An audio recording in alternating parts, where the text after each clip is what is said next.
rooted in our heritage. Like our circular dances that expand and contract, always adapting to welcome newcomers without losing their form. So too with Greek tourism, a vibrant movement carried across generations, made possible by the spirit and resilience of the countless individual efforts who brought us here. But the path ahead asks for more, a collective rhythm, a shared purpose that blends vision with grounded action. Tourism must not only grow, but grow together, sharing its benefits with visitors and hosts alike. As eKathimerini welcomes you to the third year of Reimagine Tourism in Greece, we invite you to step into our circle where contrasts spark collaboration and tradition and innovation coexist in harmony. May today's gathering under this lighthouse light the way towards high-quality, sustainable tourism, a future worth imagining.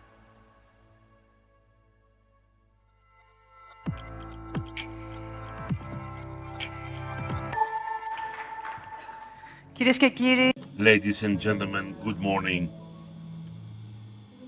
My name is Margarita Pornara. It's a huge joy and honor to have you here with us in the third edition of the Reimagine Tourism in Greece conference. We are at the Lighthouse because the Lighthouse was Greek tourism. It was a beacon throughout the hard years. In this conference, we have invited, like last year and the other year, the experts from Greece and from abroad in order to help us to design a model, or at least the pathway towards a tourist model that shall embrace sustainability, shall embrace the boosting of the economy across every corner of Greece, good practices, and of course the protection of nature and our cultural identity. Now, our first keynote speech that will open this conference is Her Excellency Shaikha Nasser Nowais. She's the newly appointed for the mandate 2026-2030. She is the UN Tourism Secretary General elect. So, to English, the first speaker, and it's a great honor that we have her here, and she came just for us, is Her Excellency Shaikha Nasser Nowais. She is been elected Secretary General of the World Tourism Organization, the UN World Tourism Organization, and her term is between 2026 and 2029. She is the first woman and the first Emirati to ever hold this position. So please do give her a warm welcome along with our congratulations. Thank you.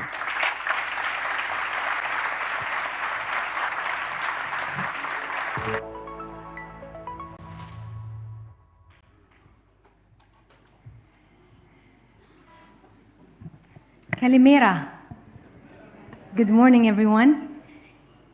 It's a pleasure being here, surrounded by a lot of people from the travel and trade industry, an industry that is very close to my heart. And the reason I am here is for this event, but the main reason I am here is for Her Excellency. So thank you so much. It's a privilege to be here in Athens, a city where history breathes in every street and where innovation is shaping a vibrant future. I want to begin by expressing my sincere appreciation to Her Excellency Olga Kefalogianni, Minister of Tourism of Greece. Thank you.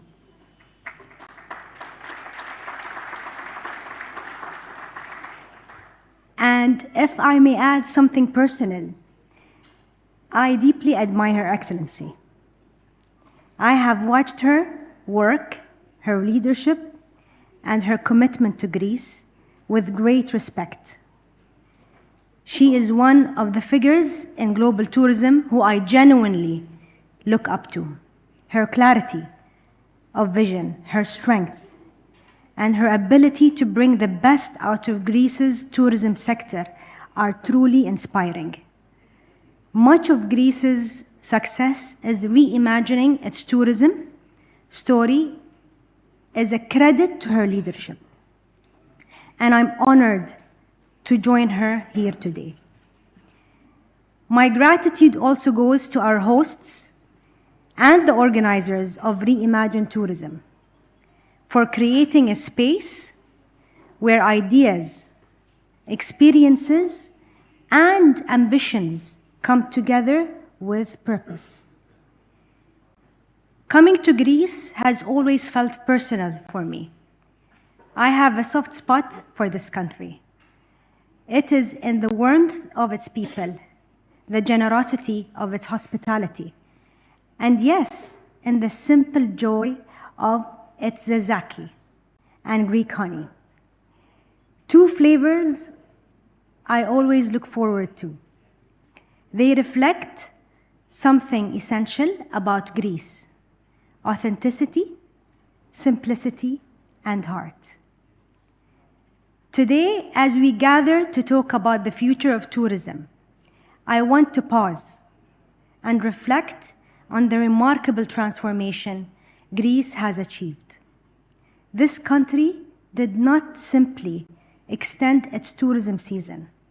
Greece rewrote the role tourism plays in its national identity, its economic stability, and its global footprint.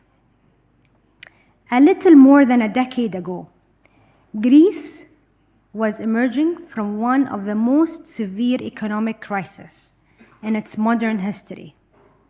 Confidence was shaken. Jobs were disappearing. Growth was fragile. And during that moment, tourism became a national lifeline, not by coincidence, but because of leadership, because of determination and long-term vision for what the sector could become. Under the leadership of Her Excellency Olga, who first took on this portfolio in 2012, during the most challenging period, Greece pursued one of the most strategic tourism overhauls in Europe. The country strengthened its brand, diversified its offering, upgraded its infrastructure, and opened new markets. Tourism became not just a seasonal activity, but a pillar of recovery, resilience, and national renewal. The results today speak for themselves. Greece now welcomes over 40 million visitors annually, and this deserves a round of applause.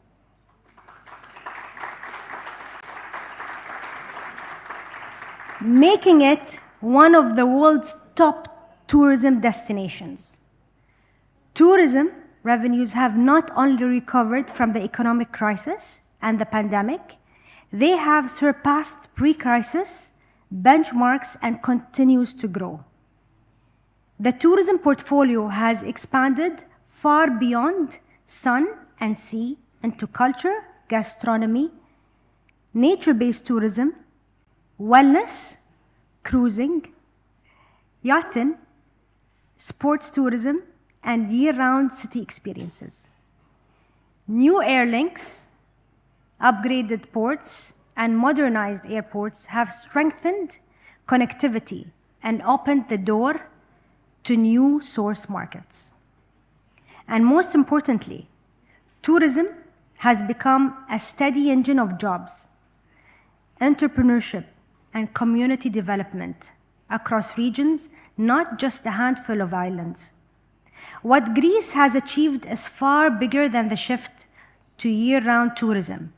It has redefined tourism as a strategic national asset, one capable of stabilizing an economy, attracting global investment, revitalizing heritage, and inspiring confidence in difficult times.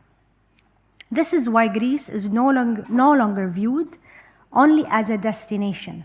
It is seen as a modern tourism success story, a testament to what long-term planning, strong leadership, and unwavering commitment can deliver.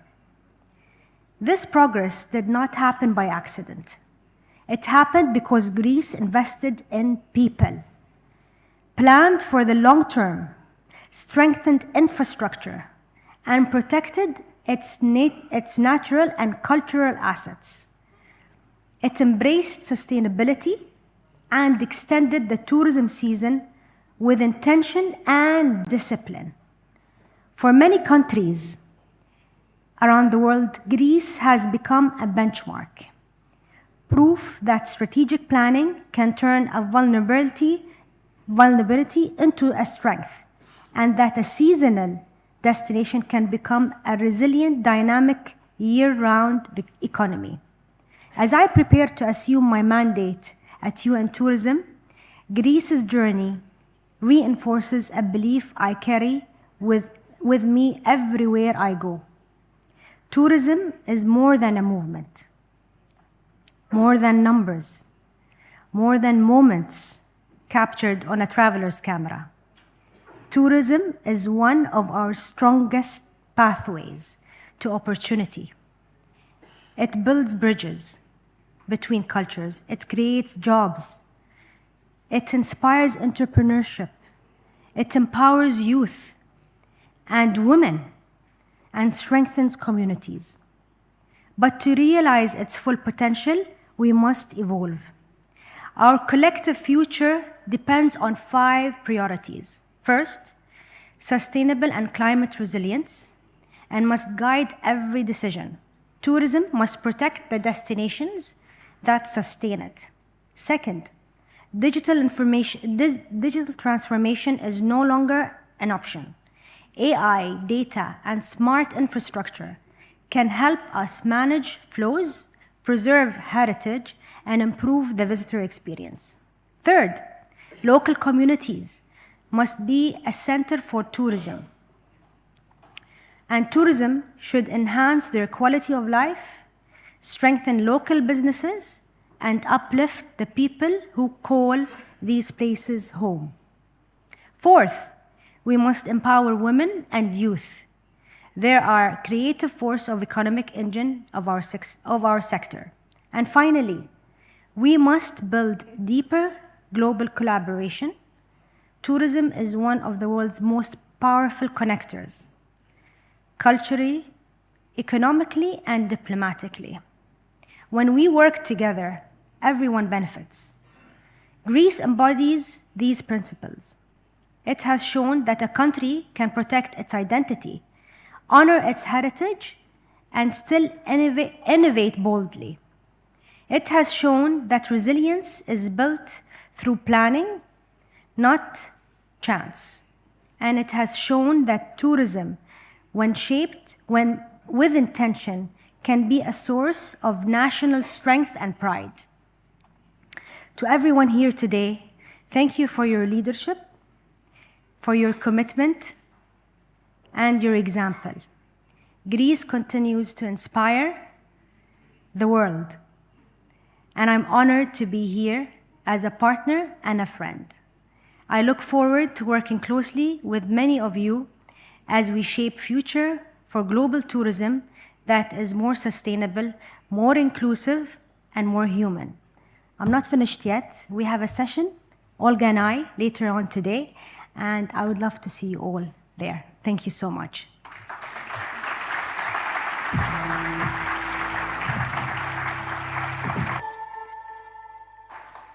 Thank you so much, Your Excellency. Tourism, indeed, it is a part of our national identity. Πάμε τώρα όμως να δούμε.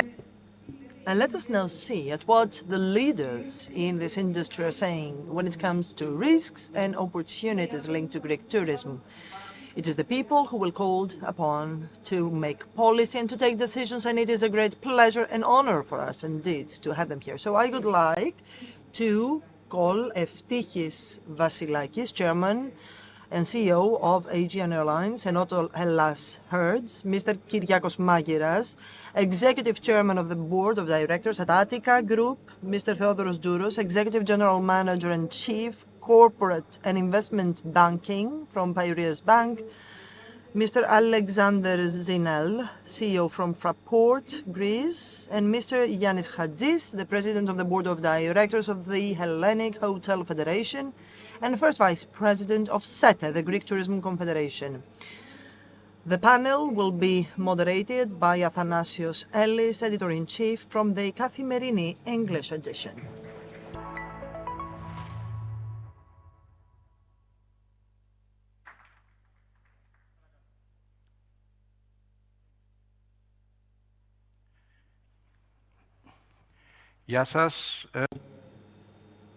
Good morning to all, ladies and gentlemen. I believe that the Margarita's introduction was comprehensive. I have nothing to add, but it is not by accident that we start with this panel with the very DNA of the Greek tourism, meaning that they are the top leaders. Our panelists are some of the top leaders who will be called upon to take the main decisions in the industry of tourism. Greece wants to have a strategy towards sustainability, but decisions will be taken by the panelists today and other people. And our panelists today condense what we mean by tourism, Greek tourism, featuring hotels, ports, banks, airlines, airports, and so on and so forth. Now, having said that, and without further ado, because tourist traffic starts with aircrafts and airlines, because travelers need to reach Greece somehow, and we have a leader here, Aegean Airlines. And I would like to ask Aegean Airlines Chairman and CEO, Eftichios Vassilakis, what are the opportunities and the risks? With 5% increase in arrivals, 10% in revenue, that was a good year. Where are we heading? Thank you very much for having me here. Good morning to all. I believe that the guest speaker was eloquent when it comes to the risks and opportunities. It is true that over the past 10, 12 years, Greece has managed to build an exceptional tourist brand, a brand which, when described, has even gone beyond the reality of what visitor experiences. So this is indeed very positive. But this is where the risk also lies. Out of a need in the very first years of a crisis, we have had to become more innovative. We have become more competitive.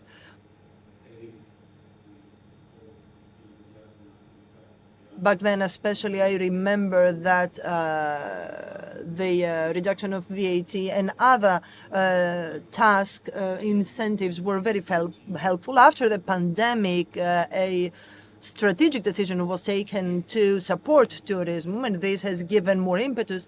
And, of course, great investments in airports, hotels, etc., have also created a dynamic, which is, of course, promising and brings together all our advantages. That is the sun, the sea, and also the aspiration to prolong the season. The main risk lies with the fact that we have indeed created some expectations. If we believe that that expectations is ours, that whatever happens on the part of the state or on the part of private companies, if we just rest on our laurels, if we are not cautious in rectifying our mistakes and always being careful about the expectations of our visitors, then this will be a pit hole. So what we need to do first and foremost is to cultivate, to keep trying in order not to or rather, in order to be up to the task. And of course, the state here plays a fundamental role, but all of us also being at the service of visitors and Greeks alike have a vital role to play. Thank you. I would like to ask Mr. Douros from Piraeus Bank. Now, Piraeus Bank has been involved in investments in the tourist sector, hotel, hospitality sector, etc. We know that plans and ideas need to be there in order for the bank to support those ideas. And my question does not only have to do with the big scale, the large scale investments, but also minor or medium size investments. So as a bank, can you see opportunities for entrepreneurs and you? Good morning. Thank you very much for having me here. It is indeed a very distinguished panel, and I would like to express my satisfaction for that. Now, we do have a 3.2 billion portfolio, one of the biggest portfolios we have in our bank, and in the sector of tourism. Now, when it comes to your question, allow me to start by saying that over the past years, we have seen some trends in the Greek hospitality sector, which of course also are determining the bank responses. We see a shift to luxury segment of tourism and an increasing number of branded hotels. Now today, for example, 55% of rooms are 5-star or 4-star. In 2019, that percentage amounted to 49%. We do have 41 international brands today present in Greece with 37,000 beds, rooms, excuse me. And in 2019, those luxury rooms amounted just to 15,000. So there is a clear-cut shift towards luxury and to international brands. And this is very positive indeed, because it gives rise to a diversification in the revenue streams. I mean, from the conventional tour operators, we now are shifting to brands with 18% of branded rooms for Hyatt and then Hilton and other groups. And this is important because they address to other non-traditional countries, as for example the US. The second trend we have witnessed is that we see powerful balance sheets of Greek hotels. As an indication, the overall turnover in 2024 amounted to 10 billion with a profitability of 3 billion, a very good profitability indeed. And this has allowed hotels to embark on the path of investments. The investments in 2024, according to our indicators, amounted to 3.7 billion euro, quite a significant amount. But what we need to also say is that 60 to 70% of those investments are being implemented by the big players. That is mainly 4-star and 5-star hotels. And this is also visible in the industry's borrowing. 12 billion of euro in loans, in bank loans, out of which 60% again have to do with the 4-star, 5-star hotels. And let me remind you that we have 10,000 hotels in our country, 2,700 of them are 5-star or 5-star hotels. So what we see is that there is an intense luxury segment investment, mainly implemented by the big players. Now I would like to ask Mr. Mageras from Attica Group. All those of us who are visiting our islands on summer holidays are asking ourselves about the quality of our port, etc. Is the quality of our port satisfactory? I mean, I believe I know the answer, but I would like to know from you, what can be done? Out of 115 inhabited islands, 29 only do have an airport. The remaining islands do have a port. You all have visited our islands, of course. So we talk about a 5-star, 4-star investments on islands, which at best, when it comes to their infrastructures, are 3-star, sometimes even less when it comes to the port facilities. Investments have been made, according to Mr. Douros, and those investments have attracted new players and so on and so forth, as was said. Now, in the port sector, for the past 25 years, no investment has been made. So, the opportunity that lies before us is to promote investment in cooperation with the state, of course, through PPPs, through eventually a cooperation between the state and the port authorities. We, as shipping companies, are jealous of the airline industry and the airports industry because we see there that that industry is progressing, thus attracting more people. We would like also to change chapter in the port authorities in the ports. Foreigner, quote unquote, on the group, which is great, of course, to always have foreign investments in Greece. Fraport has invested in 14 airports, is doing well. I'm just wondering if you are looking into furthering this involvement by investing in more airports beyond the 14, and what is happening with respect to the ones you already manage. As I understand it, you're working on enlarging runways, stuff like that. Yes. Thank you and good morning. Mr. Mayeras just gave me new ideas of investing in ports rather than airports. But apart from coming back to the airports, indeed, we manage 14 airports. We are expanding to airport number 15, beginning of next year, Kalamata. We won the concession earlier this year, so we are expanding, and we are looking also at other opportunities in Greece, but this is a matter of political decision making, and I think this will take some time. We talk about 22 more airports in the country that also need investment and refurbishment. But coming back, you mentioned Kalamata, the Kostadakopoulos airport, I assume exactly, will be, yeah. Exactly. What's the time framework there? Do you expect it to? We expect to start operations end of January, beginning of February. That's the current timeline, and we are on good track to negotiate the terms and the final issues with the growth fund. Just to put this into perspective, when we started operating, we had 25 million passengers at our airports. And by the end of this year, we will have 37. So that's a 12 million passenger growth, almost 46% in terms of percentage. And we are now embarking in a new cycle of investment because we have expanded our capacity by 50%. We have grown 46%, and so now we're getting into the phase where we expand capacity in order to allow for future growth. We have a program over the next 5 years, roughly 200 million into capacity expansion.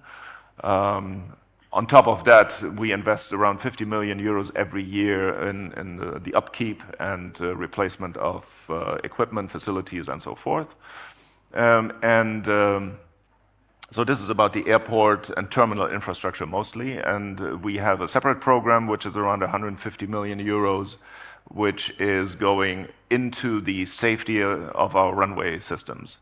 Now, this is something that as a passenger you will probably not see, but it explains the reason why during this time of the year we are temporarily shutting down airport operations at specific airports, because we need to go in and work on the runways. So the airport is still open for helicopters and other aircraft, no, mostly helicopters. But we need to do these interventions to make sure that the infrastructure is safe and compliant with all regulations. We do this together with the Greek state and the Recovery and Resilience Fund. If I'm not mistaken, this was the first program that was submitted under the Recovery and Resilience Fund, and it's part of our ongoing engagement with the public sector. So overall, we're very happy with the development of traffic at our airports. It's a bit lower than what we've seen in the last few years, 2.8%. But if we adjust for the effect of Santorini, you remember that we had a series of earthquakes in February. We lost around 500,000 passengers. So if we would count these back, our growth at the airports would be around 4.1, 4.2%. So it's a healthy growth and it's a good growth. And I'm very happy to be part of this panel here because we are very, very closely linked. I think you mentioned condemned. We are linked to tourism. 85% of our passengers are tourists, so we are an integral part of the tourism value chain. Να ρωτήσω τον κύριο Χατζή να περάσουμε σε ξενοδοχεία. Mr. Hadjis, let me now talk about hotels. And hotels is not only about the buildings, but also about the human potential. So I'm wondering whether the future generations will also have that vision. I mean, the children of families owning hotels, do they want to stay there, to keep running their hotels? Do they have the skills and capacities to modernize their hotels? Good morning to all. First and foremost, it is indeed a pleasure participating in this panel featuring all the actors of the industry. Now, when it comes to, of course, our industry, our added value lies with the people. I mean, our people is the real capital, is the real asset. They have generosity, they have authenticity. As Her Excellency said earlier, we are ranking 10th in the world in leisure. And for such a small country to rank 10th is a matter of pride for us. But frankly, tourism does not have the same prestige compared to 10 years ago. 10 years ago, Greek tourism was part of our success story. Everyone would talk about tourism as a way out of the crisis.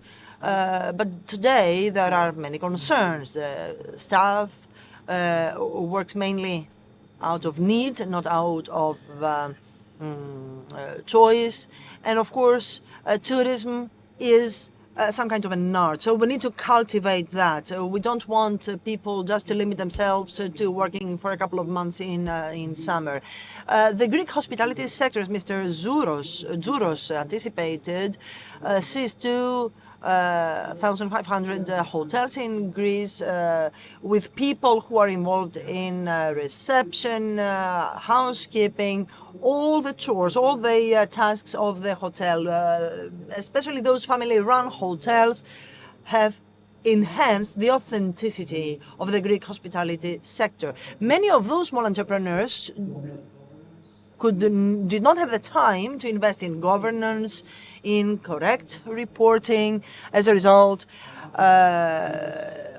when wider relatives are involved, it is difficult to manage those hotels. I mean, there are success stories with the small hotels who have managed to create powerful brands, but not all of them. We as an association, as a federation, we are trying to cultivate that very mentality, so in order to pave the way for an authenticity in the future as well. Now, I would like again to turn to Mr. Vasilakis. We are talking about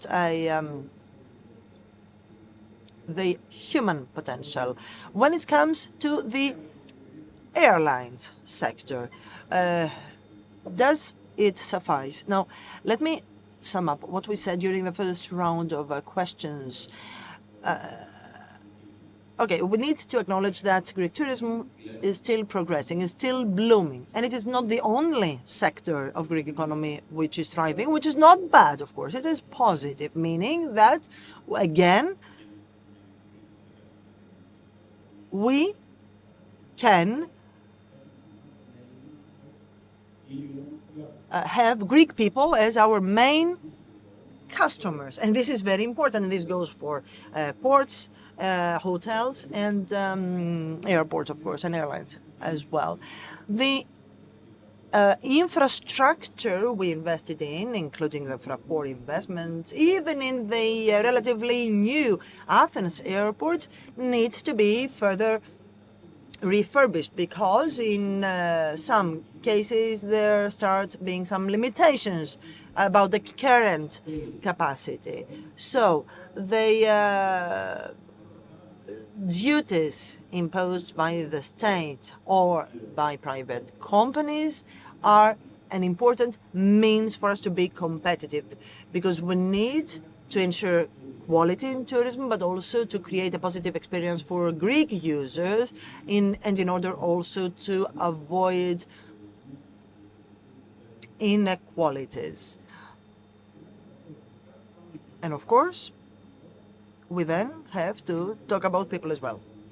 One thing is to talk about a society with 6 or 8% unemployment rate compared to the 27% of unemployment rate a decade ago. So tragic, dramatic figures for our country after the big crisis, the big recession. Of course, now people do have choices. The development of companies has brought about big investment by either big groups, international brands, but also small boutique hotels. So here we need to support the people who come to you to be employed in order to keep people, to retain people in your industry.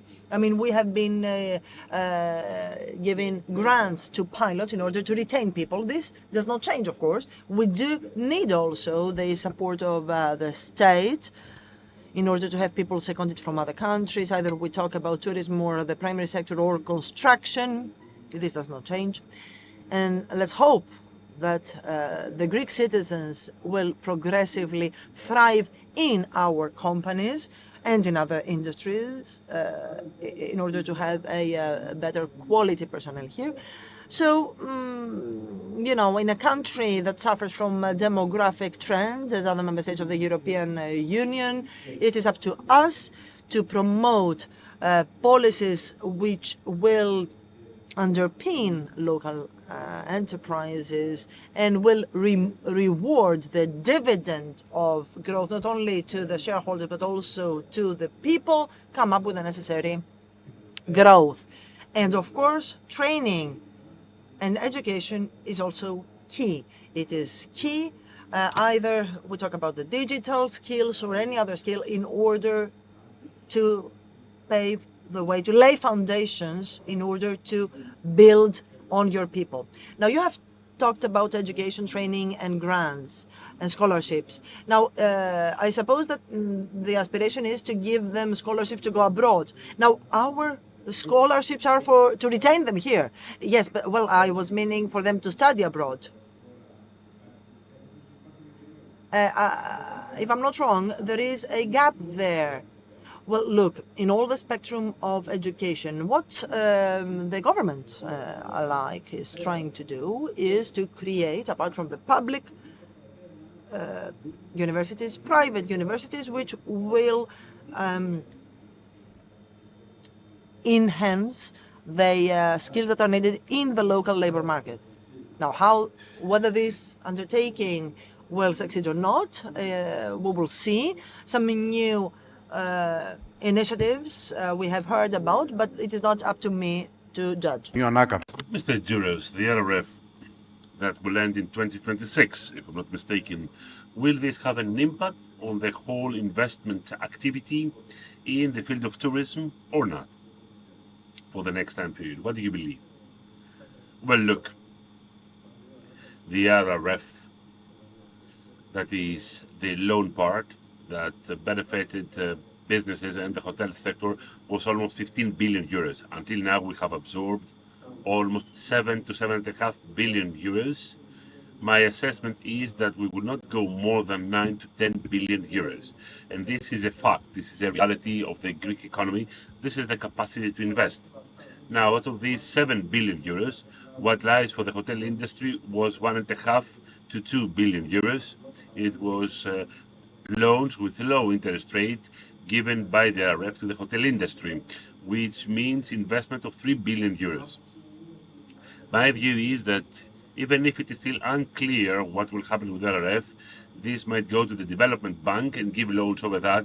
But even if we don't do that, right now there is adequate and big in quantity bank financing in competitive rates. When the RF was done, the Euribor was at 4. at 4% almost as the speaker, and higher margins, now 2%, and the margins are quite lower. So I believe that the RRF, in no case will it be an obstacle for the further growth of our sector. Let me here stress something else that will contribute to the sector. In the last years, we have seen a big wave of buyouts that started in 2020 and was intensified after the period of COVID. We have also seen the entry of big private funds, mainly from the USA, Singapore, and Israel, that have purchased a lot in the sector. We've seen traditional Greek hotel groups, after a difficult period, to become active again and make new investments, but also a synergy with international chains to upgrade the tourist product. Right now in Greece, there is a big investment plan that, in my view, is not related directly to RRF. We have big players. We have indicatively, let me tell you 3 or 4 names, the big foreigners that are active in the Greek market. HIG with Ella Resorts, 3,500 rooms. Blackstone with Hill that have 2,500 rooms. GIC, Sunny, 2,700 in Greece and 3,700 abroad. Hines, the Americans, of course, and recently a Spanish fund, Azora, that bought from Ioannis Group, Donkey Hotel, 51%. These are making big investments and they are not under the RRF. And the second aspect, which is equally important, we see the traditional hotel groups like Temes, the Scaladonakis groups, Atlantica, Mitsis hotel groups. All these groups, after a difficult period that they went through, they are making investments again. They are upgrading current rooms and units, and they are having greenfield projects. Let me tell you that foreign investors, they are avoiding greenfield projects because they are taking shares of already made hotels and they want to upgrade current units. Let me turn to Mr. Magiras, because this is something that has been discussed by simple people due to the change at the American administration. Are we going to see greening in and off brackets of the shipping industry? Because all of a sudden we can see big change in the biggest economy in the world. And I can tell that all of us, either we like it or not, we are affected by this change in the US. This change in the administration of the USA, starting from Washington, does it affect us? I see that in the majority of the countries there is a concern. In your own sector, I imagine that you have designed some other things. What about the impact of the new administration? We have the same questions like you, Mr. Ellis. We have the same questions because Greece has been the first that was quite dynamic in leading a whole sector in a greening turn that was a bit blurry, because there's no green ship, there is a greener ship. There's no way to be green, totally. Upon the recent changes and the stance of Greece at the IMO and vis-à-vis Europe, we have a question mark. We have a face towards IMO saying no to the quick greening, but towards Europe, have we made decisions? Are we green yet? And every year the shipping industry is paying 130 million euros in pollutants cost, etc. Something that is seen at the ticket, but no problem with that. We are looking forward for a person to come and solve our questions, so that investments on the way in the pipeline that should be done, because we have the need of investments. Maybe we don't have the need to make these investments at the end of the day.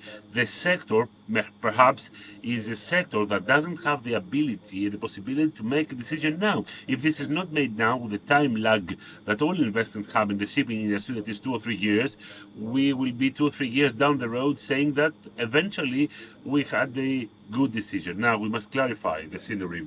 The state should tell us its own intention, how quickly we will turn to the greening, because greening is one question. Renewal of the fleet is another question. Renewal, it's up to the shipping industry to renew its fleet. But having the question mark of greening, we are lagging behind. So we have the same question, Mr. Ellis. I believe that the proper people will solve the question. Your communication with the government and with the sector, you mean? Yes. Where do we stand now? Because this is an issue. How green should we become? Yes, we are in Europe and we are under the European wants. Europe has set a target for 2030. On January 1st, 2030, the exception that is enjoyed by Greece that doesn't pay any levies for pollutants in the Aegean Sea, this will be in full force, which means 250 million euros added cost at the level of purchasing a pie as it is now. 26 to 30, this is a window to renew your fleet. Having 18% of the transfer within Europe, 18% of maritime transfer is happening in Greece, with 2% of the population. You imagine how important this is for our country. In essence, we must now make a decision, but a bold one, not a promise. We need a decision. We're fed up with promises. A decision saying that at that date, this will happen, period. Mr. Tinelli, back to you. On the seasonality problem or issue. Well, it's not so much an issue, it's a fact. Tourism is seasonal. The weather is seasonal, and to be honest, I'm happy about it. I've lived in countries where you have no seasons, and that's when you actually start to realize how important the change of seasons can be. Now, we have,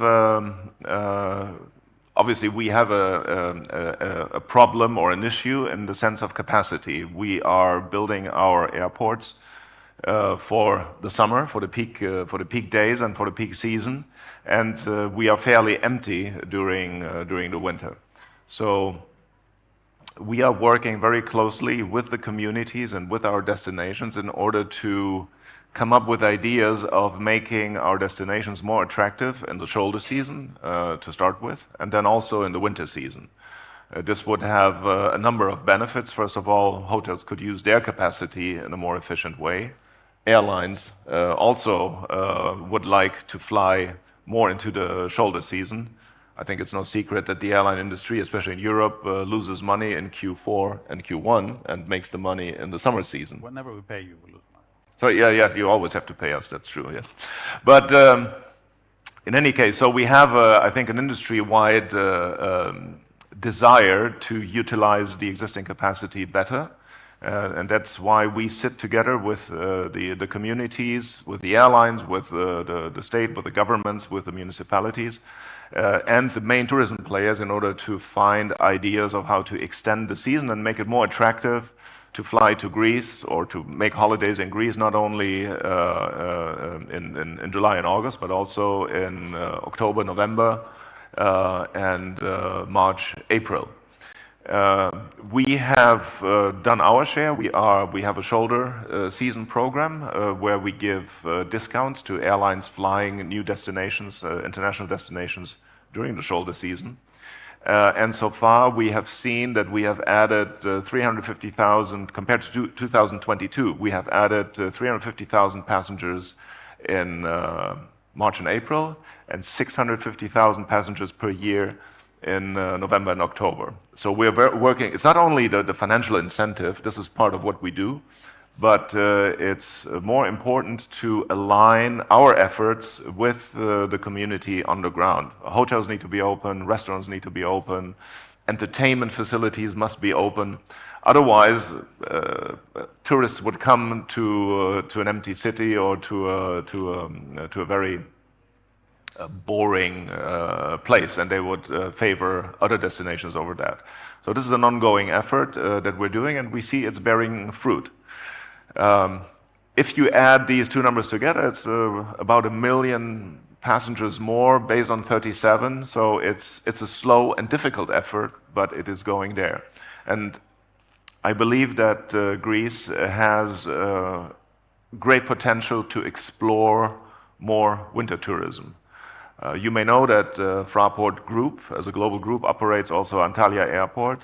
And Antalya Airport has a significant share of winter tourism. It is related to golfing, to sports, to religious tourism, shopping tourism, and medical tourism. So there are a number of business areas and fields that could be covered. Not at every destination, not at every island that we serve, but I think there are potentials and opportunities to grow traffic, especially off-season. I think it will also help to alleviate the pressure that we see at certain islands and destinations during the very, very busy summertime. Κύριε Χατζή, να ρωτήσω... Mr. Hadzis, let me ask you, what are the main obstacles for competitiveness of hotels? The high VAT rate, something else. And I should ask you the following as well, because it's a part of our discussion. To what extent the leasing in the short run do affect your sector? A comment on that, on the short-term rentals. Now, if we could sum up this panel, the word partnership and competitiveness are quite high on the agenda. Competitiveness is a broad notion and is a complicated term with many different aspects to cover. For sure, I would say that tourism is an international product. So we do compete, very powerful state tourist-wise. So we have the space and the time to cover yet. In Greece, in our hotels, we have the highest burden in the price when it comes to the Mediterranean. A 4-star hotel, to reach the same EBITDA with a hotel in Cyprus, Cyprus should sell 150 euros and Greece 220 euros, 70 euros more in Greece. When it comes to competitiveness, it's very important to initially look at the price factor. Overall, I would say that we have developed Greek tourism during the last 10 years. We've seen destinations performing miracles with the contribution of the state and the business person, private infrastructure that has been skyrocketed. As a result, there are, it's self-obvious, some negative externalities in some communities. We do understand that people are paying for that. Hotels have a new burden for the resilience cost. And we understand that these should turn to different destinations in order to improve the daily life of people. Short-term rental is here to play a critical role because apart from the unfair competition that exists in many cases, there has been a chaotic hotel landscape in many spots. Municipalities are not prepared to cater that. Likewise, they are performing the organized hotel growth. This has created another concern in this exponential growth of the tourist product. We are here, and the short-term rental, I understand that this is a product that cannot be abolished. It's a part of the Greek tourist product.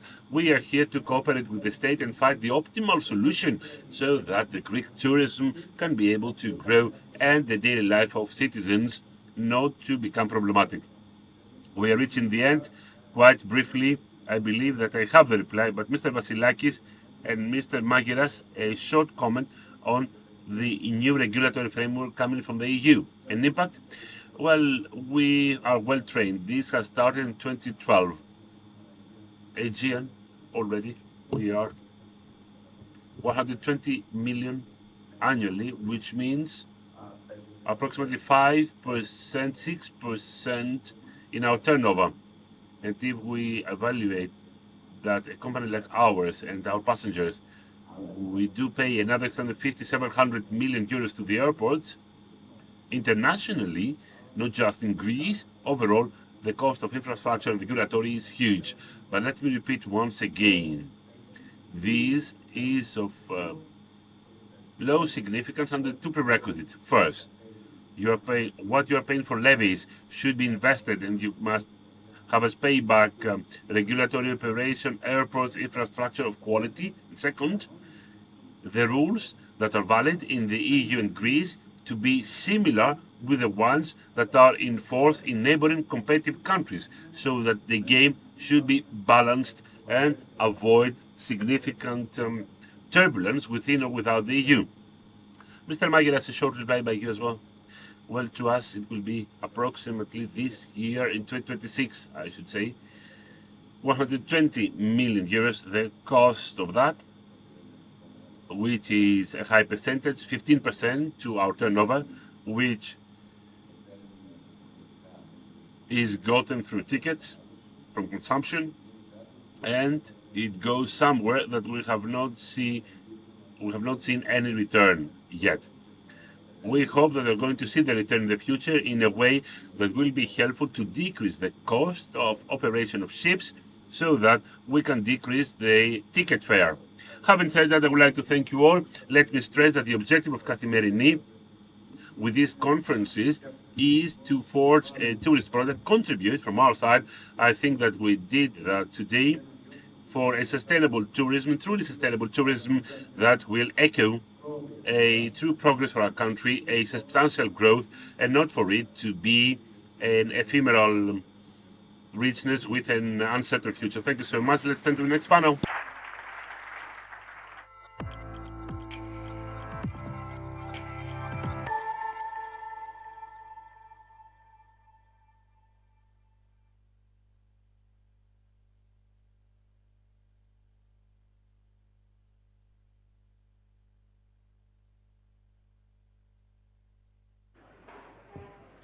Να ευχαριστήσουμε τους I would like to thank the panelists for having shared with us a comprehensive picture of Greek tourism and where it stands today. If we were to make a sum up, we could say that a better cooperation and communication between the private sector and the state will give rise to more benefits and economic results. Now, the next panel has to do with the challenge of sustainability for Greek tourism. Excellency Shaikha Nasser Nowais and Minister of Tourism, Mrs. Olga Kefalogianni, to come to the floor. Thank you very much.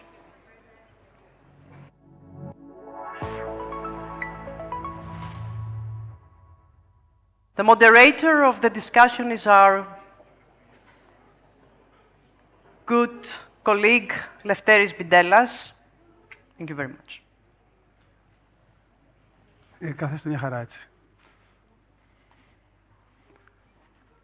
Good morning, everyone. My name is Lefteris Bidelas. I'm a journalist with eKathimerini.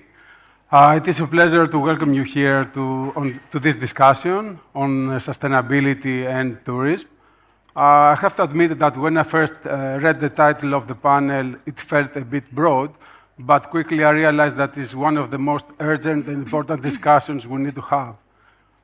On the one hand, we have record revenues and arrivals, a very strong product, and on the other, we have infrastructure, natural resources, monuments, and people are under pressure.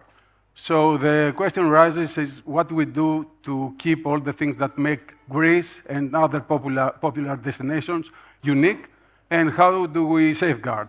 We are fortunate to have today Her Excellency Shaikha Nowais, UN Tourism Secretary General-elect, and Minister of Tourism, Ms. Olga Kefalogianni. Welcome. Before we start, Your Excellency, I'm very curious, how is your experience so far in Athens? Have you met the Greek hospitality? Look, I've been coming to Greece for a long time, and it's a personal favorite, as I mentioned in my speech. It's always a preferred destination to unwind and enjoy. But this time it was indeed very special. It was special because I'm here on an official visit. I'm here for Her Excellency Olga, and she was God sent yesterday. She has organized an amazing treatment, which allowed me to keep going today. It's been back to back. It's been very hectic for me recently, especially that I was recently ratified in Riyadh. So being here was a breath of fresh air. The warmth of the Greek people, their hospitality, their authenticity is what makes me come back to Greece every time. So one of your key election messages was that sustainability isn't a buzzword, it's a contract. So In your perspective, what is Greece getting right and what isn't getting right? What Greece is Especially when it comes to sustainability.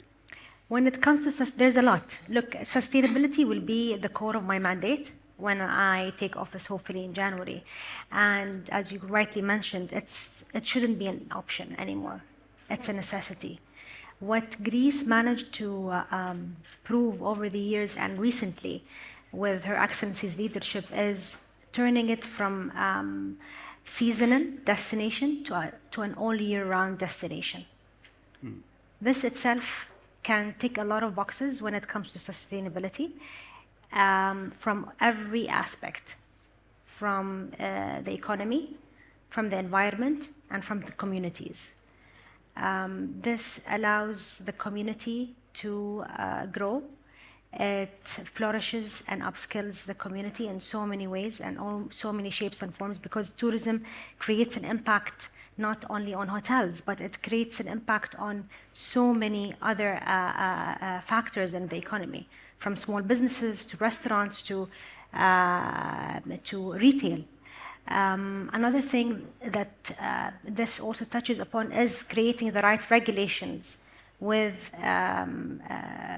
the right government entities to advocate for what is right when it comes to environment. Greece has beautiful beaches. We need to make sure that we keep them clean, we keep them safe for the wildlife environment. And this can only be done with the support of the government. They have to advocate for what is right. It might not work immediately, but it will take time, it will take awareness, it will take results, it will take outcomes. I had an interesting discussion with Her Excellency this morning, and we spoke about how it is when you as a private sector and hotel owners or developers, you have to think of the long run.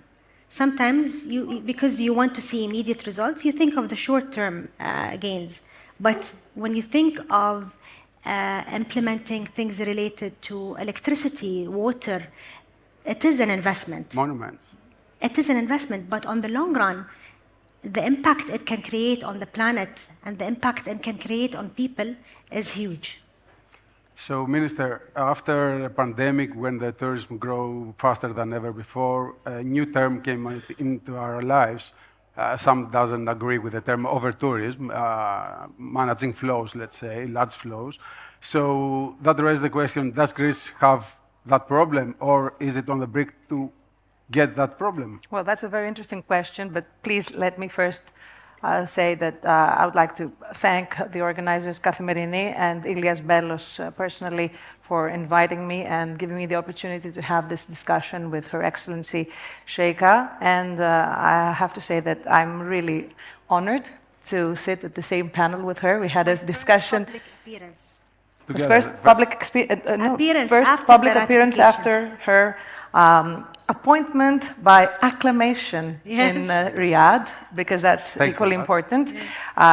Greece sits on the Executive Council of UN Tourism. So we elected Shaikha in Segovia in Spain in June, and the General Assembly in Riyadh earlier this month appointed her by acclamation as the first woman Secretary General of UN Tourism. And I think this gives us the opportunity both to work together. We have already spoken a lot, and we meet eye to eye, and I think there are a lot of items on her vision, on her agenda, that are really relevant to what Greece is trying to do, both in terms of sustainability, but also in terms of inclusivity. This comes to your question because Greece, of course, has been having record years in tourism.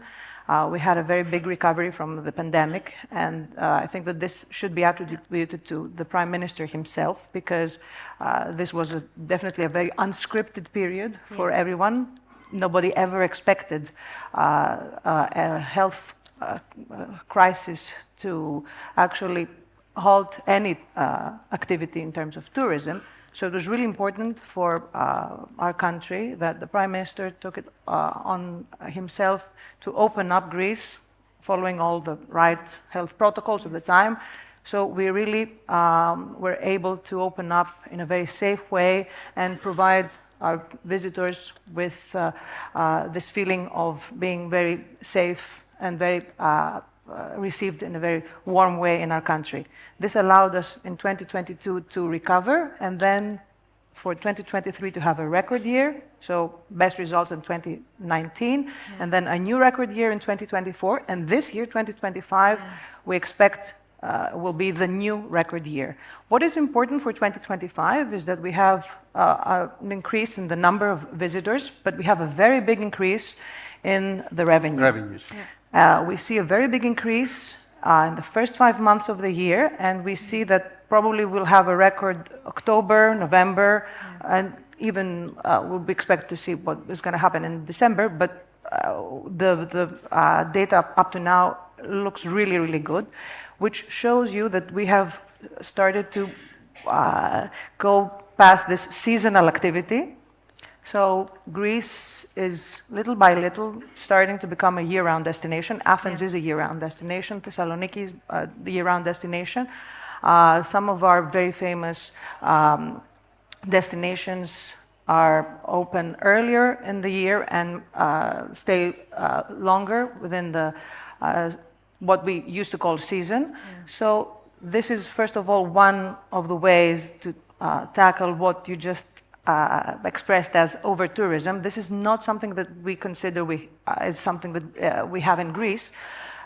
We see that there's pressure in certain areas, certain periods of time, and this is why, in some respects, we have taken some measures which are not always very well perceived by people from the industry. Still, we need to maintain the correct balance between the tourism activity, the fact that it's an economic activity that contributes to the economy as a whole, to the local economies, it helps local communities, but on the other hand, we need to preserve the natural environment, the cultural environment, and also the feeling of local communities that they have their home and they want to enjoy.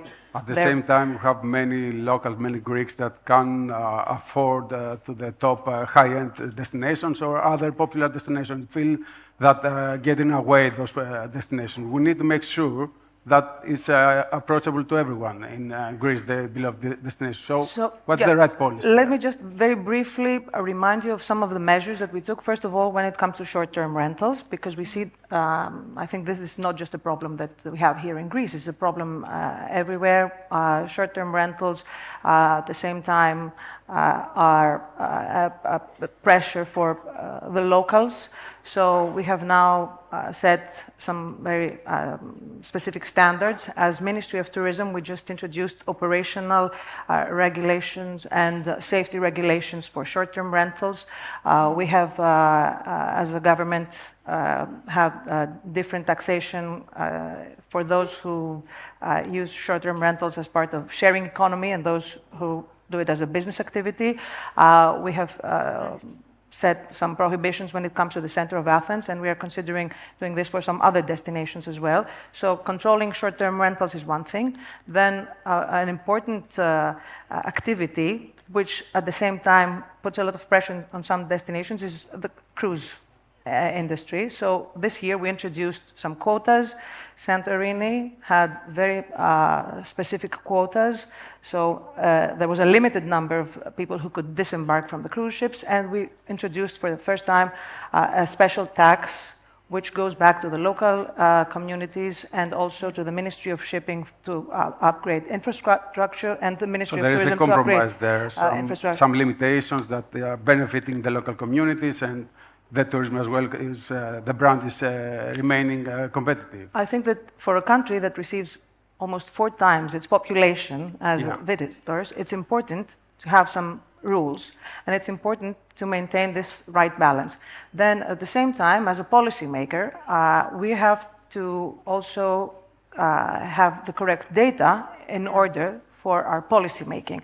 So it's very important, and we were discussing this with Her Excellency, that we have a memorandum of understanding with UN Tourism when it comes to the coastal and maritime areas. So Greece has undertaken the role of the leader in this part of the Mediterranean, and we have set this observatory for coastal and maritime tourism, and we will be working with UN Tourism in order to collect the data as to the effects of tourism in the coastal and maritime areas for the Eastern Mediterranean. And in this way, our policies will be data-driven.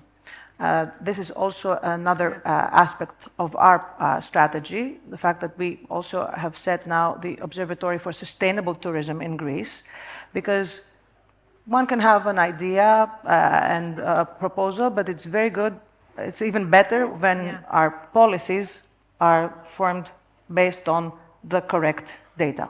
So, Your Excellency, we see other destinations very popular, like Venice or Barcelona, getting this overcrowding, let's say, challenge. What will be the correct approach or the right policy, and what will be one of the things that you first do when you take office? It's very important that we use data. You cannot underestimate the power that data can give you, because that's the only way you can handle and manage a destination in a very efficient manner. Overtourism or is a good sign, because it shows that the destination is so much in demand, but at the same time we have to it has to be tackled in a way that does not compromise or does not affect the traveler's journey or experience. We have to make sure also that the communities are not suffering as well from this demand. And this is why I think data is a very important tool that needs to be embraced, that needs to be embedded every step of the way, from the arrival of the traveler to his experience throughout the journey he has or he encounters in a destination. You have this question is both of you. You mentioned authenticity, and Greece offers a lot of authenticity in monuments. How do keep having record revenues and record arrivals, but preserving our authenticity? Because tourism is, when it's attractive for the locals, it's also attractive for the tourists. When stop being attractive for the locals, then will be not competitive for the as a brand. So what do we do there? How will you? Where is the compromise? You mentioned, Your Excellency, a compromise. Again, data. Data. Again, data, because with data and with you get reviews. With data, you get to know your customer better. You get to know what they like, what they don't like, and I think as leaders, we need to communicate, and we need to make the industry and the entire industry aware of the outcomes that we're getting out of the industry. But big players of tourism have the resources and the tools, they have access. Greece has a lot of small players that are part of the brand, they are part of the tool. So what do we, Minister? So there's a new level of governance, and we have just introduced this in Greece. It's destination management and marketing organizations. So this is the way that we can manage and market destinations at a local level. And this is not something that the state will be doing. We have the legal framework for how these DMMOs will operate, but it comes to the local level, and it comes to partnerships. We were discussing a lot about networks and partnerships, which are very important in tourism, because the success for tourism is actually a collaboration of various stakeholders. So we also need to have all these stakeholders in the decision-making process, and DMMOs are a way to have local stakeholders involved in how their own destination is managed and marketed properly. And actually, authenticity and enjoying the local flavor is part of today's travel trend. Everybody wants to travel and feel it's becoming more experiential. Yes. The traveler is much more aware of where they're going to, what they're seeking to see, what they want to do. So I'll tell you a story that happened to me in Greece. And I think this is something, I shared it with Her Excellency yesterday night. So we were, not last summer, but the summer before, we went to Portohelli. And we stayed at Amman. So we were a group of friends, and we wanted to visit and experience a real authentic Greek breakfast. And we wanted to have that in a farm. We were hosted by a Greek family in Portohelli. The mother cooked for us the beautiful eggs, the honey, the jams, everything was homemade and everything was super authentic, and it was in their own farm. So this is something that can only be done with partnership, with collaboration. If Amman was not aware of this farm, they wouldn't be able to recommend it. They wouldn't be able to, and this exactly goes back to the point of DMCs, which Her Excellency just mentioned. Creating the right partnership and creating the right collaborations with other industry partners is very important. So this is why we are investing a lot in what we call thematic tourism, so agro-tourism, wine tourism, gastronomic tourism.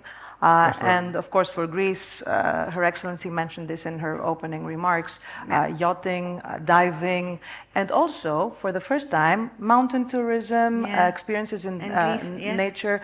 We see a lot more demand for these kinds of natural activities, new destinations. Mainland Greece is now on the map, and this, for us, is the way forward.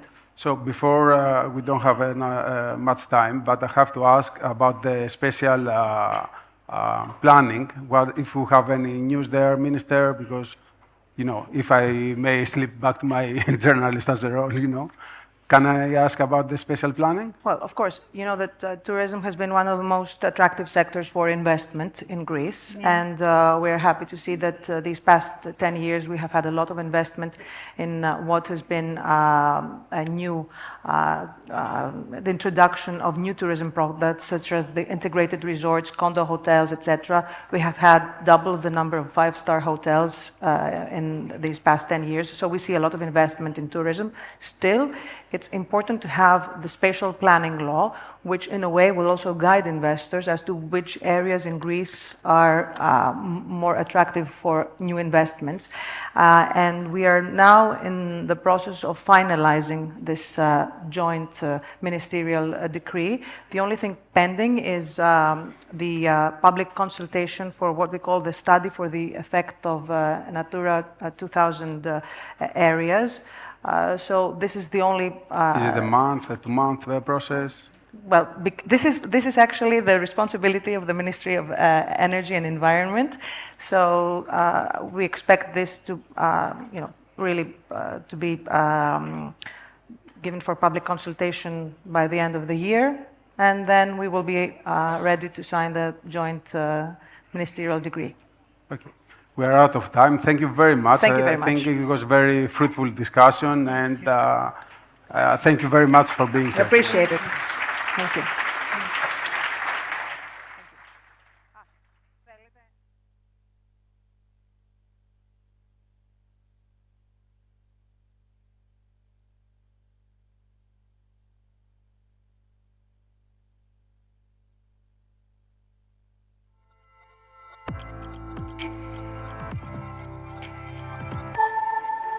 Thank you, Your Excellency. Thank you, Minister. Thank you, Lefteris. Μάθαμε για την τεράστια σημασία. We learned about the big importance of data. We have 10-minute break just for an espresso, and then we can resume, please, with a panel on climate change. Thank you. Enjoy your break.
I would kindly ask you, ladies and gentlemen, to take your seats again in order for us to resume.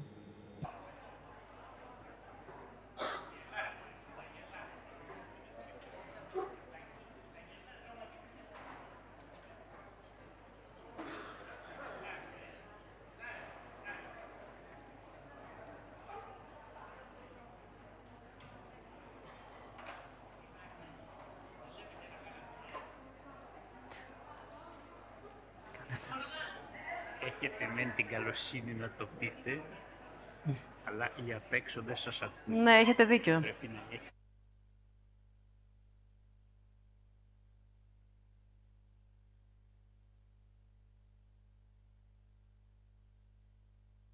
Έξω.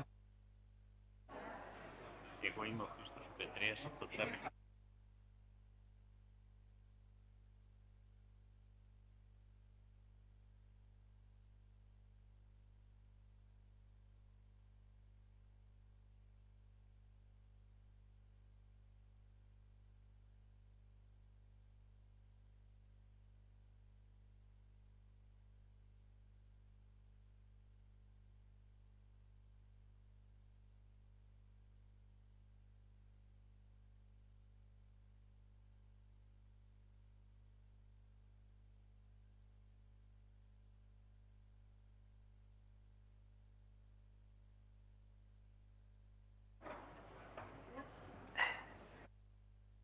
Τώρα δεν το παίρνω.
Λοιπόν, πάμε στο επόμενο. Okay, let us proceed with our next panel. What's the elephant in the room? Now, the elephant in the room is the climate change, which not only affects our everyday life, but also tourism. Which is why the next panel is entitled The Climate Crisis as a Catalyst for a Shift in Priorities. And I would like to call on stage the president of the Greek Federation of Hotel Managers, George Pelekanakis, chairman and CEO of Trifon Leisure and Luxury Villas SA, Mr. Dimitris Trifonopoulos, Mr. Paris Tsartas, Professor Emeritus of Tourism Development and writer, Mr. Christos Zerefos, head of the Research Center for Atmospheric Physics and Climatology of the Academy of Athens and Secretary General of the Academy of Athens. The discussion will be moderated by Tassoula Eptakili.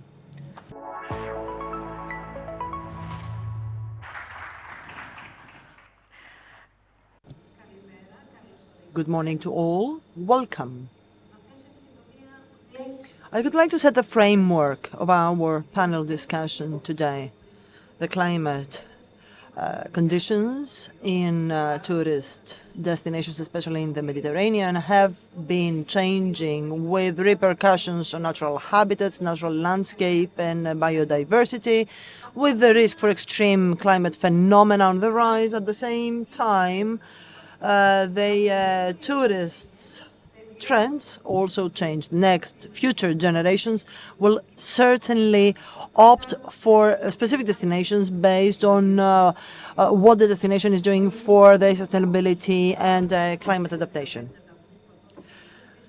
Now, Greek tourism, therefore, is confronted with a challenge. Does it have a strategy to cope with climate change? Will it opt for sustainable development? And this applies overall to all destinations. How Greek hospitality will transform with a view to having a more balanced tourist model. Now, we only have 35 minutes, gentlemen, and I would like to start with you, Mr. Zerefos. Drought and water shortage, especially in the east of our country, and extreme events in July, but also in September, give rise to a new landscape, a new setting. What should we expect for the near future? And how will Greek tourism be affected? What can you foresee? As we all know, the Mediterranean is in an alarm situation. It is a region that in the Intergovernmental Committee on Climate Change has been characterized as being the red region, especially the eastern coast of many countries, including Greece, from Thessaloniki to Sparta in the south. The same goes for eastern Italy, eastern Spain, and so on and so forth. So as you said, all these territories suffer because of drought. They are classified in semi-desertification already today. Our models show that this semi-desertification will continue, and the situation of drought will be even more serious, with all the consequences arising therefrom. You know, humidity of relative humidity fall helps the propagation of wildfire and has serious repercussions on agriculture. Agriculture is the sector which will be mainly affected in our country. Well, on the contrary, according to our estimates,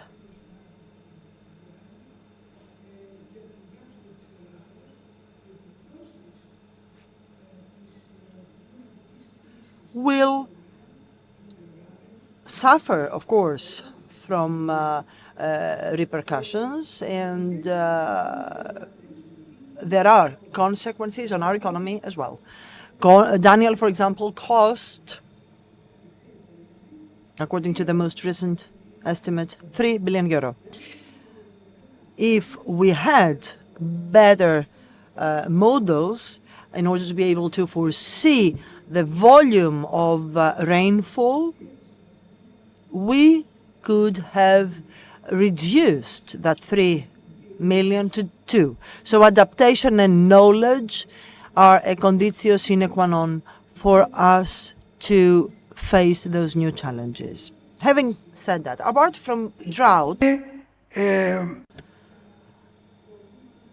are problems pertaining to the sea level increase and the transfer of pollutants from a series of territories. We also have, though, advantages, for our country has the best possible odors. I mean, while our vegetation struggle to survive, they emit aromatic hydrocarbons. What is it about? You know, Mrs. Chanel would rather live amongst those plants. Now, those plants which help boost our feelings and our mood is what gives the Greek sky that unique blue color. So the sky in Greece, compared to other competitive countries, is bluer than blue. So I see you're an optimist. Well, you know, I'm always an optimist, and my optimism is due to the entrepreneurial spirit of Greeks. From ancient times, Greeks were traveling by seas, and Greek managed even to win over the Ottoman Empire. It is the entrepreneurial spirit of Greeks that has managed to survive. This is why I truly believe in what the stakeholders in this sector can do. I do believe in the Greek. I'm also afraid of the Greek at the same time. But I firmly believe and adore the Greek nature. It is indeed unique. I could even spend weeks talking to you about that nature. Well, we are running out of time today. This is not possible, I'm afraid. Mr. Tsartas, it would be interesting to see what kind of modifications have affected, have the transformation of worldwide traveling. Now, thank you very much. It is important to have a look at some data which is not systematic, apart from the climate change crisis. Now, first, the demographic trends. In 2 decades, in less than 2 decades, we will be, the Greek will be 10 million of euros. We are now 8 million. Some years ago, we were 5. And you may ask, what does this have to do with traveling? Well, it does have. According to all reliable measurements, regardless of their financial status, Greeks systematically travel all year round, nationally or even to more distant destinations. The financial data of that travels show that for Greeks this is an inflexible expenditure. So people, regardless of their economic status, would never stop traveling, which enhances the importance of addressing the tourism resilience, and the impressive adaptability to changes in an innovative way. This is something which we have seen. So when it comes to travel, we need to take for granted that there is in no case will Greek travelers stop traveling. We will have all the more travels and more specialized also travels. As Mr. Zerefos anticipated, Greece has a series of elements and characteristics which should be studied overall.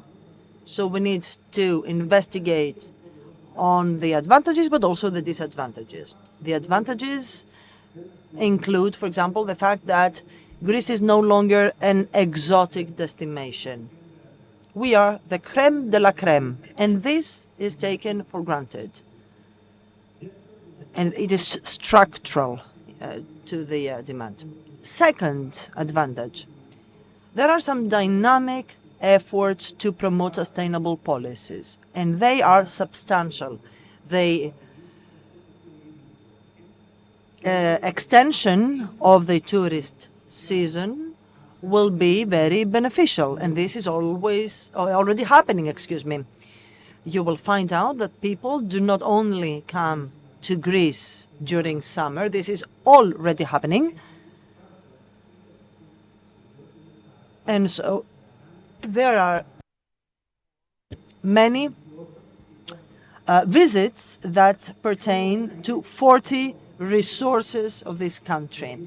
What can now the problems be for the years to come? And of course, always with reference to the climate crisis.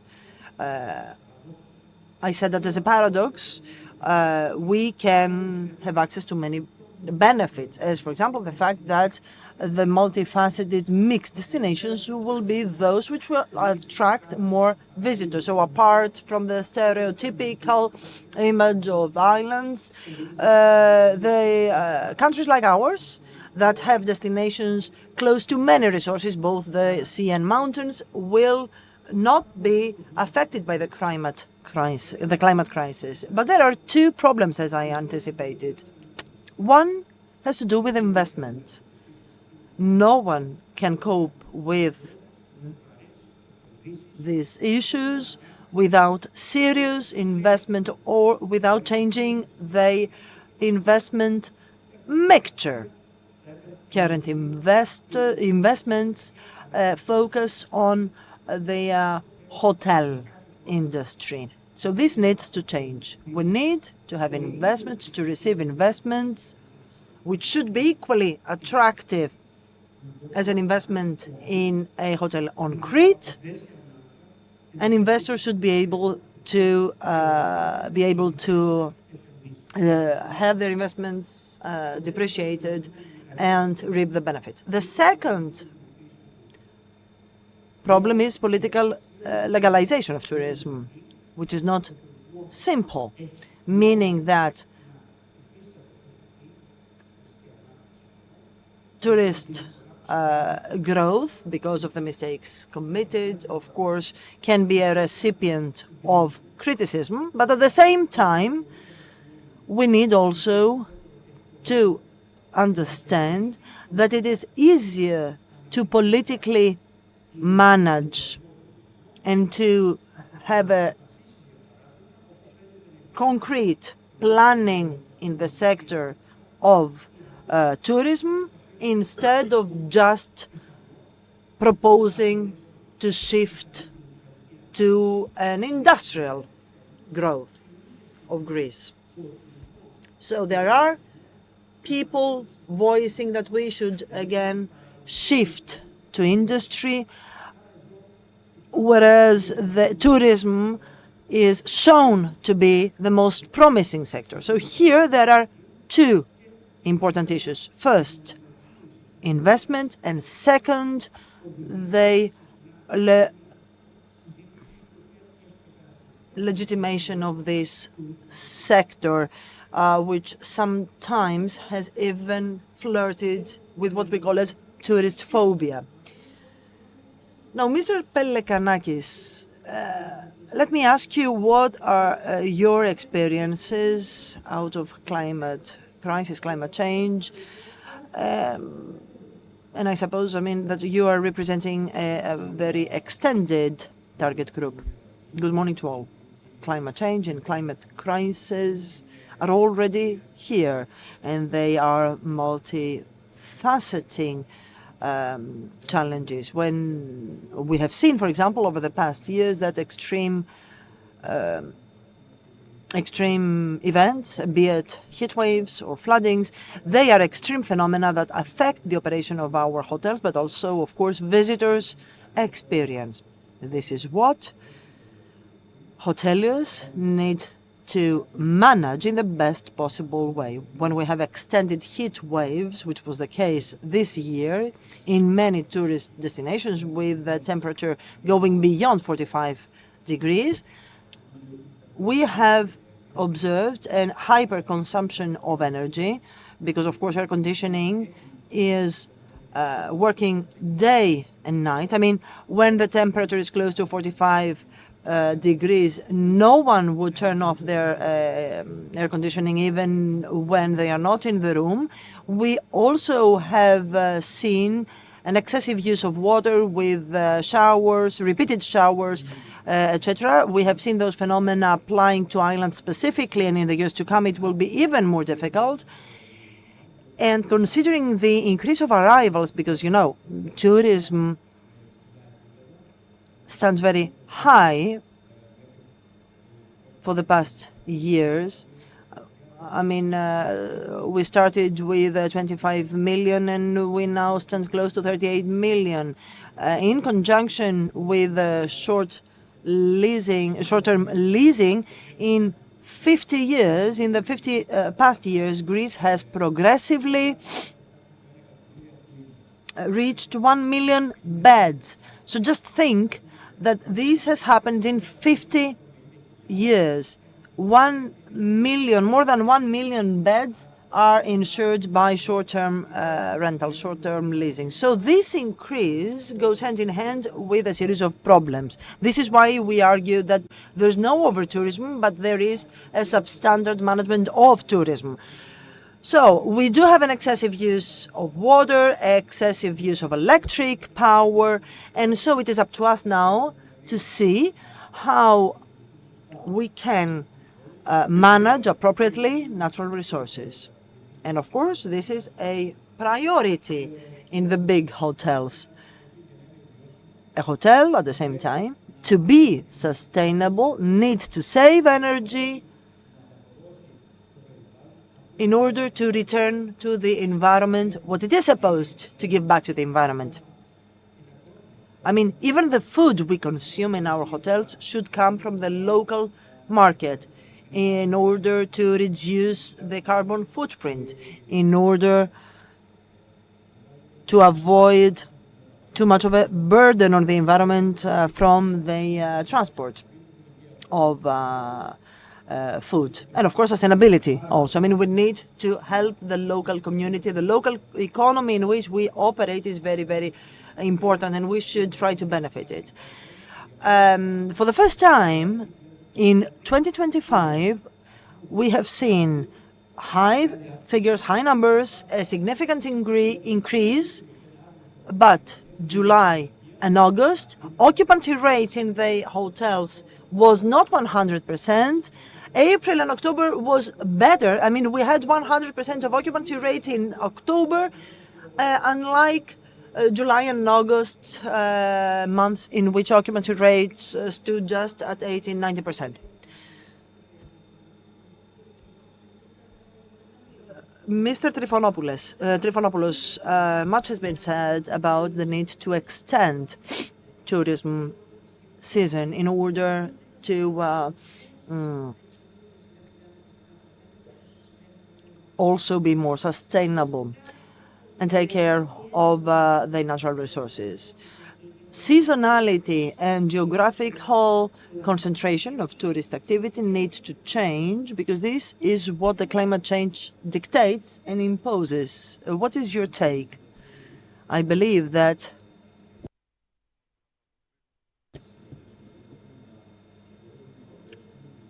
the major challenge of this conference is to bring together science with the future of tourism.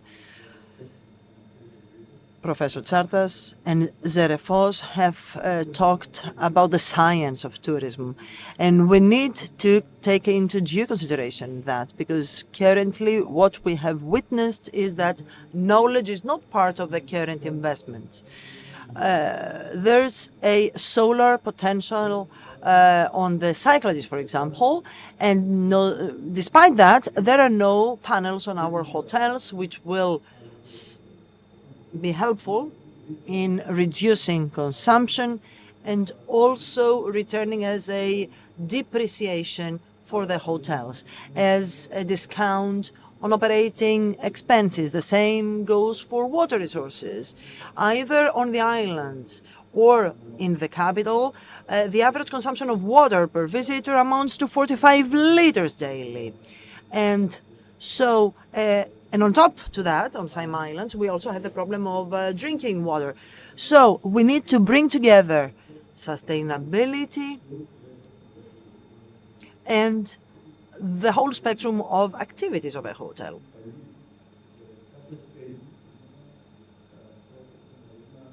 On Santorini, for example, traditionally, rainwater was stored for the drier seasons.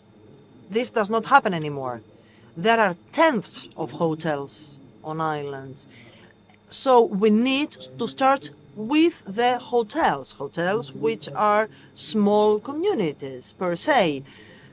The fact that over the past decade, 4-star and 5-star hotels have more than doubled, and this is a very good thing. So we need to be aware. We need to raise awareness of investors and staff vis-à-vis those challenges, because this will make a difference in the diversification of the Greek tourist product as against the competitors' product.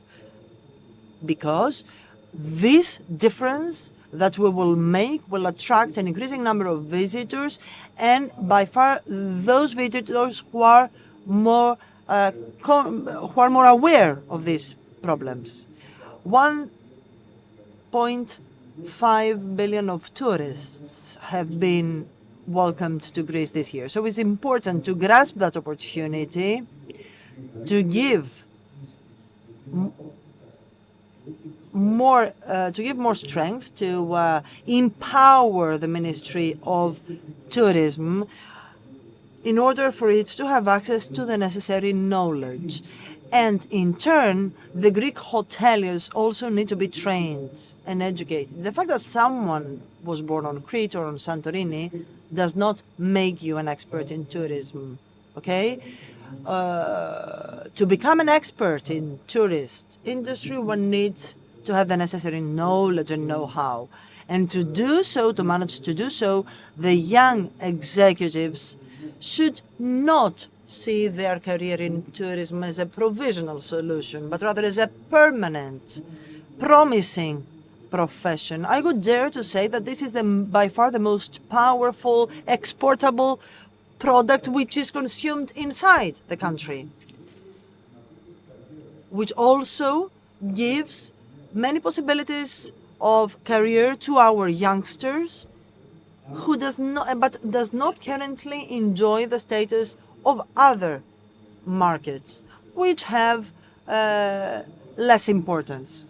Tourism, beyond a shadow of a doubt, is an industry in which a specialized young person, a graduate, may invest their career in the long run and will manage to thrive personally and professionally. So when it comes to sustainability, we need, as a country, to take the extra mile and to be at the forefront. Let me remind you that Greece ranks amongst the top 10, and so we need to pave the way. We need to be the first to innovate, to focus on new technologies, as anticipated Mr. Zerefos, small wind turbines, photovoltaic panels.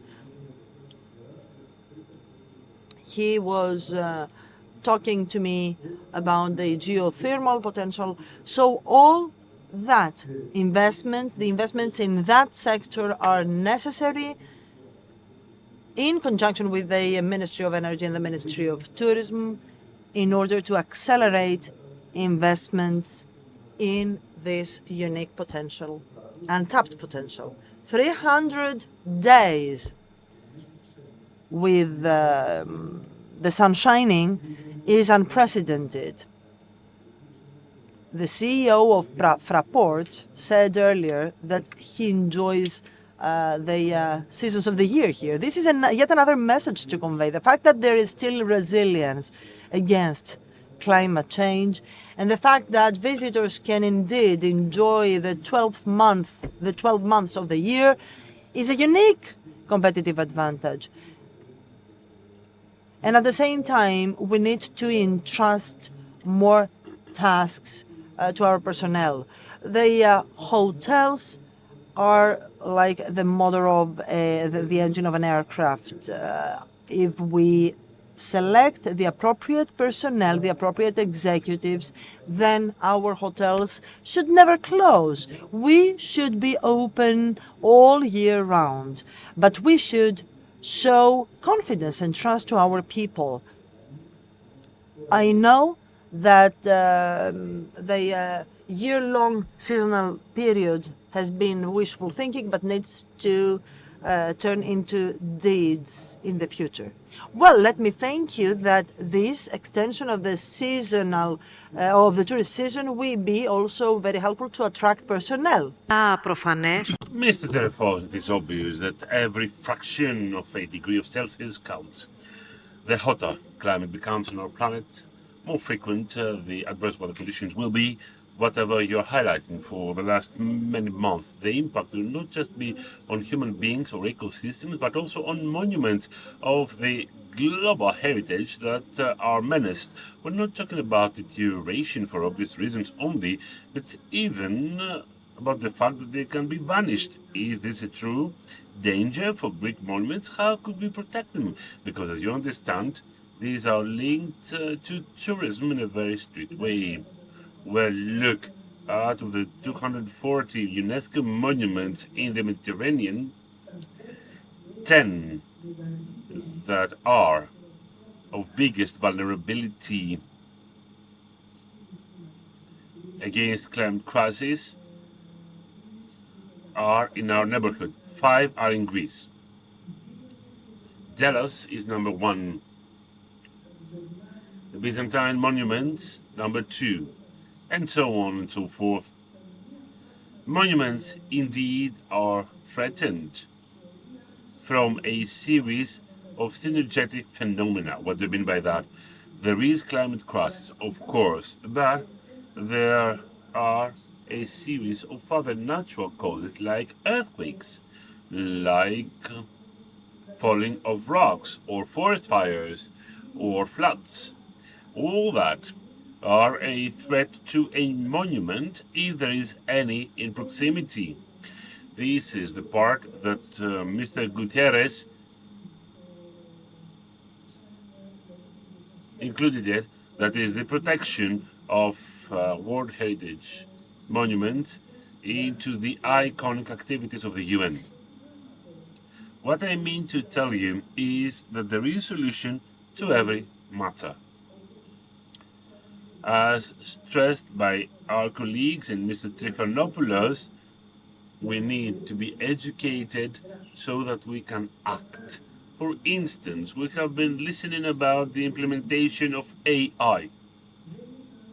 I haven't seen not even a single project in tourism on AI.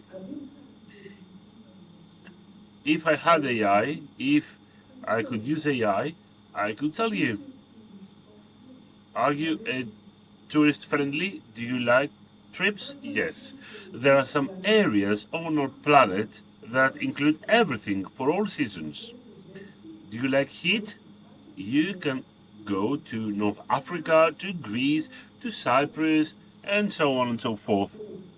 Do you like cold climate? Similar. Do you want to be in Greece because you love history, sea, etc., etc.? Yes, you can go to Greece, and if it's hot during your stay, you can climb up to the mountains. Temperature there goes down 10 degrees lower for every kilometer that you climb up. So a temperature of 40 degrees at Heraklion, Crete, if you go to the mountains of Crete, it will be lower than 15 degrees lower, rather, or 20 degrees lower. I'm saying so as an acute condition, but also as a matter of choice, a need, that is, if you have to face a heat wave. Heat waves do not occur daily. If we don't do nothing, if we want just to put in doubt whatever science says, then we can reach our summers to have heat waves daily. But let us say that we are now in 2080 and there are heat waves each day. There is a previous month, there is June as well, or May, or yes, but what about our monuments in 2080? Will they exist? Yes, but let me reply. What is the best month to me? September, of course. September. Whenever you look it up in the ancient Greek text, in the mythological work of Aristotle, on water, on air of Hippocrates, Theophrastos' work. I've read them all ancient Greeks. Believe me, September and overall the fall season or even spring, that is why spring has been so celebrated. They are celebrated for their stability. On the contrary, Aristotle says on its work about weather, he says that there are the heat waves. Heat waves of Aristotle's era were lasting for 1 or 2 days. Heat waves in the era of Attica were again for 1 or 2 days. Nowadays, heat waves can last for 1 week.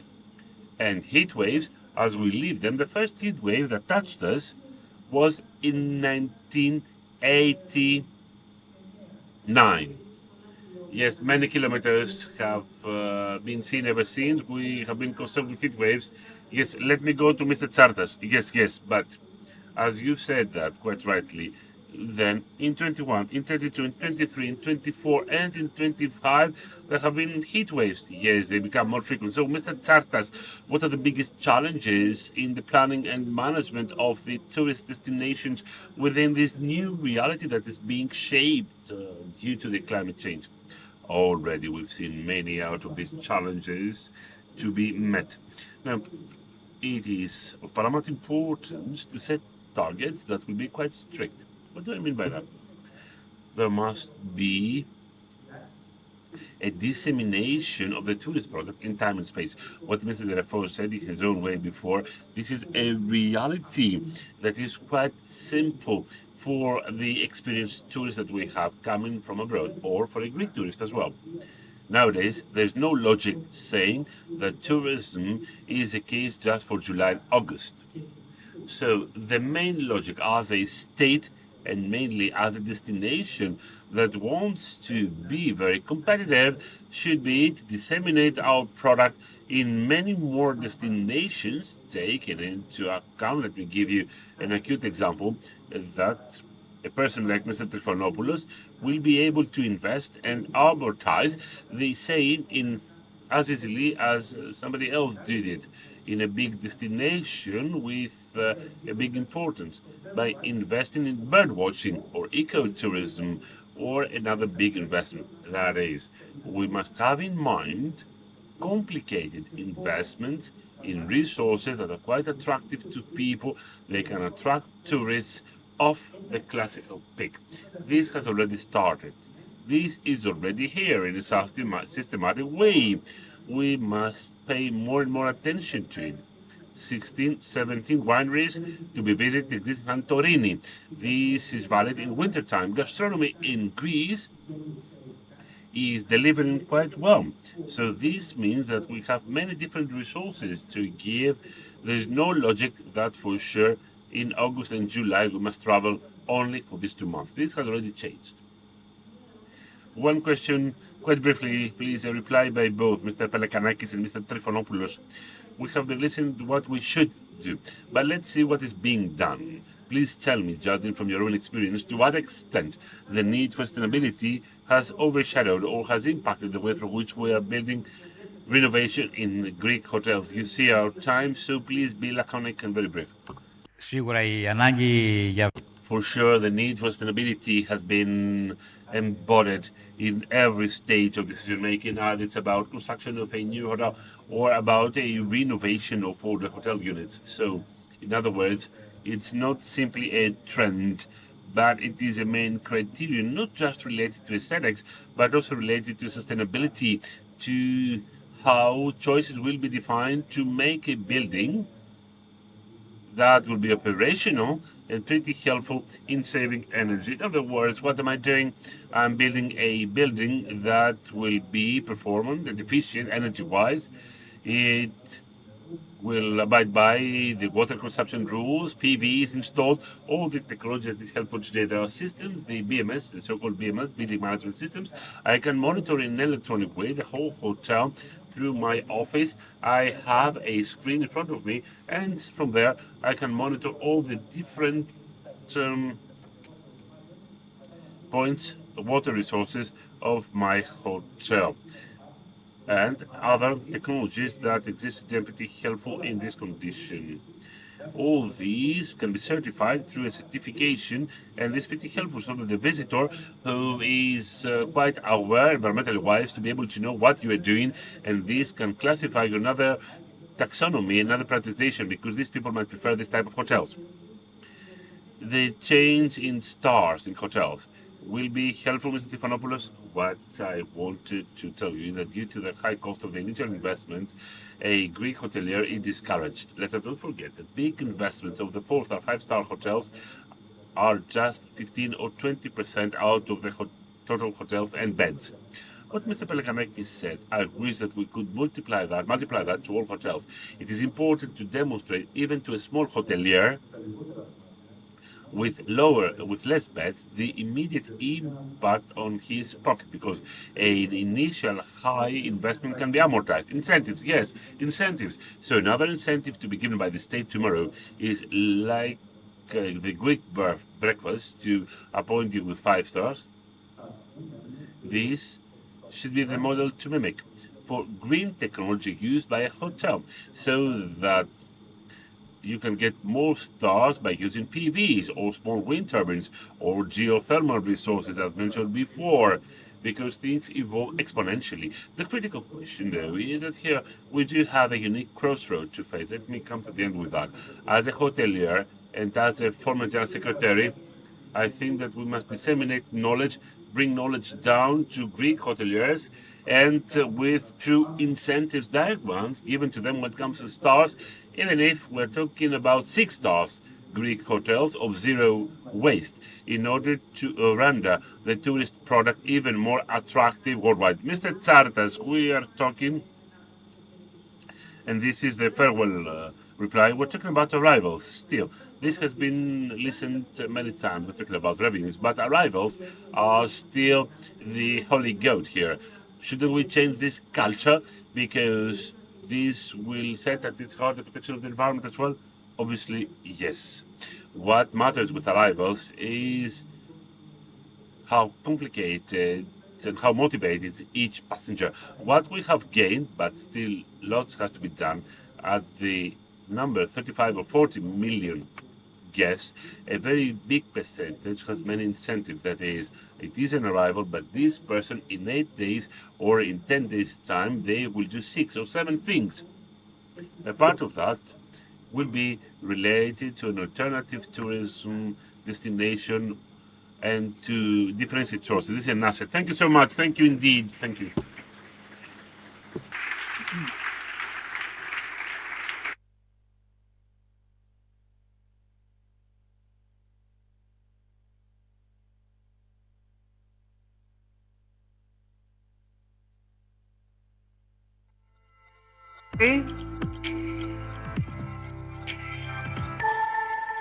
Ευχαριστούμε τους ομιλητές.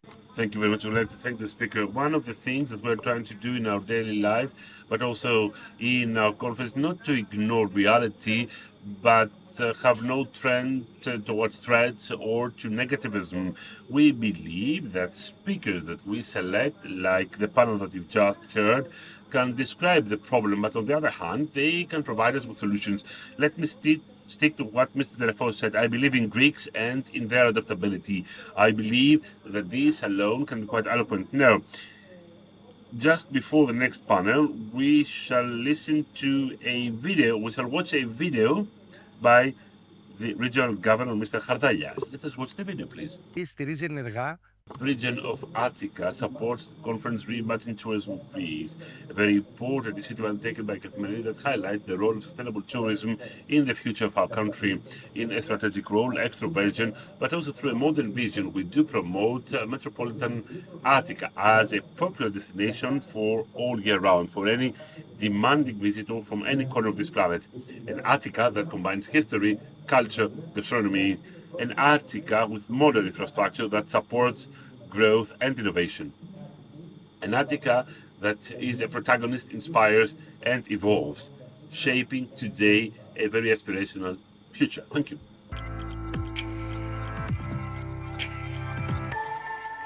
Ο κύριος Χαρδαλιάς μας έβαλε... Mr. Chardalias just pass the ball for the next panel.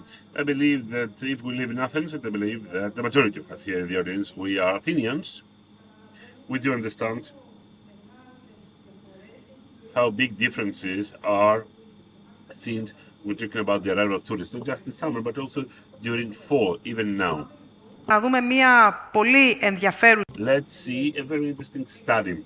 It says the name is the carrying capacity for the region of Attica. This will be presented by Mr. George Daphnos, who is Senior Manager of Arimaco. I would like to give him the floor for this brief presentation. Please, Mr. Daphnos, you have the floor. Καλή σας ημέρα. Good morning. My name is George Daphnos.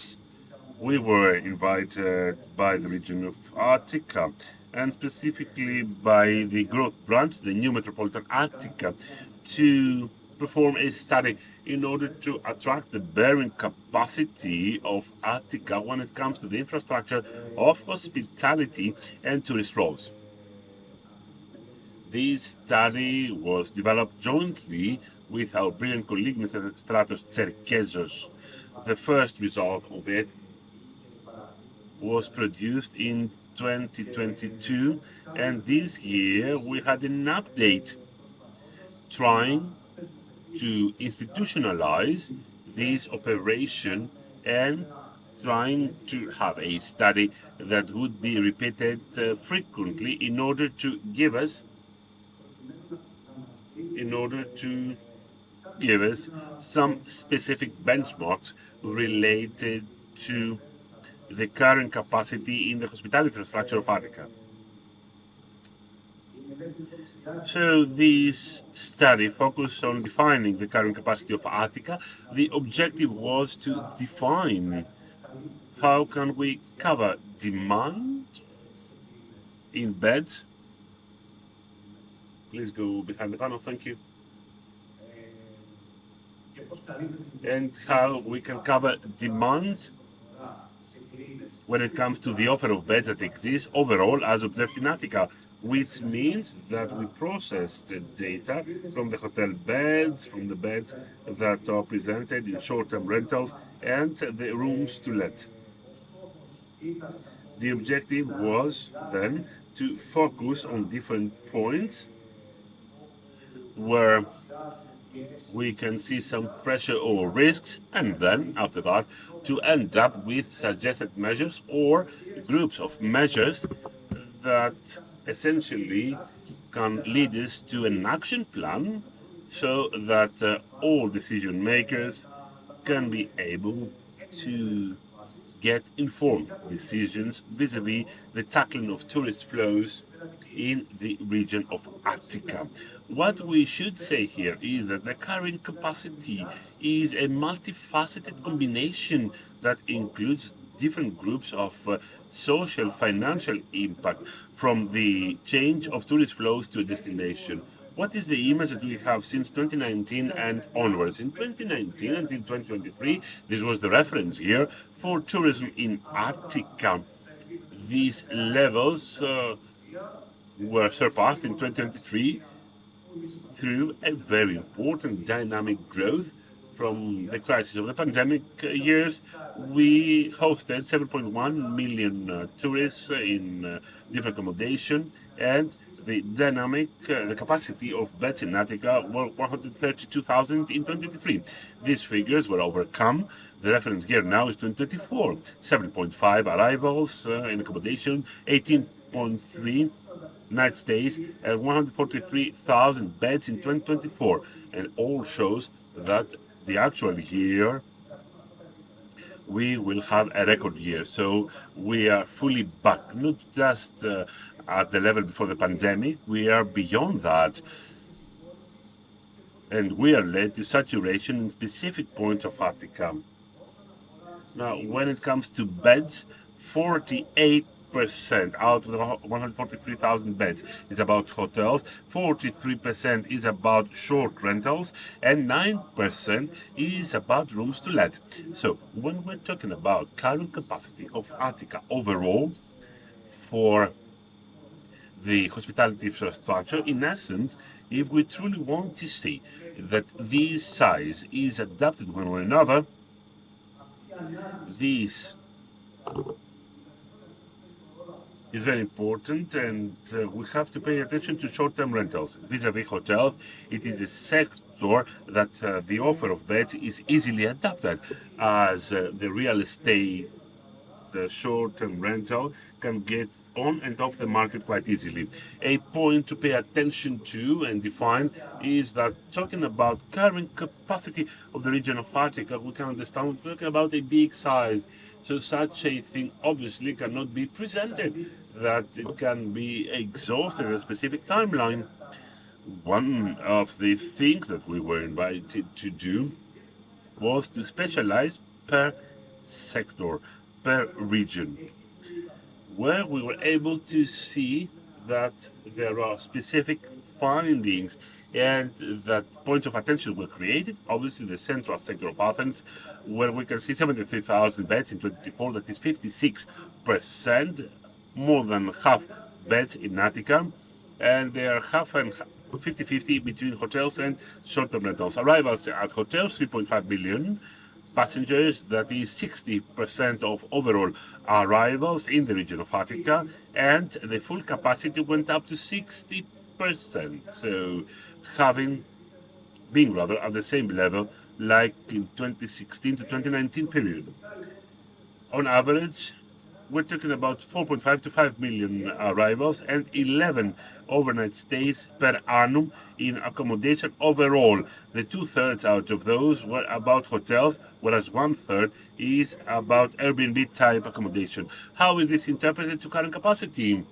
By highlighting, in essence, the overall capacity presented in the region of Attica in beds, we can see that the central sector present sizes up to 90% of overall capacity in the peak months, something that is a high demonstration of saturation of our current capacity. We built an indicator through which we wanted to measure exactly what will be done and what will be the timeline to exhaust the current capacity in hospitality infrastructure if we take the assumption that this size will not change and that it continues to have the same capacity when it comes to demand and visitors coming to Athens. What we saw by implementing this indicator in a specific timeline from 2016 to 2025, we see that 2025 says to us that there is a specific timeline of 1 year.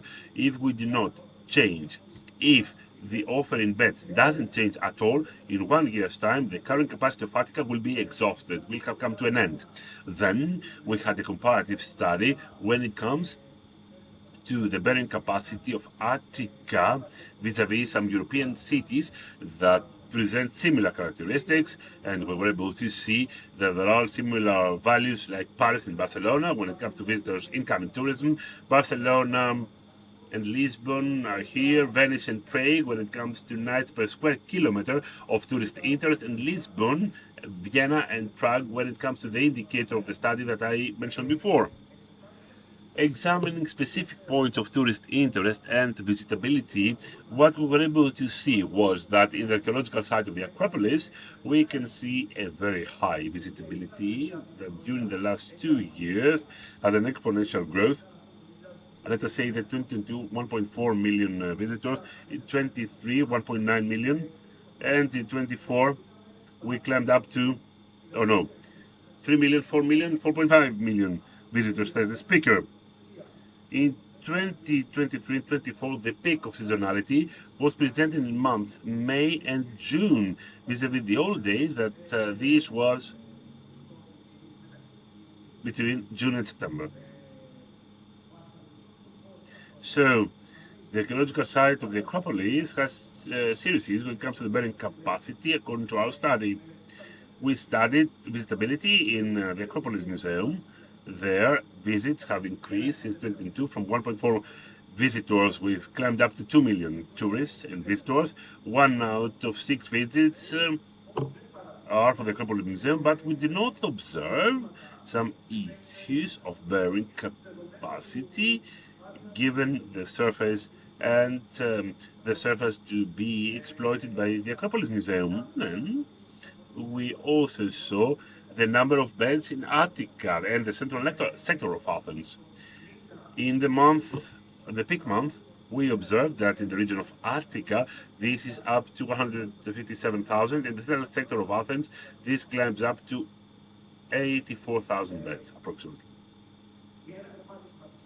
A very important part of our study was a comparative highlight vis-à-vis the measures to be taken for the management of the short-term rental. Here, there has been also a mixture of different measures taken at the European level, which extend from a limitation of days up to the establishment of specific leaves or specific prerequisites to be met and respected. And overall, there is a trend throughout Europe, especially in areas and cities like Barcelona, Venice, that are facing a huge problem, to have a very specific and strict tackling of the phenomenon of short-term rentals. Now, other regions, examining every region in a separate way, the bearing capacity, what we were able to see was a shift.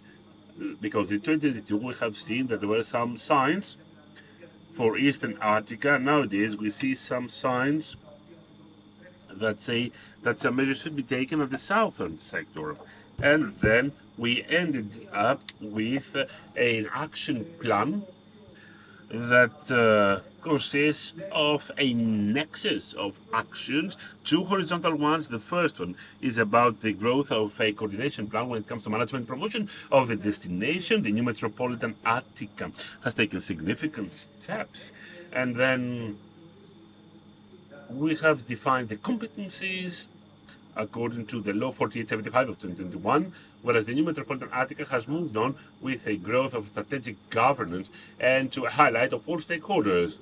A second horizontal action is the growth and the update of the destination. Here it's a critical matter as what will be done by the region of Attica and all other stakeholders, of course, is to decide at the strategic level nowadays what exactly we want to do vis-a-vis visitors and tourism in Attica, because if we keep on increasing tourist flows and if the availability of beds increases due to short-term rentals, obviously there will be some other collateral issues that are up to resources, energy, traffic in the street, etc. A very important part of our proposal is about the management of tourist flows. We are proposing specific tools, and we need to recruit modern technology and AI. At the heart, rather, of these proposals is also the creation of a central spark system of monitoring of visitors, something that has been already implemented in Venice, Italy, with very important results and quite successfully. Then infrastructure of hospitality, we believe that a proposal could be to have a monitor, control and adaptation of the bearing capacity of destination in the different hospitality infrastructure at frequent intervals so that we can see how the size shifts. I'm talking about the capacity to cover demand. Then improvement of the tourist experience. We must also use different technological tools in order to meet the need and serve the experience of a visitor, and not for that to be downgraded from congestions that can be spotted in different spots of tourist interest, and other actions related to day pass or educated travel campaigns, especially for the visitors to respect monuments that they are visiting, and goes without saying, actions when it comes to the update, promotion and enrichment of the tourist product so that we can develop other tourist products that for sure can be offered by Attica, and of course it can also follow the traditional tourist products offered right now. Other measures, as we said, the strategic planning study, all stakeholders and all bodies should be involved in this procedure. It should have a participatory footprint, of course, then the upgrade of the system, as we said, the support of local entrepreneurship, so that the different regions that are saturated or congested, they should not lose their initial character, and the local economy should also serve permanent dwellers and avoid gentrification, that is a shift, an exclusive shift according to the needs of the visitors. A series of other measures that we have already mentioned, digital applications, tax incentives, tax measures that are deemed to be the more effective when it comes to the tackling and management of tourist traffic in different case studies that we have examined, and of course the improvement of mobility in urban centers. The next steps now, when it comes to our study, they are related to the deepening of that so that we can see the bearing capacity of Attica in specific fields like local economy and see to what extent concentration in specific points of a big tourist flow, for instance at Koukaki or the historical center of Athens, can change the local culture or the local inhabitants, something that has been observed in Venice. The main infrastructure, what is the pressure put upon the main infrastructure, networks, watering, water sewage, telco, and energy, of course, and the urban environment and urban mobility characteristics that we can all experience in Attica nowadays, especially during the peak months. So, within the next steps, we're talking about specialization of this study in some of these fields, and of course, regularity that we all want to implement vis-a-vis the measurement of these sizes and these values. Thank you so much for your attention.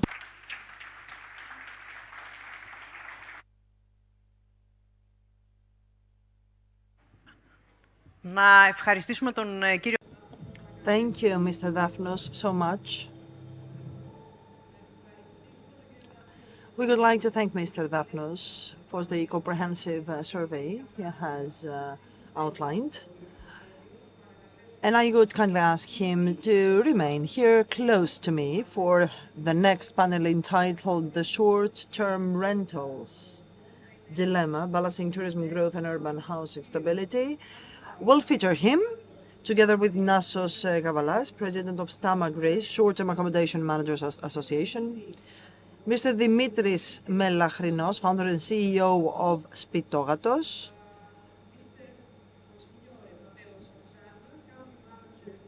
Mr. Matteo Sarzana, Country Manager Italy and Southeast Europe from Airbnb, and the discussion will be moderated by the dear colleague from eKathimerini, Apostolos Mangiriadis. He has also prepared an excellent series of podcasts pertaining to tourism. And apart from those podcasts, indeed, there's an excellent newsletter, both in Greek and in English. If you subscribe, you will receive once a week in your email all the recent developments. Apostolos, the floor to you. Μαργαρίτα, ευχαριστούμε πολύ. Ευχαριστούμε όλους που είστε. Thank you. Thank you so much to all. I believe that indeed Mr. Daphnos, Mr. Gavalas, Mr. Melachrinos, Mr. Sarzana can please join me on stage.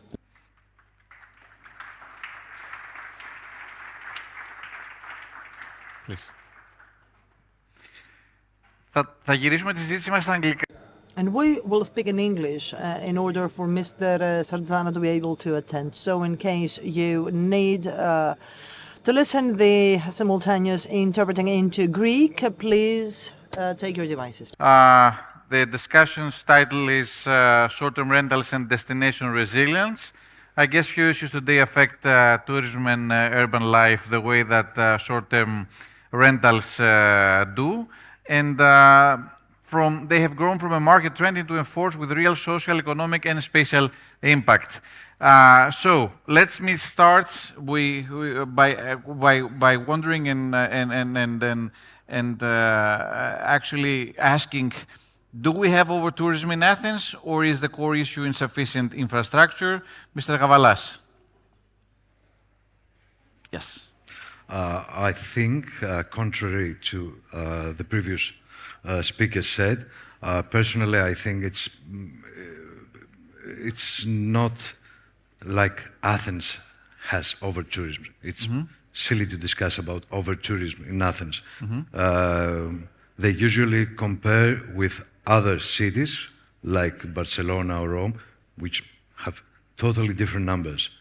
So I think instead of looking after our infrastructure and more work to be done, avoiding for the time being discussing all this implication about over-tourism. It doesn't make sense for Athens to have over-tourism with these numbers. Mr. Marganos? From our point of view, what we look at is the international demand for real estate, which it's increasing. It's increasing year after year, and it keeps going. So I don't know if we have over-tourism from our point of view, but we have increased international demand for real estate constantly year after year for the last 10 years. Mr. Daphnos? From my point of view, we witness specific places in Athens of tourist interest that resemble to a phenomenon of over-tourism. So have places like the archaeological site of Acropolis, experiencing pressures from tourism flows, but we are yet far enough to sustain that Athens experiences over-tourism overall. So we have to look on specific geographical areas where one could... So it's concentrated to specific areas, that's what you're saying. Exactly, exactly. One could witness specific phenomena of over-tourism. But overall, it would not be valid to say that we have over-tourism in Athens. All right, we'll keep that for the continuation of our conversation. Mr. Sarzan, I'm coming to you. Airbnb is already facing a ban in 3 districts of Athens. How do you respond to this measure, and what is your stance on the government's plan to potentially expand similar bans, not only to Athens, but to other cities also? Sure. I think, as you have seen in the presentation before, there are several regulations across Europe, very different regulation from one country to another, from one city to another. I would not call the one that you have here in Athens a ban. It's more a freeze. And actually, since I look after several countries in Europe, I have to say that the way it has been done here in Athens, it's maybe the best example of regulations that you have across Europe. Let me say why. So the way it started is that the government looked at the numbers, so the data. We have an agreement with the government, we share numbers of accommodation, numbers of taxes paid by residents. And so they decided to freeze the opening of new location in the 3 main districts of Athens, which are the one where people tend to stay the most.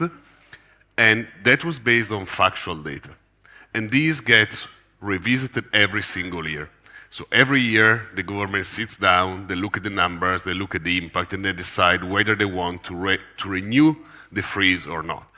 And this is the best way to do so, because the city changes over time.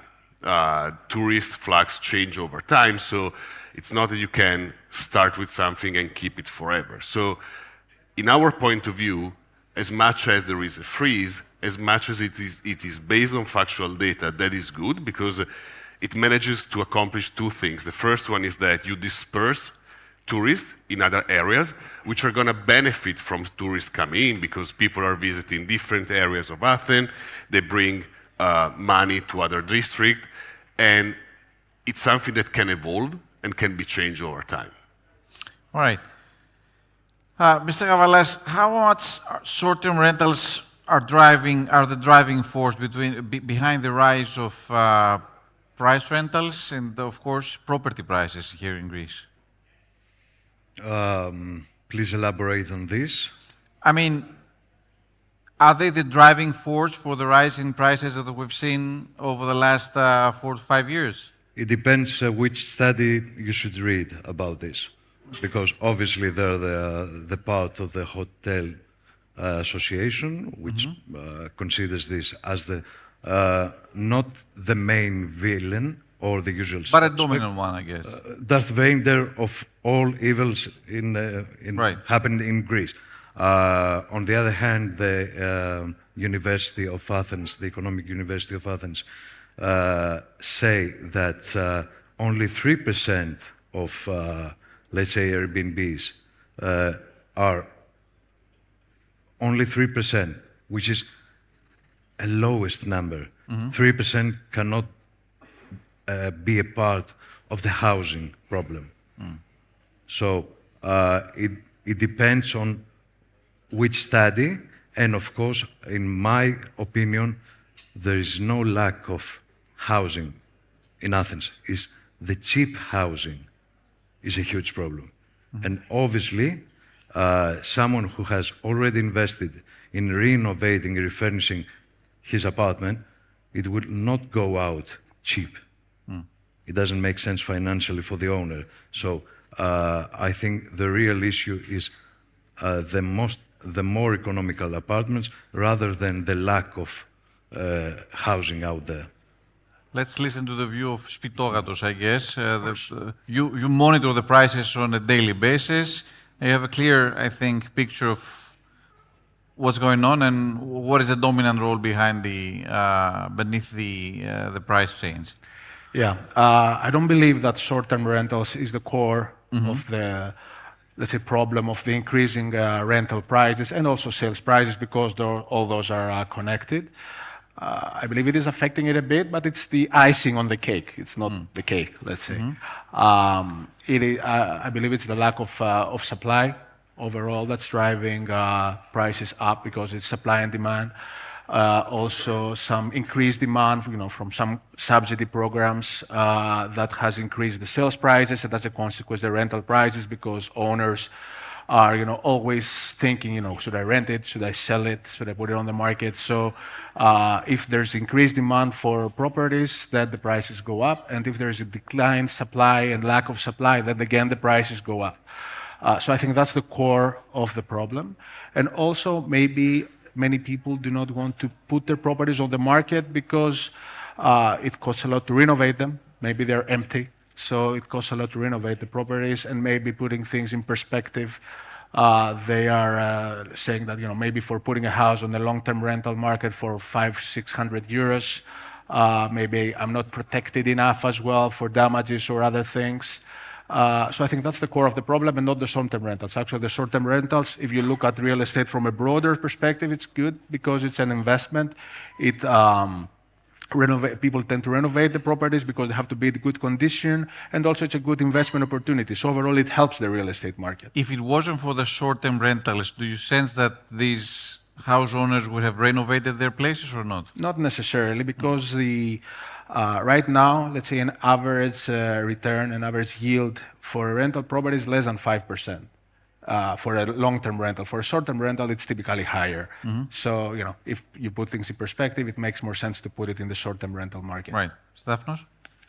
I have to agree with Dimitris. We have made a lot of research trying to establish or examine a correlation between short-term rentals and prices.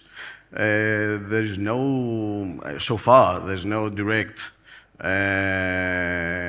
signs that they have a very strong correlation, but basic economic principles suggest that if you subtract properties from the market, obviously the prices will be affected. But this is not the core issue in this topic. So yes, there may be an influence on prices, but this is not the main driver of prices in the real estate market. All right. So, Mr. Sartsana, across Europe, several countries have already imposed some tough regulation, strict rules on short-term rentals. Based on that experience, do you believe Greece should move towards a tougher European-style regulatory model? And if not, why? Well, I think it goes back to the question that you asked the other panelists before, which is, are STRs affecting the price of rental houses? And there are two things here. The first one, they already pointed it out. I mean, the percentage of dedicated STR is very, very small. Just to say that in Athens, 1 out of 4 houses is completely empty. So that is one. The second one, which we rarely think about, is what if all the houses available on Airbnb would become available to the public?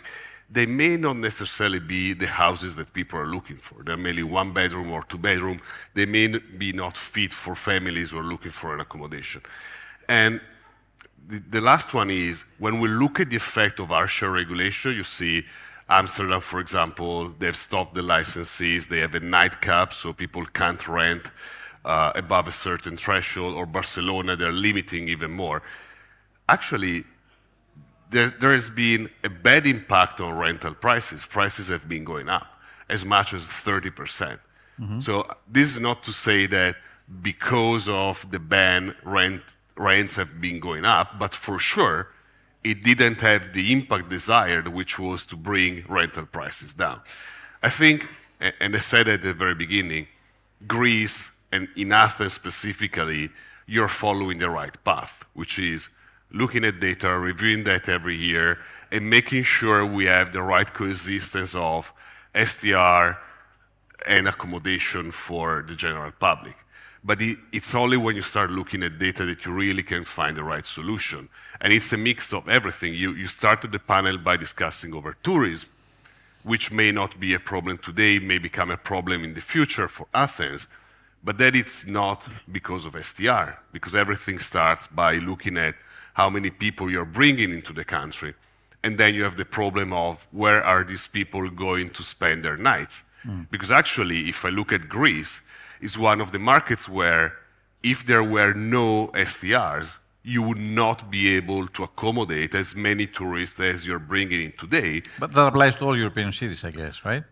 Sure, but Greece especially, because you have the islands, you can't keep building new places, so there is much more restrictions than the one that you have in cities like Rome or Milan, for example.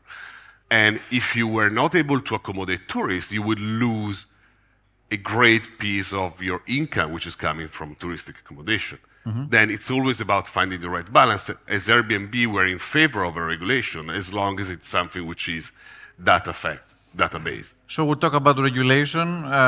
Mr. Gavalas, what impact have recent regulations actually had? And do you sense that the government's new framework help your sector? Actually, quite the opposite. We're used to having every 3 months a new regulation about short-term rental, which is crazy. If the government had this initiative and passion towards fixing other issues, we would all be happier living. We live in Europe. We love to regulate in this continent. Exactly.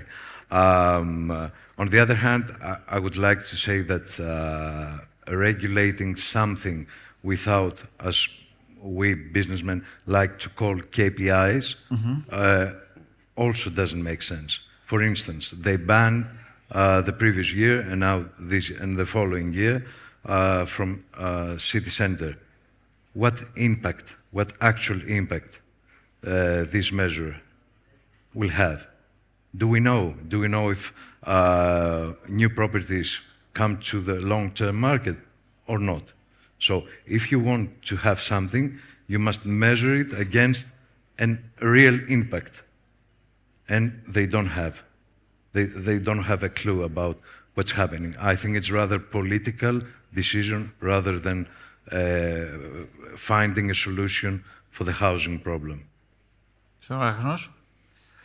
Well, we've seen that regulation, the property prices are quite sensitive to the regulation. So there's a new legislation in place, and then the property market, the property prices are affected instantly or quite positively. Also, it's also sensitive to market conditions. So, for example, related to long-term rentals versus short-term rentals, shortly after the COVID period, that many short-term rental properties were put on the long-term rental market, we saw that prices increased instead of it decreasing because all those properties were renovated. They were, as was also already mentioned, probably smaller, so higher price per square meter. So people that had made an investment to renovate them, to put them in a proper condition in order to be able to host people, they wanted to have a good return. So those properties were more expensive.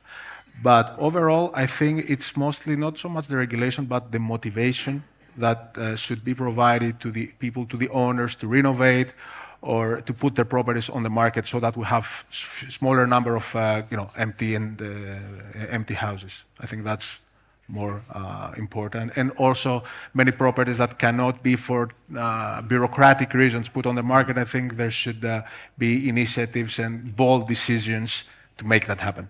I guess that's the million-dollar question of how to explore, what motives that the government should give to those owners to open up their houses into the market. But we keep on discussing the issue, I guess. Mr. Dafnos? Well, there's no one-size-fits-all to this issue. There has to be done some serious monitoring and research work on how the market evolves in specific areas and how the needs are differentiated between specific areas in Athens, let's say, and also examining specific case studies shows that the imposition of strict regulations that have an horizontal character didn't pay off.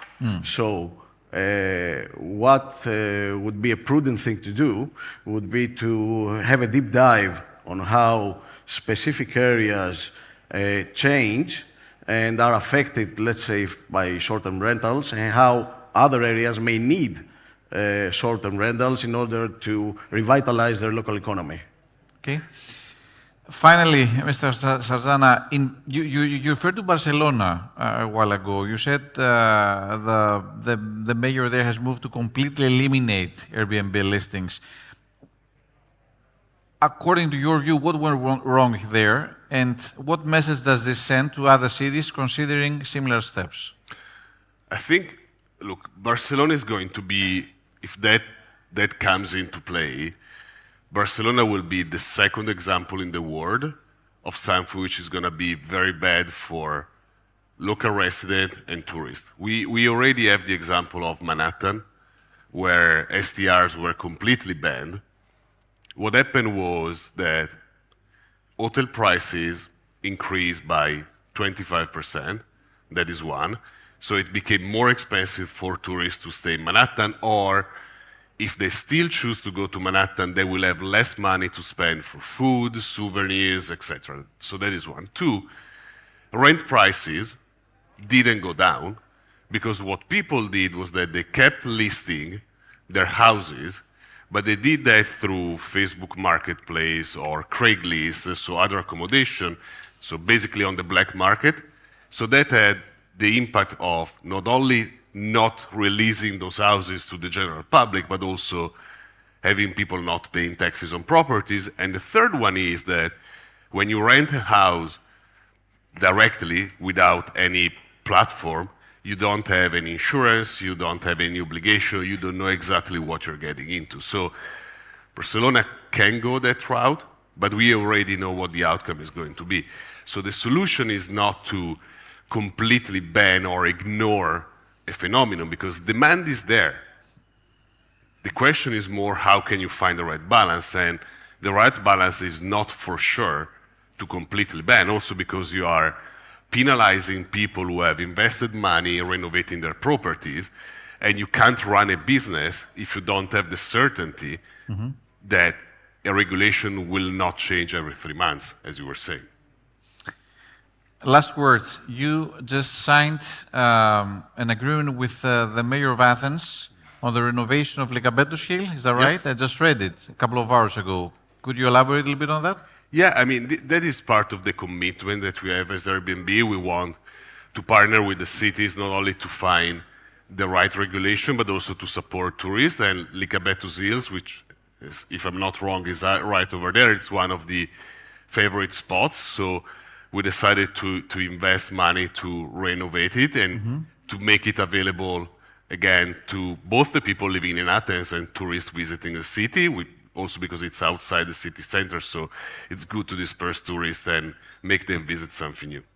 Thank you very much, Mr. Sarzana, Mr. Melachrinos, Mr. Dafnos, and Mr. Gavalas for joining this discussion. Margarita Brunara, floor is yours. Thank you so much. Thank you.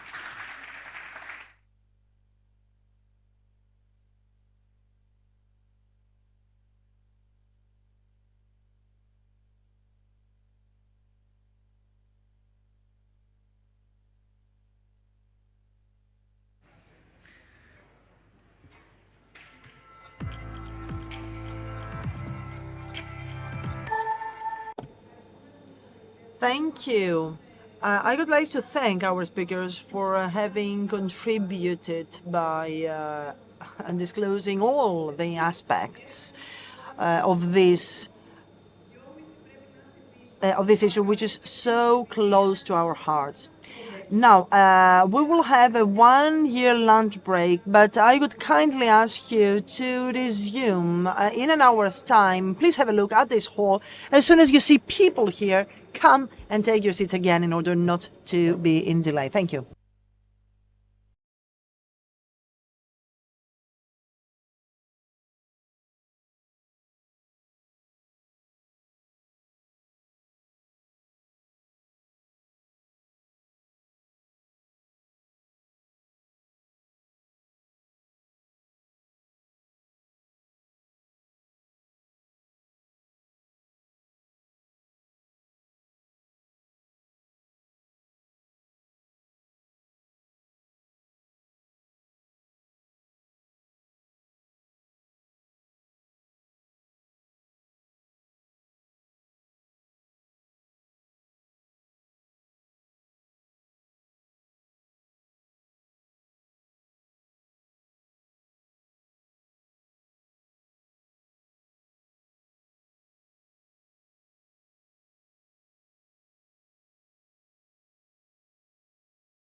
So, welcome back.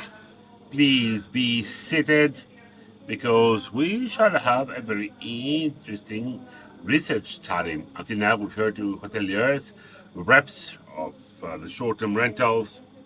We have tried to combine all different views here. One of the things that we haven't heard until now is what are the ideas of the dwellers in lands where there is much developed tourist activity. Before we had the example of Attica, that through some figures this was approached, but nowadays we're going to see what happens in Sifnos. The next panel is the title, Sifnos is changing tourism through the eyes of the locals. It is a study, a research study conducted by Lab 1830, which have the big joy to have with us Mr. Aris Iliopoulos, who is the research director, in order to present us this research study. It's very important. He promised that this is going to take him 17 minutes. You have the floor, sir.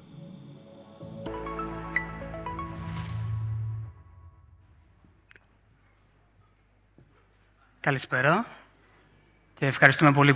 Hello, thank you very much for being with us today. Today we're going to talk to you about the impact of tourism on Sifnos Island as expressed through the eyes of the locals and based on a research study we conducted during the summer on the island. We shall mention some data of tourist activity on the island and then we are going to give you the results. Stay tuned because we're going to make you watch a short video depicting the experience of the locals. Who are we?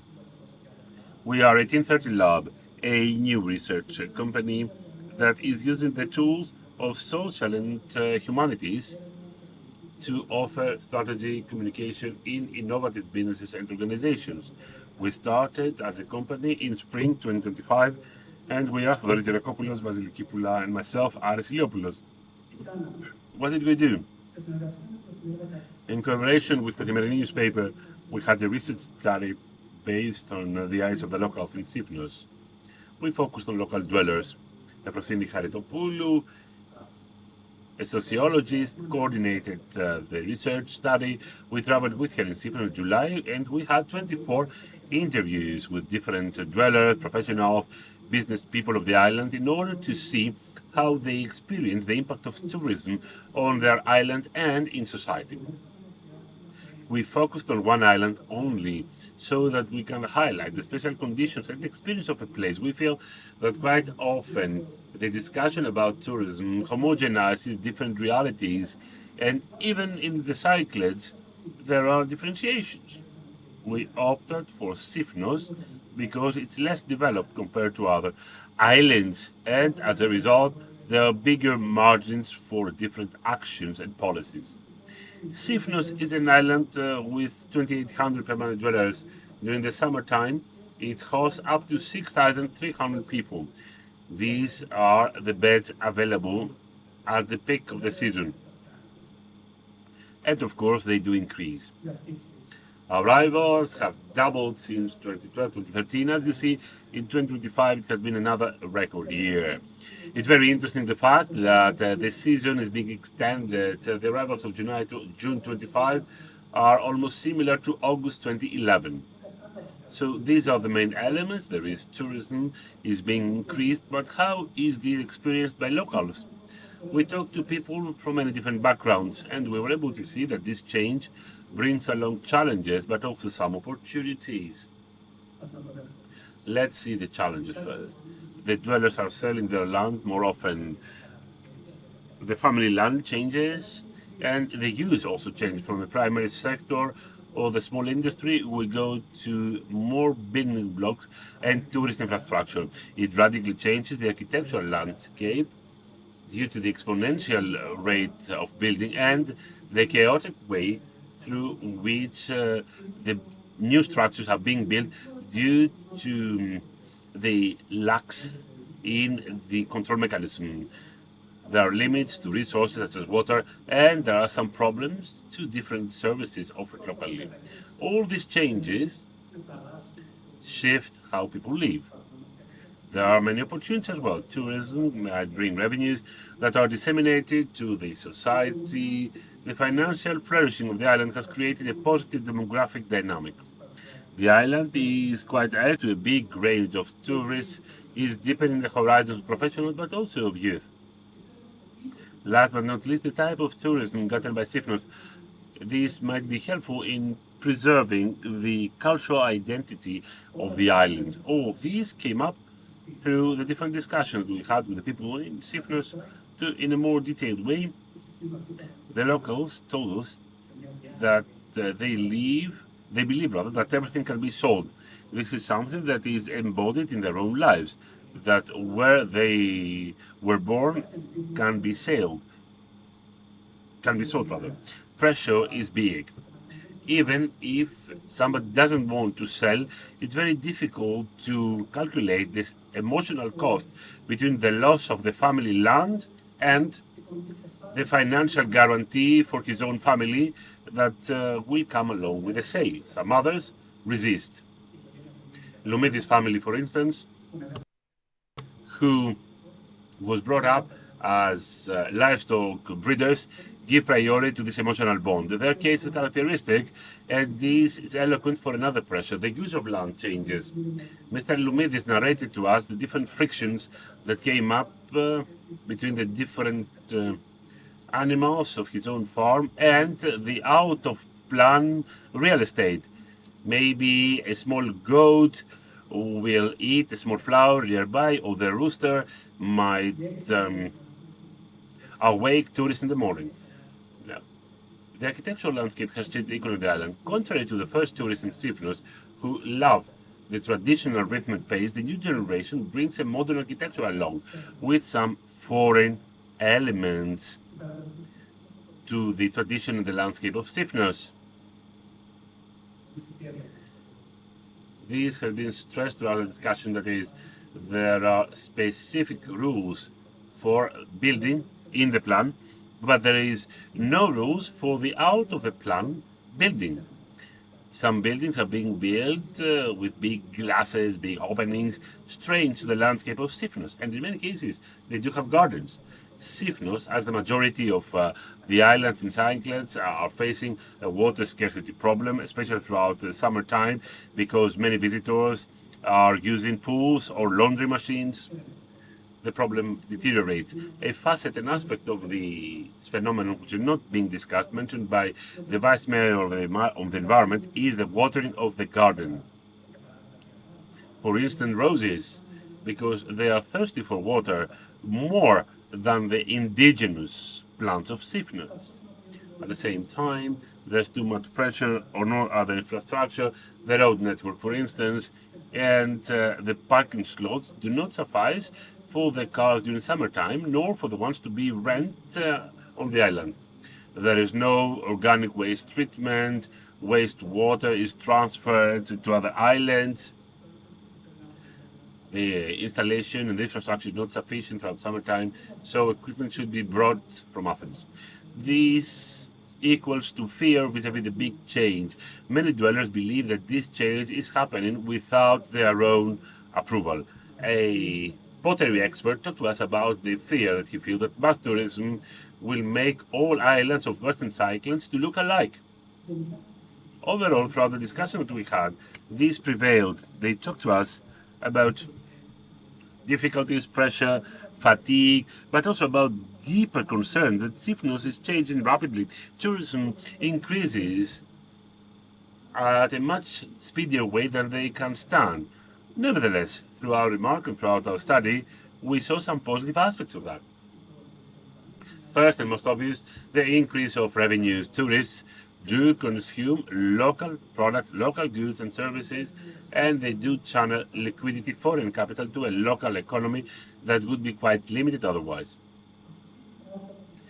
This says that the notion of the best is linked to tourism of higher expenditure, not to a cultural element. Another feature to be paid attention to is the demographic dynamic of Sifnos. According to the most recent data, 1 out of 5 people of the population of the island is a child, a big percentage for Greek data. The narration of the principle about classes during the last 25 years makes that link between the financial flourishing and the rise of demographics in Sifnos. Nevertheless, the principal said that he is afraid that this would change. There is a subtle, a delicate balance between the well-being of tourism, the quality of life that retains families on the island, but also the risk to overcome some barriers of the bearing capacity of the island. As a result, this positive dynamic could be reversed. We saw how tourism could be a mechanism to preserve and not to alter cultural identity. Agritourism, even if it's making baby steps, it's a good example. There are farms on the island that do offer different activities with local culture, local practices. The families and the owners who have these farms do get proper liquidity to move on with cultivating local varieties, to move on with having this installation, infrastructure, and convey knowledge towards young generations. At the same time, tourists are not just simple consumers of products. They do participate in the procedure. They understand the meaning of this production, and they are linked to the tapas, to the place and tradition.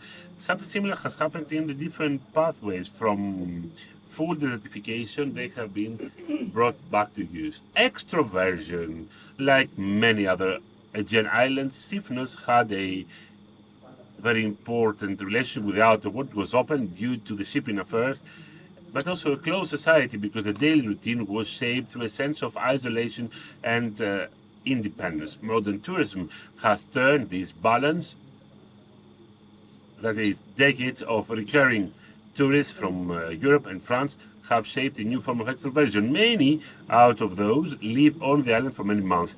They purchase a house and they participate in local initiatives like the animal-friendly organizations. So the island is becoming a scene of coexistence for different ways of life. Seasonal, non-seasonal, Greeks, foreigners. This research study led to two very important findings. First, we must stress that dwellers do not perceive negative results of tourism as a consequence of their own choices. They have co-shaped this reality, but still, it's quite rare to acknowledge their own responsibility or involvement. The majority of narrations are talking about tourist pressure like something external or something imposed on them. Second, even the most positive aspects of this tourist growth are not promoted in their narrations. There are, but they are not experienced as a success. In the collective perception, tourism is being seen as an experience that goes beyond individual responsibility. This sense of lack of control is not built, it's not artificial. It echoes the lack of state operation and the critical aspects of tourist governance. The absence of state tools to control and moderate this operation turns every activity to an uncontrolled growth of tourism. This conclusion has been of paramount importance for analysis. It came up from our research study. We saw, or rather we ended up with some proposals to be found on our website, 1830lab.com. We focused on how the state might recover and might retrieve control on the tourist growth of islands towards a model that prioritizes the long-run profit, sustainable profit, respecting the natural beauty and wealth of each land. First axis, this is about the functionality of the island, that is the provision of public goods, assets and services, water, cleaning services, waste management, transfer. Here we are suggesting some tools for the independent municipalities or a fee of stay so that the most expensive accommodations can contribute more to the sustainable management of resources. A banning of pools or regulation of watering. A campaign to upgrade or to update visitors about water. There is similar experience in Croatia and on the islands of Croatia facing water problems. We need agile mechanisms to finance infrastructure, PPPs, social responsibility projects, but also incentives to invest in critical infrastructure of the island similar to the ones that do exist in strategic investments in the country. Last but not least, a measure of social responsibility, subsidizing the medical transfer of dwellers. This is a problem for Sifnos. Now, let's turn to the second axis, sustainable building. Today, the off-the-plan building is a window for asymmetrical growth. It is beneficial for the big investors and local small owners. We need strict rules and stricter sanctions for fraudulent data and infringements with substantial fines. Maybe we should talk about a freeze of permits, especially on the islands of big pressure like Santorini. Last but not least, the building terms should be aligned with the cultural tradition and heritage of each island, that is, architecture, for instance. Third axis, local participation, the enhancement of the role of dwellers in the big decisions. The objectives here is dual. Give to citizens this role, but also we should enhance the notion of individual responsibility and awareness that each choice, either big or small, can shape a collective result. Here we are proposing 3 ways to make it happen. First, an institutionalized program of frequent consultation for the big decisions of the island with the participation of dwellers. Second, provision of financial incentives for choices that do highlight the local character in the architecture and gastronomy. And third, promotion of a new model of tourism that will bring financial benefit without changing the character and the resource of the island. Conclusion from this research study, Sifnos needs not to become less touristic. It shouldn't reject growth, but it should define it on its own terms. Dialogue about tourism is at the end of the day a dialogue about the golden rule, how we can develop a place without losing its own identity. On Sifnos, we also filmed a video which includes some excerpts from the interviews we got with the local dwellers, and it tells the story of the impact of tourism through their own gaze. The video has been already uploaded on the YouTube of Kathimerini newspaper, and we can now watch a small part of this video. Thank you.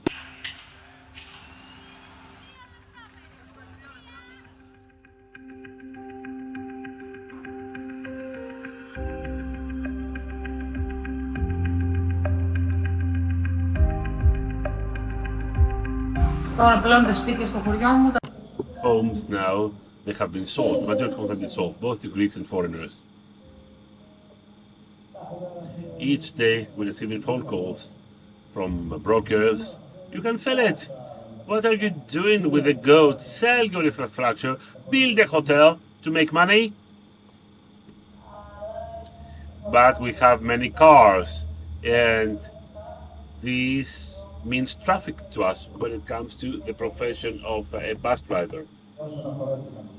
When it comes to sewage, we are obliged for the different activities to be done through specific trucks. In Sifnos, there used to be a small white house, and all around it, a plain landscape. All of a sudden, you see one villa, and next to it, 3 or 4 stremas with different plantation and trees that is being watered on a daily basis by the water system of the municipality. In the old days, we had a very beautiful island. Nowadays, everything has changed due to the excessive building, due to overtourism.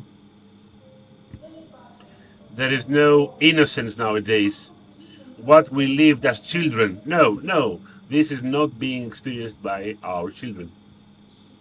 Sifnos had an identity and some characteristics that through this whole thing, they do change. It's not going to be Sifnos. Everything will be alike. This is what frightens me. I would like changes, not abrupt changes. I would like changes that might hide some future. That is not for the sake of them.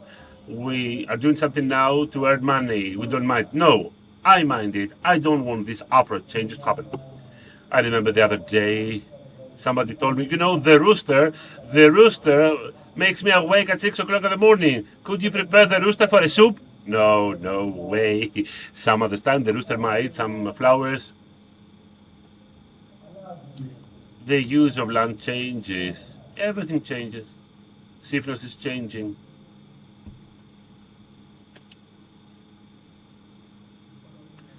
You can have the whole study. You can scan this QR code. It is uploaded on kathimerini.gr. Thank you so much for your attention.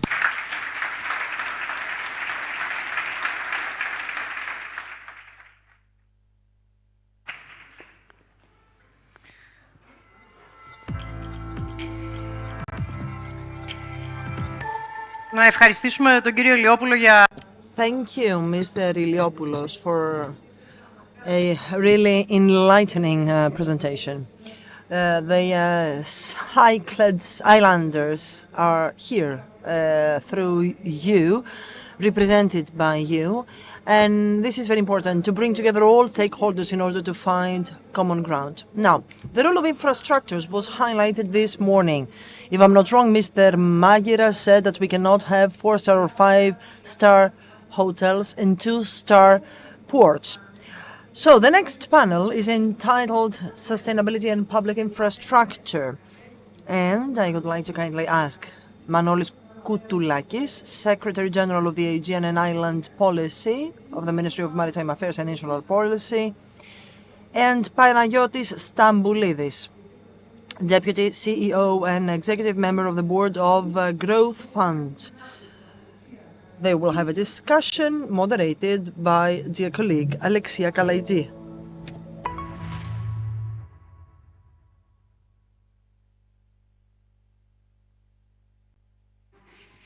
Νομίζω δεν θα μπορούσαμε να είχαμε πιο... I believe that the survey from Sifnos is an excellent starting point. We all have the same feeling, I believe, and I have here with me two excellent speakers. We have the feeling, I was saying, that 6 years after a record year, public infrastructure still lag behind, and they cannot cope with the increasing tourist flows. So let me start with a general question and then we will elaborate. A question to you, to both of you. Is it a matter of time? Is it a matter of resources or of a coordination? I believe that we need to strike a balance between all these three.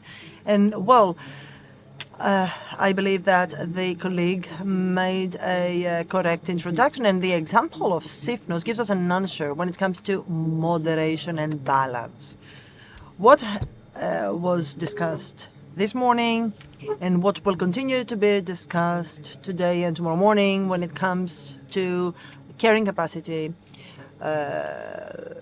with reference to the infrastructure or landscape. You know, the problem lies with trying to quantify the problem, whereas we need to agree on the fact that authenticity, resilience have to do both with a hard infrastructure, and Mr. Stamboulidis certainly will explain the difficulty of some investment which had to be implemented but will now implemented, and considering especially the speed of economy. So we need to agree what are the priorities. If you carry out a survey about other parts of society and economy, you may have to draw different findings. So other stakeholders may have other interests. When it comes to infrastructures, we have time, money, and coordination. Governance, that is. Now, talking about governance, part of the ports are now being managed by the Growth Fund. What is the difficulty to pass from planning to implementation, especially when it comes to well-known destinations? Thank you very much for having me, and it is a great pleasure for me to be here in this conference. And it's very important also to talk about infrastructure. But of course, there are different categories of infrastructure. Sometimes they are private, public, or public and private. When it comes to the islands, the island Greece, allow me to say that there's a mixed feeling when it comes to the adequacy of infrastructure. There are clusters of islands which, thanks to the necessary funds, thanks to the necessary tools, thanks to overcoming any bureaucratic burdens, the necessary infrastructures are there. The people need to know that the state may carry out and implement some far-reaching investments, including ports, for example. Ports to be managed, to be operated, or to be conceded are under the control of the state. But when it comes, for example, to water and sewage network, to marina development, etc., these are locally designed and locally implemented projects. So the state has nothing to do with that. What usually lacks is a serious planning. A serious planning with adequate resources, of course. Now, we are implementing on behalf of the Ministry of Shipping several projects funded by the RRF and the ESPA, the Partnership Agreement. Well, what I can tell you is that, usually projects were designed 10 or 15 years ago. So when you try to go to an accelerator like the Growth Fund, and the Growth Fund has to a priori accept technical specifications, well, they need to be to go hand in hand with today's technologies. So first, you need to make sure that the project can be correctly implemented. And sometimes, even when you take the decision, the market finds it difficult sometimes to participate, to be involved in quick processes. Sometimes there are too many preliminary processes which give rise to delays, and this is really a very frequent matter of delay, and it has been detrimental to the whole country. I mean, the success of tenders cannot be probably judged by some minor difficulties, but to us this shows that whenever we decide to truly implement a project, the local community appreciate the project because they are projects that will promote growth. For example, in Stilida region, there is a minor port which failed to be utilized. Although it has a very good location for a trade ship to be able to go there, the necessary depth is necessary. So that project has just been launched, and by the end of June it will be delivered. Second example, Alexandroupolis, which is a hotspot for all the far-reaching issues, especially when it comes to energy. To be able to exploit more the Alexandroupolis port, infrastructure projects were necessary. Now the RRF is available, and thanks to that, the project is about to be finalized. What I mean is that there are many projects which were designed, but in the absence of the available funding, were not implemented in the past, and they will be now implemented. Now, I would like to ask you, especially when it comes to the carrying capacity of island destinations, if we don't take into consideration the bearing capacity, how can we design? I mean, what are the criteria that you take into consideration in order to make that design, and to plan infrastructure project? Well, you are right, correctly said, because the project need to give rise to an added value for the community also and the society. Local communities and municipal authorities, regions, I believe that eventually have recognized the real needs. For example, infrastructure on islands need to focus on water management, sewage management, and public infrastructure, which will guarantee access evacuation. Okay, this is a very dynamic from a tectonic point of view territory, so we need to take that on board as well. Civil protection related issues. Of course, now we have finally drawn our lessons from the past experience, and now we are in a position to plan correctly. What now we have to do is to find the necessary funding tools. Now, RRF is over, but there is the decarbonization fund, especially for the islands. And this is a 1.6 billion euro that the Greek economy will have to absorb. And so we need to come up with projects to use that fund, or modernization for the mainland, which will have to decrease industry's footprint. So this is not over. There are European and other resources which are very helpful, but importantly, we need to be mature and realistic when it comes to planning. Because, you know, sometimes we are too ambitious during planning, and then our projects cannot be approved for reasons which have nothing to do with design. You know, sometimes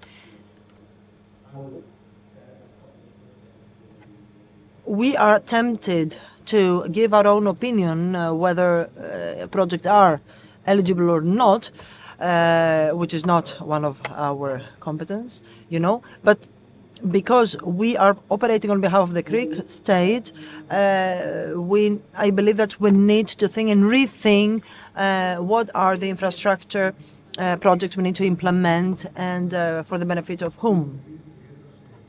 Mr. Koutoulakis. Well, Mr. Stamboulidis very eloquently described what we have experienced over the past years. For the first time, the carriage is before the horse, and we have to acknowledge that there are adequate funds now to fund all infrastructure projects. But it does not suffice. A project to be managed by the Growth Fund means that it is mature. But we also need to acknowledge that when it comes to port or to water management, we have to be certain that water governance and port governance is efficient. On the islands, by the way, ports are not finalized to welcome visitors and tourists. We refurbish ports for the benefit of citizens, because the citizens need a port all year round. So we need to strike a balance. Do you know how many master plans relying on unanimous agreements by local and regional authorities are being proposed to us in pharaonic terms, and then we try to strike balance in vain?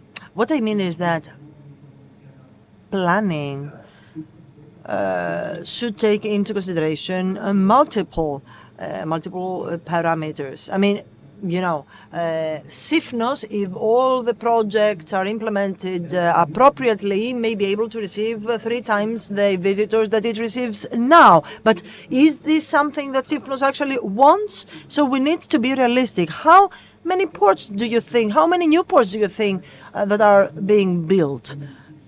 I mean, it is a recent trend on most islands.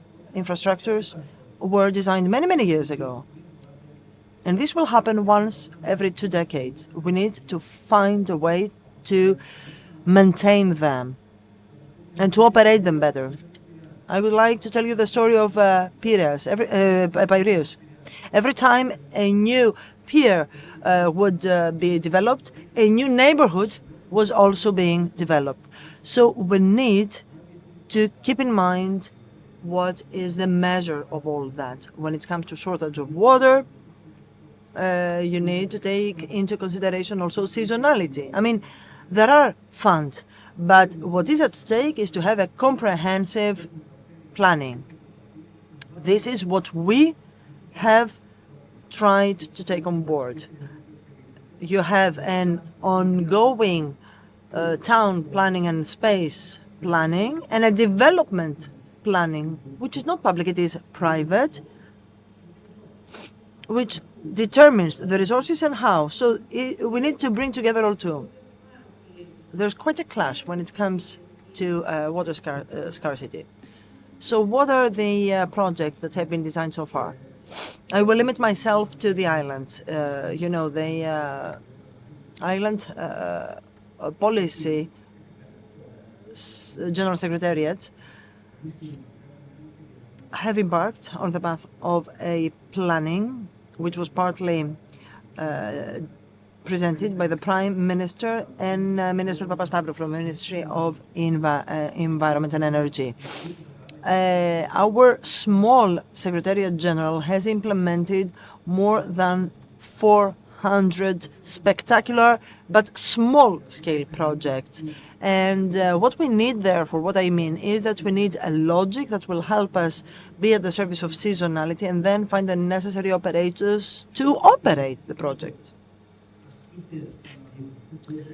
You know, sometimes municipalities limit themselves to just claim for money, but then they cannot implement immediately.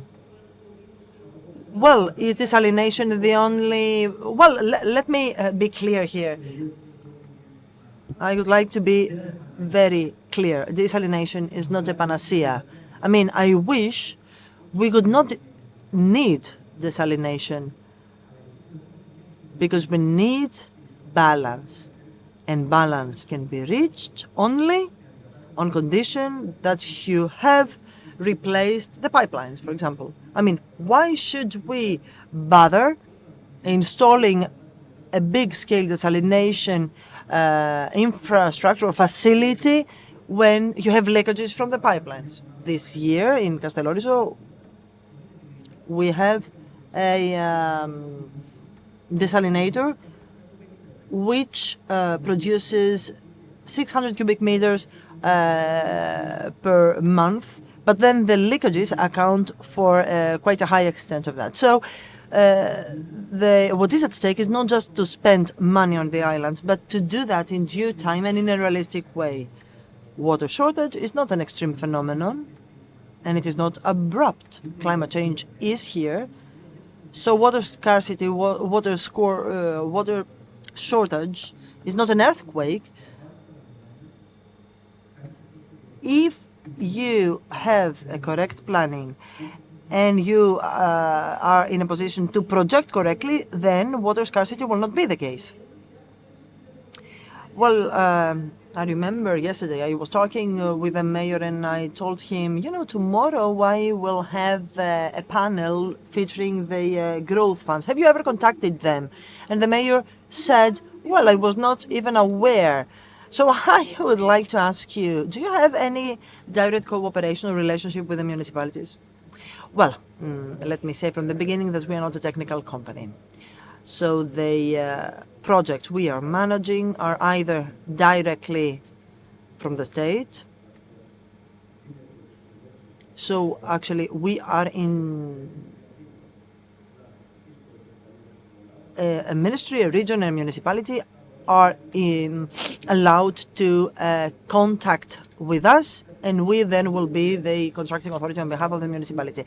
Now, many mayors have contacted us, but when we tell them that you will be recontacted as soon as signatures will fall on the contract, then they just leave.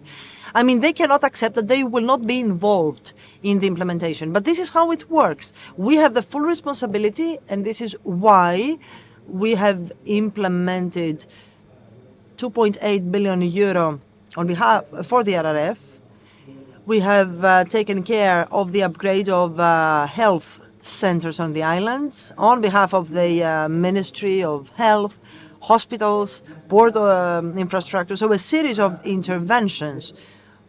So what we do is that we deliver contracts to the Greek state, which would have required 150 years to be tendered by municipalities themselves or by regions themselves.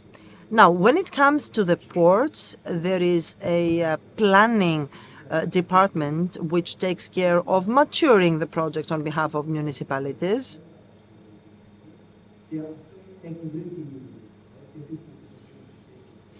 And so the municipalities rely their trust on that. But you know, when someone comes to us, they need to know what to expect from us.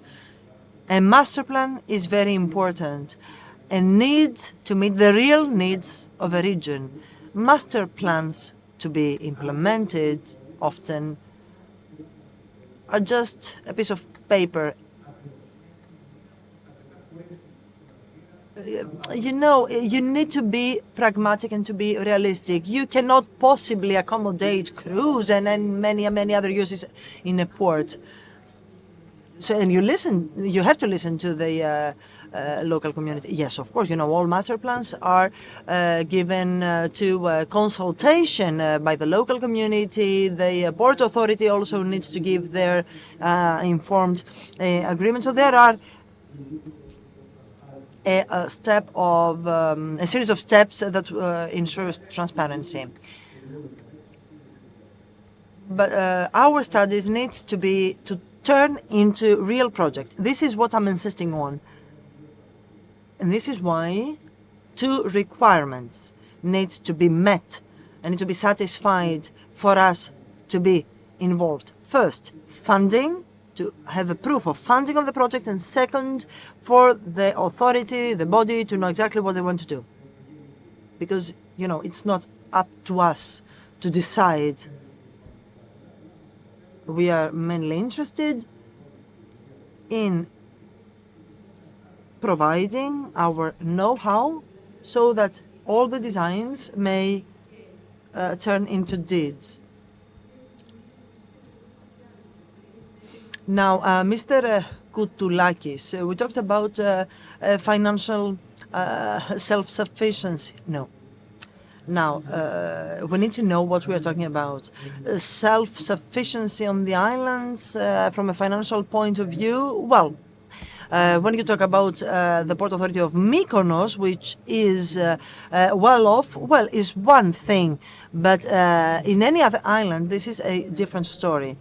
Okay, capital-intensive projects have to be implemented in conjunction of the stakeholders, and of course, we need to utilize in a targeted way the funding measures. Mr. Stabolidis, if I'm not wrong, says that 21 ports are being funded by RRF and by the current programming period, because in 2021 they were updated.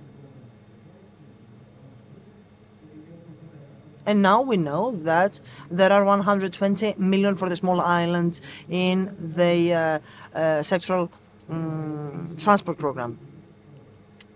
You need to know where exactly to claim European resources.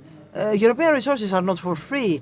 It's better to sacrifice European resources in order to keep the Greek budget, the state budget, for the real needs. This is what the mayors need to do.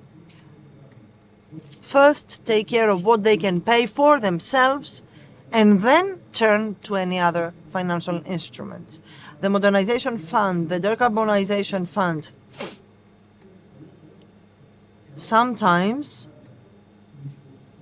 brings insularity as a necessary passport for targeted projects on the islands. Larissa has different needs from Crete. So unless we realize the difference, I'm talking in my capacity as an institutional representative of islands, we need to take care of the small scale projects. I mean, you know, and this is what desperately need the small islands. The big electrical interconnection projects are fundamental, but we also need to focus on the small-scale project. Either it is a desalination, etc. If we have two projects, 100,000 euro and 1 million, it does not necessarily go for us opting for the 1 million. When it comes to drought, we cannot possibly design now and implement in 2030. What I'm saying is that when I plan now a project to address drought, then as of March 2026, the tap needs to give water. For all the mayors and municipality executives that are here, I would like to say that the new ESPA will have milestones as RRF. And this was very helpful because no one actually gave in complacency. So there will be specific deadlines, specific milestones, and time frames to confirm the progress of implementation.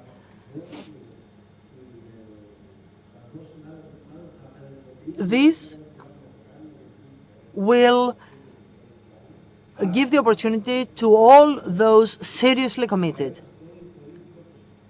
Thanks to the milestones, we will all shoulder our own responsibilities and be realistic also. On the one hand, money is there, but money will not be given with all the delays that we had in the past. Will any effort be made to conduct an audit? Okay, for example, water shortage is a typical example. You may think of building desalination infrastructure, but then another 100 hospitals are built. So how are we to strike a balance? When this residential development is located, and let us not take only hotels as a problem, okay? Sometimes, hotels need to comply with environmental impact studies and so on and so forth. It is not only a problem of hotels, and hoteliers could be subsidized to wisely consume their resources.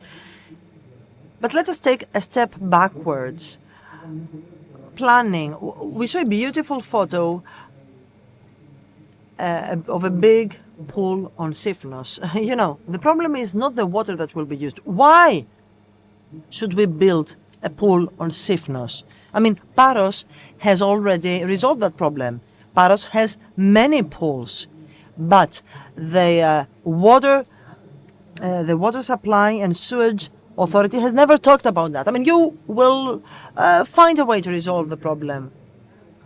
You can even make them pay more money for the water they will consume. Let us rather focus on authenticity, as I told you. Why are we to have an island full of pools?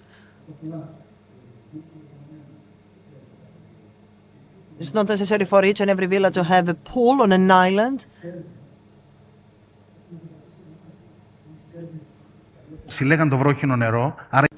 In the past, the rainwater on some islands was collected in tanks that today are turned into rooms. There are some rules, and audits need to be performed. So it's the quality of audit that is very, very important.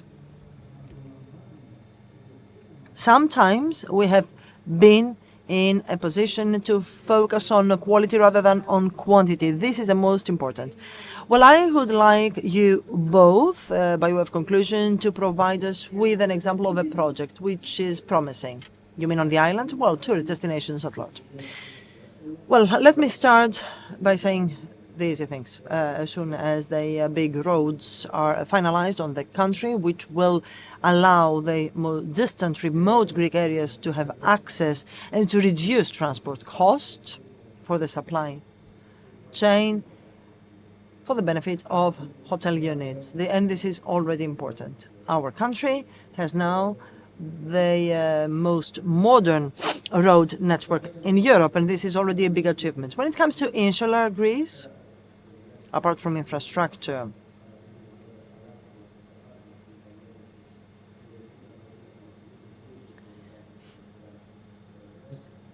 and all of the infrastructure in ports that are being refurbished now will be very helpful. The big bet is to address water scarcity. Water, to us, is an intergenerational challenge. It will not certainly be addressed easily. The requirement for the consumption of water will continue to increase as long as climate change is more aggressive and people also increase. So here what matters is how we will leverage even the sun and the sunlight as a source of energy to reduce the local cost center of a company. And it is up to the company to incentivize companies to use alternative ways of energy production, etc. So to us it is clear, we do have the necessary instruments and the necessary know-how, but we need to be on the same page and to head to the same direction. By far this is the most difficult part. What about you, Mr. Koutoulakis? I believe that what we need to protect on the islands is the people and their identity. Sustainability and infrastructure go hand in hand one to the other, but also a wise exploitation of funding. Funding is not a purpose in themselves. We need to make sure that the visitors will be appropriately received and welcomed and hosted on our island without relinquishing our authenticity and our identity.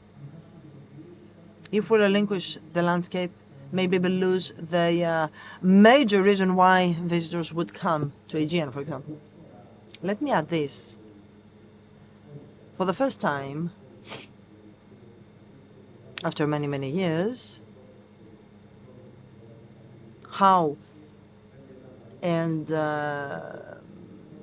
shortly someone can go from an island to the mainland is very important, especially for health reasons. Now the NHS, the Greek NHS, has aircrafts covering the whole national territory. ECAV will be further equipped with aircrafts. And civil protection also, for the first time after many, many years, by the end of June 2026, will be equipped with a fleet which will be up to the needs of the Greek islands 24/7. And so we eventually all that debate about isolation of the islands, etc., will be over by the end of June 2026. It is not just words. The paperwork is already ready. Well, we are looking forward to seeing more from that. Thank you very much.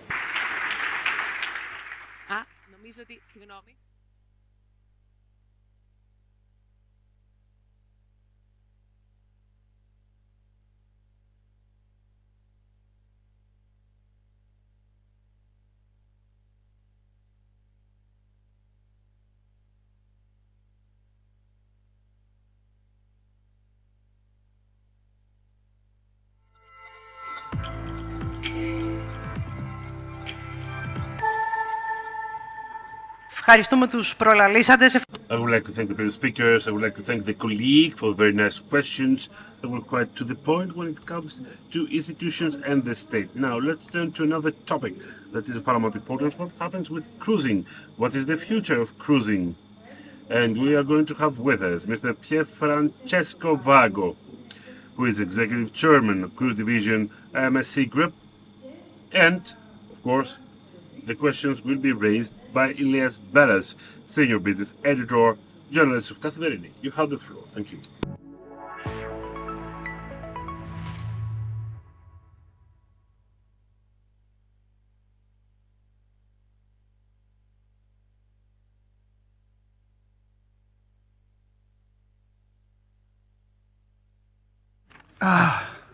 Thank you for visiting Greece, for what I know, for just the day to participate in this conference. And it's really a great opportunity for us because the cruise industry as a whole is considered Greece both as a blessing and sometimes as a curse. You being the executive chairman of one of the biggest international cruise shipping companies, are heavily investing in Greece. I know you are actually participating in the tenders for 2 Greek ports, for Lavrio and Katakolo, and you are also increased capacity and home porting in Piraeus and the Aegean. So according to your opinion, why is Greece so interesting for you? And what are the major problems you are facing as a company? Good afternoon, everyone. Thank you for having me. Just a couple of words on the cruise industry in general, which I think intellectually is a good stimulation in our conversation. First of all, the cruise industry is important to Europe. We lost so many industries, to Asians and other regions of the world. Here we're talking industrial construction, technology, strategy. The fact that we can build our own ship in Europe and actually invest in sustainability and the technology of the future, I think it gives us a huge advantage to the European economy. We're talking about 500,000 direct employed by the cruise industry, 500,000 people, so there is the indirect induced. We're talking about an industry that actually creates economy for 50 billion euros. So this is solid, real industrial. And I think we need it, especially in a region like Europe where we lost so many leadership in so many other industry, automotives and whatever else. Okay. Then why is the cruise industry so successful? Because obviously, we democratize the luxury, so the experience of this new modern ship, it's amazing, and obviously it offers to the tourism in general an all-inclusive and especially a value for money experience. So it's very competitive. The fact that you can have a budget for a family, you know exactly what you're going to be spending, and you have the food and beverage experience, the entertainment, the fun, for all the segmentation of the population makes it so successful. Then it's also very sustainable because having only few yards that can actually build these complex ships, we don't have an oversupply. So today we're talking about the whole cruise industry globally. We're talking about 36 million passengers, okay? So we're actually talking about, in the wider picture of tourism in general, a penetration of 3%. So we're actually talking about little numbers. And obviously it's sustainable because, like I said, there is only 4 yards that can actually build such a complex ships, such a complex hardware. So there can never be an oversupply. And this is what makes the vacation, what it is, and good in so many ways because it brings you wake up every day in a different country. This is good. This is good business and actually good for the passengers, maybe. Yeah. But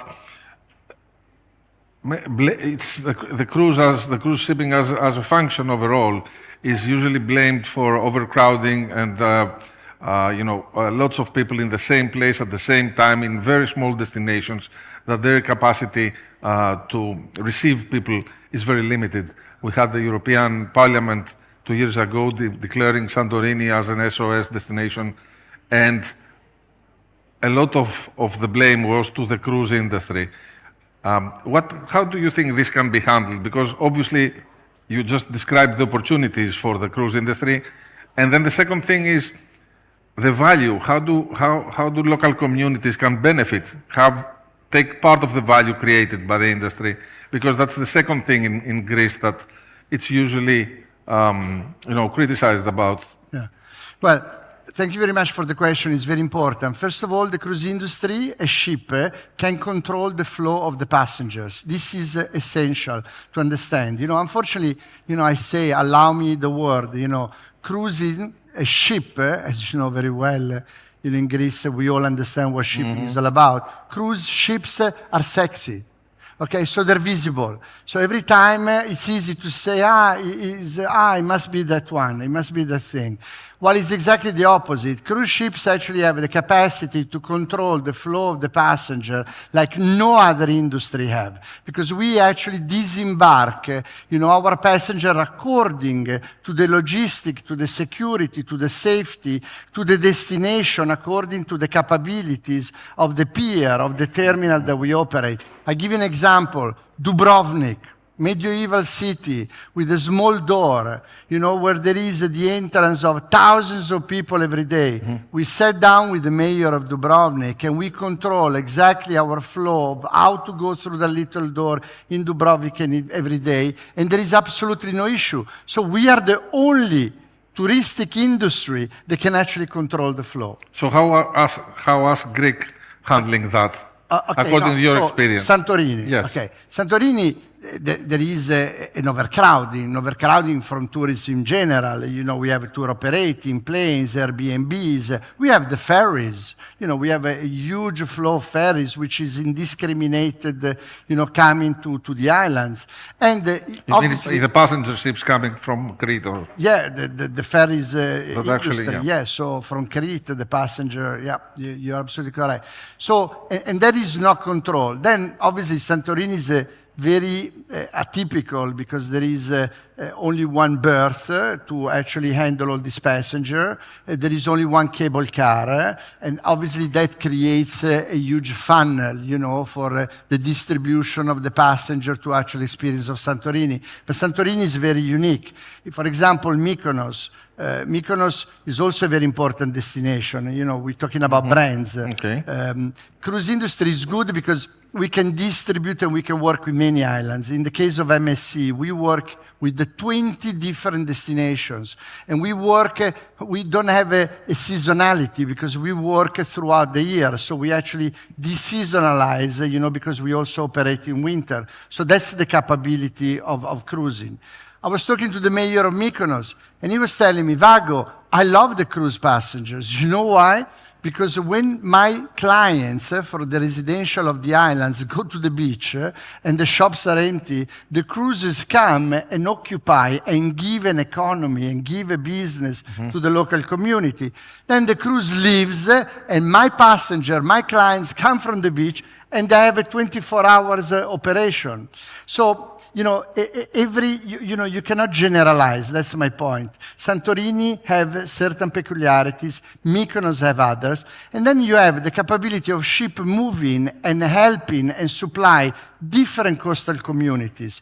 In the case of MSC, we do in 20 islands. Okay, and obviously you have contemporary ships, luxury ships, different size of ships, different amount of passengers that disembark. So it's very much to engage with the local community, to actually see how the local community can be served, how the local community can be engaged, how the local community can benefit from this passenger that is collected from all over the world. I mean, in case of MSC, last year we hosted on our ship something like 195 different nationalities. So it means that we market Greece, we market destinations that are not as famous brands like Santorini and the Mykonos, Milos, smaller islands, that we actually find the customer come, visit the destination, and we actually see that 50% of the clients, of the customer that actually visit the destination come back because they've seen it through the safety of the ship, through the cocoon experience of the ship. They come back and they actually spend their holiday on land, which is very important. If we had here the government and the mayor of Santorini and the prefecture and all that, what would you like to see happening in Santorini? Would you like to see investments? Would you care to invest there for all the, the infrastructure to be there for the port, the berthing? And a second question is the berthing control system actually working?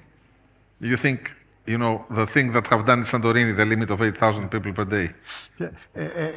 Greece is an incredible community. It's got a knowledge of shipping that is, unique to the world, possibly the biggest country of shipping in the world.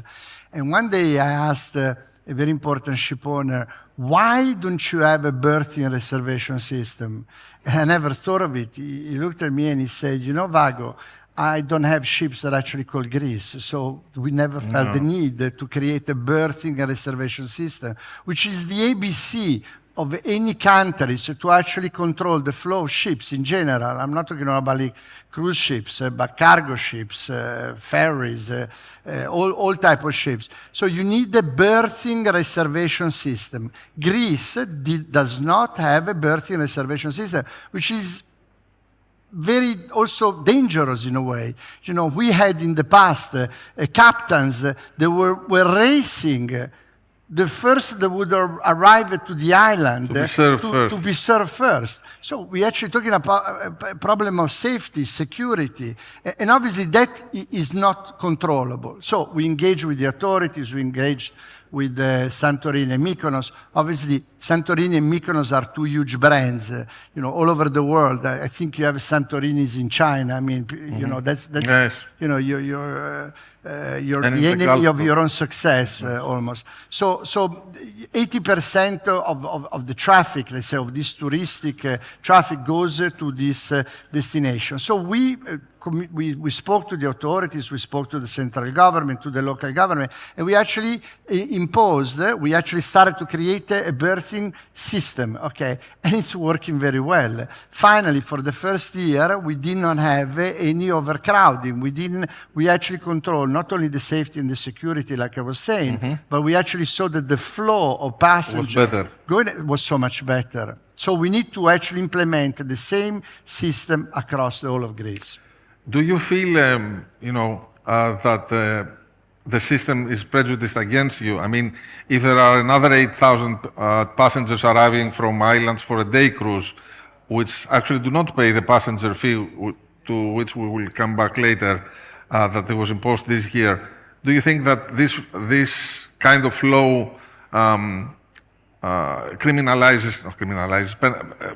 burdens you, like the cruise ship that everybody can see, but they don't actually come from the cruise ship? Well, I think, like I said, it's not a question of discrimination or not discrimination. We can talk about that maybe through taxation system, which is another problem.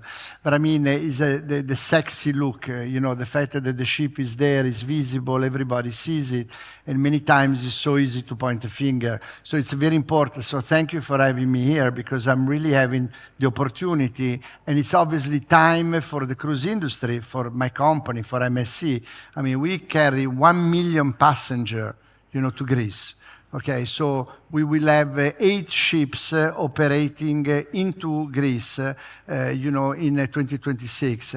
If you reckon that direct spending, each passenger spends an average of 110 euro to the destination, you know, this is direct spending. So imagine the indirect and the induced economy that this creates.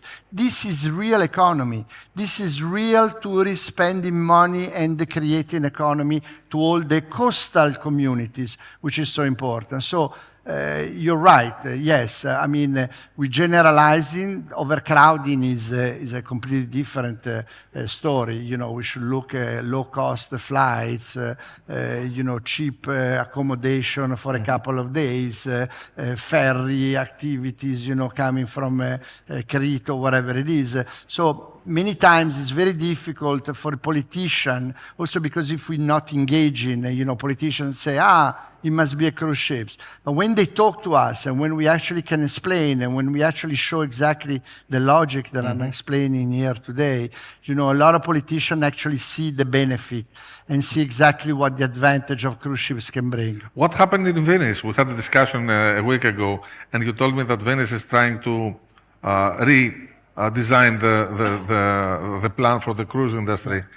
Well, Venice was a very good example. Venice was, you know, 42 million visitors a year. Okay, the cruise industry at its peak was 1.2 million passengers. Okay, so 42 millions 1 million. That 1 million represented with data, so we had the University Ca' Foscari to study the impact, the economical impact, and that 1,200,000 passengers represented 2/3 of the spending of the tourism in Venice, while this other 42 million is grab and go, they bring their own food, so it's a disastrous. So Venice, that again, at the time utilized politically, the sexiness of the cruise ships, is now actually engaging with us, to ensure that we actually find solution for us to go back and operate in Venice. Are you planning to further increase capacity in Greece in the coming years? And that's the first part of the question. The second part is, you're probably going to invest if you succeed in your bid at Lavrio and Catacolo. Can you tell us the plans about this too? Well, I heard the previous panel, so there is the need of infrastructure. We are a private company. We operate many terminals, both on the cargo side and on the cruise sides across the globe. Obviously, the terminal is part of the experience, is part of the local community to participate to the economy that these cruise ships present. Today, Piraeus is a home port, so it's very good for the airport, because obviously being a home port, it means that we have customers, like I was saying before, all these nationalities all over the world. So we have flights, we have people using hotels, taxis, restaurants. So this is real economy. And obviously Piraeus is on the fluidity of traffic is becoming very congested. So Lavrion, we think, is a natural home port as an alternative to Piraeus to grow and actually offer the opportunity to embark for cargo, for cruises, for ferries, and for marina. So obviously it would be a huge investment on our side. We're talking about the hundreds of millions of euros, and we're definitely looking forward for the process to go through. Maybe that's something that I would ask the authority. I did meet with the government a couple of times to actually see how to speed up all the bureaucracy to ensure that we can actually have this infrastructure, especially when we're not asking for public money, but when we invest in directly ourselves. While Catacolo is more a destination, so again, we're talking to the local community. Obviously, Olympia is all over known as a brand again all over the world. But we actually trying with the local community, through town halls, to actually see if we were awarded the destination, to actually see how we can improve the experience to passenger, tasting the wine, tasting the local food and beverages opportunities. So that's what the cruise industry is all about, to engage with the local community. If the opportunity came up and you were called by the government or the relevant authorities to help build a second teleferic at Santorini, would you be interested in that? Tomorrow morning. I'll put the money. I don't ask anybody. I'll do it. Have you started any discussions for that? Santorini is very is difficult because we have a lot of friends and somehow we have some enemies, and I don't understand why. So obviously we disrupting the interest of somebody because he actually makes no sense. We would be able to talk. It's something that we're looking at to answer your questions, and I hope there will be the interest. Obviously there is a lot of people that understand what the cruise industry brings as economy locally to actually bring a second teleferic, because if we could do so, obviously we would solve the problem, safety, security of transporting the people from the sea to the top of the... We have to wrap it up, and I would like your comment for Greece as a destination as a whole, not only for the cruise industry. I know you particularly like Greece, so how do you see the Greek tourism brand developing in the coming years? Well, Greece is a huge brand. I personally spend my holidays in Greece, So for 25 years, Right. you know, so I love Greece. I think that I see there is a huge improvement on the hospitality, on the food side as well. And obviously being such a famous brand all over the world, we see an increase in the numbers. I think this last season proven my logic. And if you allow me, I'd like to add one more thing on the sustainability, because you know, cruising many times has been pointed out as a polluter. You cannot appreciate the technology that goes into these ships, okay? When I design a ship for you, if you give me one more minute. Yes, please. When I design a ship today will deliver in 5 years' time. Okay, so I amortize a ship, let's say 30 years. So if I order a ship now, I design a ship that in 2035 will have to be actual, not only to the experience of the customer, but actual on technology for sustainability. So what we comply with the regulations. Yes, that exactly. would be So we exceeding the regulation. So on the emission, we were hearing before about water. We produce our own water. We actually use our own water that we produce to such a pH quality that we actually serve it and we produce beers and we serve it as mineral water. We even have propellers with a cavitation with low frequency so we don't disturb the mammals.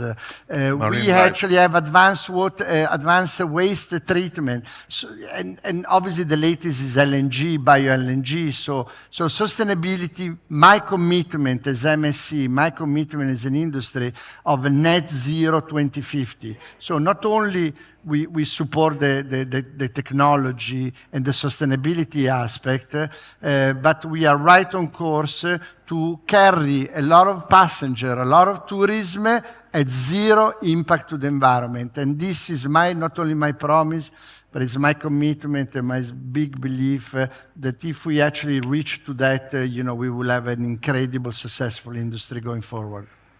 Mr. Vago, thank you very much for the very useful insight in the industry and your plans for Greece. Thank you very much. Thank you very much for having me. Thank you.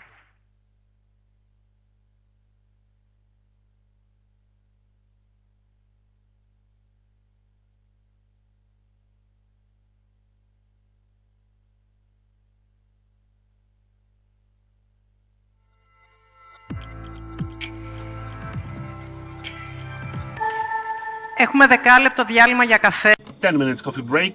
So enjoy your coffee break and see you back in 10 minutes. We don't have an announcement. Please be alert to resume. Thank you. Enjoy your coffee.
Καλώς ορίσατε. Ελπίζουμε να προλάβατε να...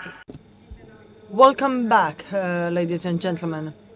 Now, the next session will start now, and it is entitled Thinking Out of the Box, with James Riley, director, non-executive director of East India Hotels, in discussion with Iliana Magra. Hi, everyone. Thank you very much for being here, and hello, James. You've been traveling the world. I mean, when we spoke, you were flying from India to Zurich, and then you went to Italy, and now you're here. So it's not just your expertise, it's your life as well that gives you insight into our topic. I do seem to be permanently on the move, but it's always lovely to be back in Greece. Oh, we're glad to hear that. So without further ado, I mean, our task is quite difficult. We want you to help us think outside the box. So I was wondering, who do you think tourism is for in 2025 and looking onwards? I think tourism's for a variety of stakeholders. It is fundamentally for the host country and its population. It's for the colleagues who engage with the tourists. It's for those that live in the community, and it's for the tourist. But it's all of those, and first and foremost, it's for the country and the people of that country. I find it interesting that you're saying that it's first and foremost for the country, because in eKathimerini as well, we've written a lot about, especially the Greek summer. And the Greek summer is more than a season, and Greece more than a destination. Sometimes we feel, especially as Greeks, that there's this je ne sais quoi quality to it, this authenticity of the way people live in Greece, that then this is something that attracts tourists as well, besides the history and the pristine beaches. So I was wondering, how do you think that this can be sustained, especially because it doesn't always feel that it's first for the country? I think it's very important, though one talks about Greece, to remember there's Greece as a whole, and then there are all of the individual component parts, the different islands, the different brands that together represent Greece. And in that context, a number of the conversations we've been listening today have made particular points. And it seems to me the important thing is diversity. There is space for cruise liners, there's space for Airbnb, there's space for short-term lets, there's space for luxury hospitality, there's space for less premium tourism. The important thing is both the willingness of individual communities to have that tourism and for that tourism to contribute back into the community. And that takes a lot of central planning, a lot of organization, as well as the individual investment that a market economy drives. So you think that it should be more tailored to each specific place, and that should be centrally organized? Is that, for example? I think it has to be that, because each of the individual destinations, in a sense, has a brand, and they have to decide what that brand should be. One wouldn't want the whole of Greece to move purely into luxury tourism, I don't think.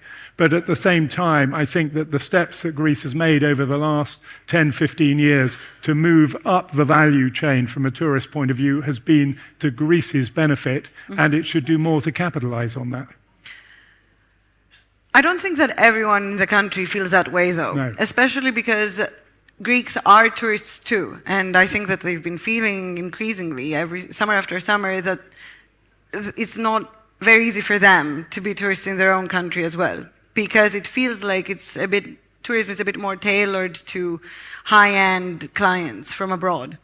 But I think that's why, again, I say it's the diversity that matters, that it's important there are elements of high-end tourism, and the value that they contribute needs to be highlighted and focused on much more. One of the main points I've heard through the course of the discussion today is a lot of times people quoting numbers in terms of millions of visitors and the absolute number. I think it's very important to think, what are the key KPIs for Greece as a tourist destination as it looks at it, and which are the ones to put the emphasis on? And in terms of the primary focus, I think value per tourist per day, I'm not being precise, but something of that nature is far more important than absolute numbers. And if one remembers that, then one can allow higher volume destinations to thrive in some locations, but then preserves a very much bigger part of the country as a destination. I would take a different example I think of from time to time, the Maldives, which is one of the most beautiful places, archipelagos on the earth. And people often debate, should one create a new island here or there? My belief is that the Maldives benefits from focusing all of its tourist infrastructure investment in the northern element of the atolls, leaving the southern one much less tarnished and therefore able to thrive from a nature point of view and for the few visitors that are able to get there. So sacrifice, say, Mykonos to save an island like Kythira. And yet, sacrifice Mykonos, and yet, as we were hearing earlier, the mayor of Mykonos is very much in favour of the volume of tourism. It has spending throughout the day, so the people of Mykonos can also benefit. You can't satisfy everyone everywhere all the time, but by being able to have the diversity of different elements of tourism, the focus on gastronomic tourism, on cultural tourism, on volume mass tourism in certain destinations, it means that the people of Greece also have the choice as to where they travel, where they spend their time, and whether they choose to go to those more popular destinations or other quieter ones. Yeah. Sometimes they just cannot afford to, because it's not just the destinations, but in any case. But again, I would say on that sense, I do think there is scope for creating discrimination for people within Greece to give an opportunity for them to be able to travel perhaps, and whether one creates differential pricing is also a possibility, although I know are challenging within the European Union. But then who should decide that? Should it be the state? Should it be the EU? Should it be each island itself? Should it be the islands themselves? That is a question that I think is an open question for debate and decision.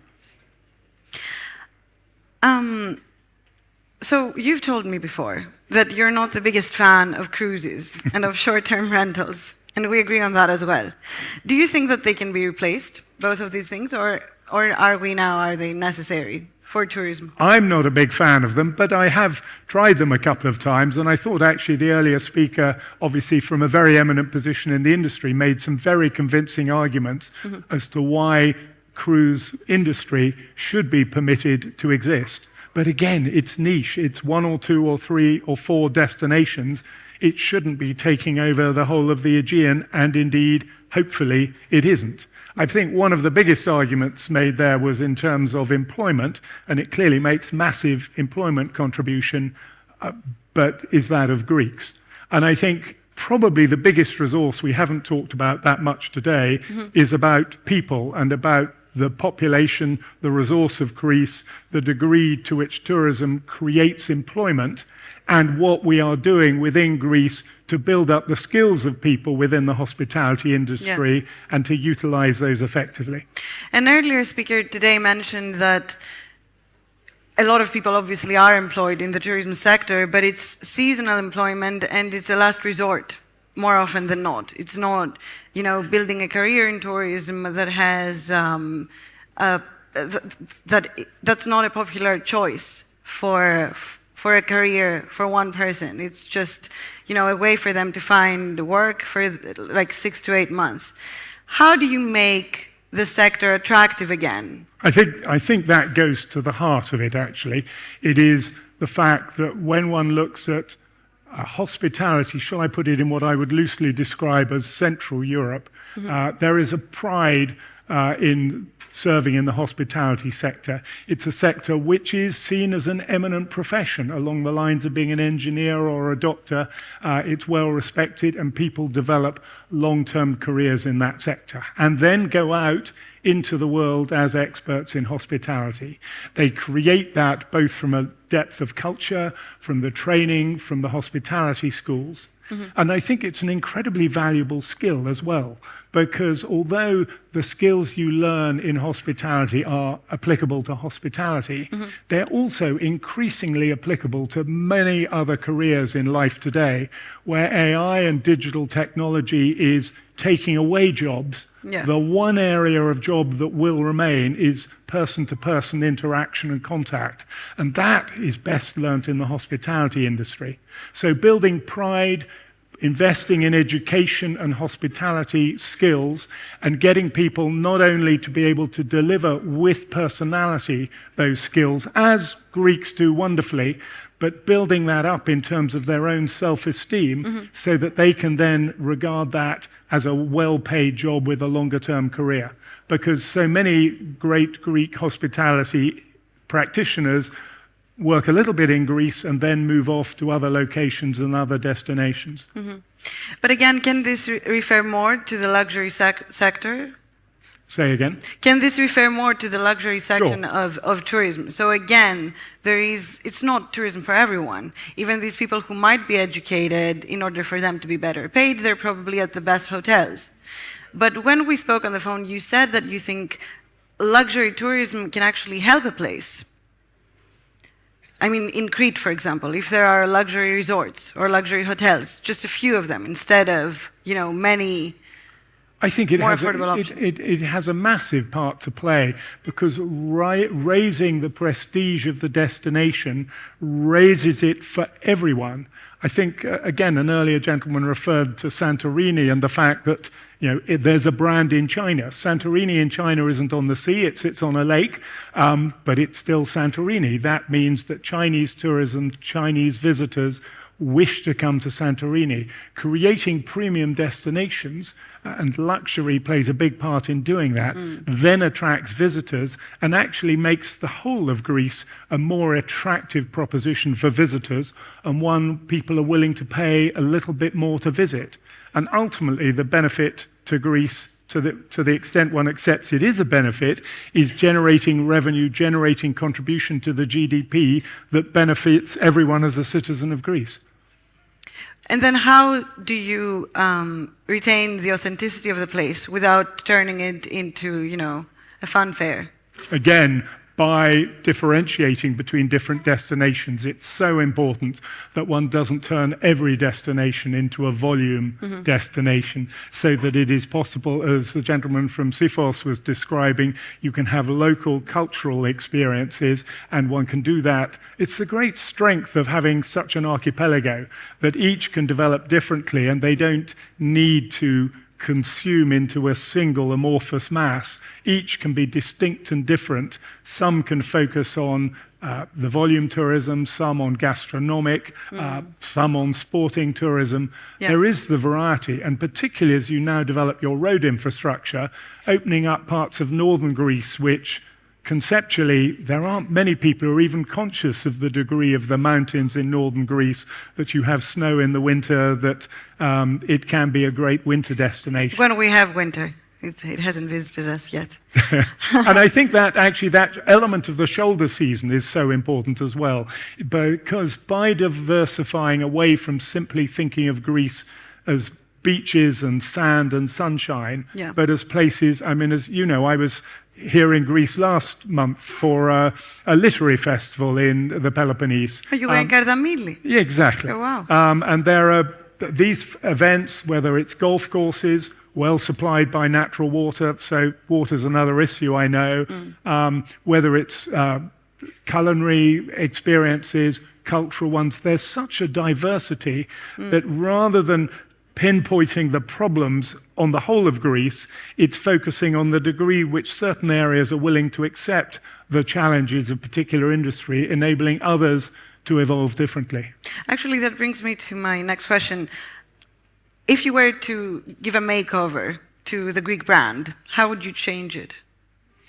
I think I would start from a different place is the key, which is I would start with it as a premium destination, taking your point about the affordability being an important factor, and then look to make more places affordable. I've often observed when looking at the luxury hospitality industry the world over that the leading exponent of luxury hospitality, in my view, is Italy. And the reason for that is because when one's looking at opening premium hotel destinations, in Italy I can count on the fingers of about 6 hands the places that, for instance, as Mandarin Oriental, I would have been able and happy to open a property. Japan also has an extraordinary culture of luxury hospitality, which it's evolved across the country. That ability, therefore, in Greece to take that and have different iconic positions for each of the islands and the destinations, but starting at a premium point, I think would be extremely valuable. So you don't think that it's marketed as a premium destination now? I think it is now, but it's always more, it takes time. I think Greece has done an extremely good job over the last 15 years in moving itself steadily up market, with a number of players in the industry contributing to that, and the fact that there is a differentiation in the destinations, so that some of them have become much more luxury destinations and others more volume destinations. The challenge is to avoid the whole country being absorbed into a volume destination, meaning that the 37 or 38 million becomes targeted at 50 million and then 60 million, and the country gets swamped. When people talk about overtourism, it's about managing that tourism effectively, whether it's through the gradual release of tourists off a cruise liner into a destination, or how they're managed passing through a city like Athens, how the property portfolio is utilized to ensure that it doesn't feel over-visited, that people are managed into destinations. And from your experience, can a place get old? I mean, can it be that Greece is now experiencing a touristic boom and bloom, but it cannot last forever? Then the tourists will move on to the next destination, and we as a country will have, put maybe a lot of our eggs in this specific basket. It can get old, but it doesn't have to. There's a combination of constantly investing and refreshing can ensure that the best destinations will maintain their position. And Greece does have a remarkable opportunity to position itself not only at the top of the world's tourist industry, but hold it there. There can't be another country in the world with the same coastline to land area proportion, with the same natural advantage locating as it is effectively as the Caribbean of Europe, in absolutely primary position, and a population that is well imbued with the culture of hospitality, even though I've said I think more could be invested in improving that. And lastly, a few months ago, I interviewed a Swedish researcher who told me that in 60 to 80 years, there will be no tourism. And he said that this is because mostly of extreme weather phenomena and even mountains, like the Alps, for example. There will be no more ski tourism in the Alps, or no more summer tourism in islands, in Greek islands, for example, because there are so many wildfires and droughts, and so on and so forth. So I was wondering, do you think that tourism in general is a finite experience? I think it is something that people have to earn the right to, and shouldn't be regarded as a human right, which everyone has the right to travel. It is something that from an economics point of view needs to be costed, and people who travel and have luxury destinations need to pay for it. Others should be able to travel, but they're probably not going to be able to do so as freely. I personally believe that tourism, certainly at the luxury end of the sector, is going to continue to be a strongly growing sector, and it's therefore one that is worth investing in, ensuring that that investment also returns effectively to the community. Because from a sustainability point of view, to me, the most important thing is to remember the United Nations Sustainability Development Goals. And whilst carbon footprint is within those 17 goals, it starts with elements of poverty, healthcare, education, gender equality. And those are the important priorities, I believe, within Greece for the electorate and also for the population as a whole. So the sustainable nature of the tourist industry and what it contributes will ensure whether people continue to be willing to countenance tourism. And I think the challenge is in cities like Barcelona and Venice, just to quote ones that others have quoted earlier, is where there's become an imbalance between the degree to which tourists overwhelm the community and how much they actually contribute into the community. So balance is the key word. I think so. Balance and diversity. Thank you very much for this very interesting discussion. Thank you, James. Thank you.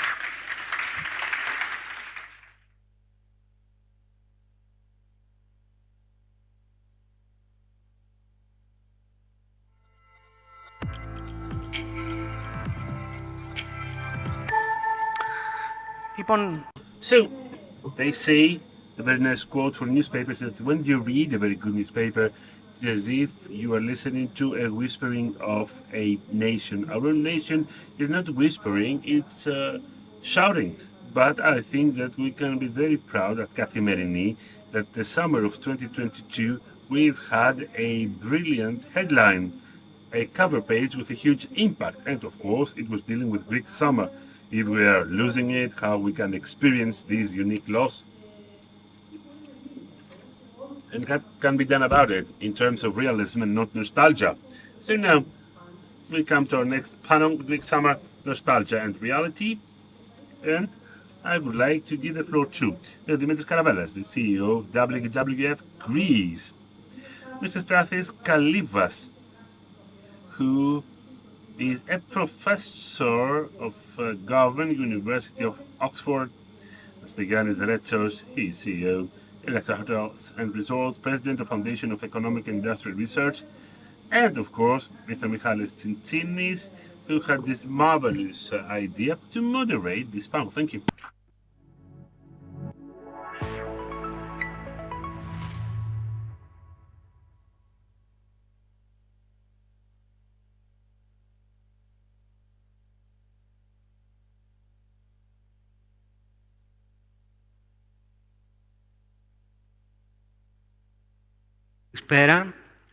Hello.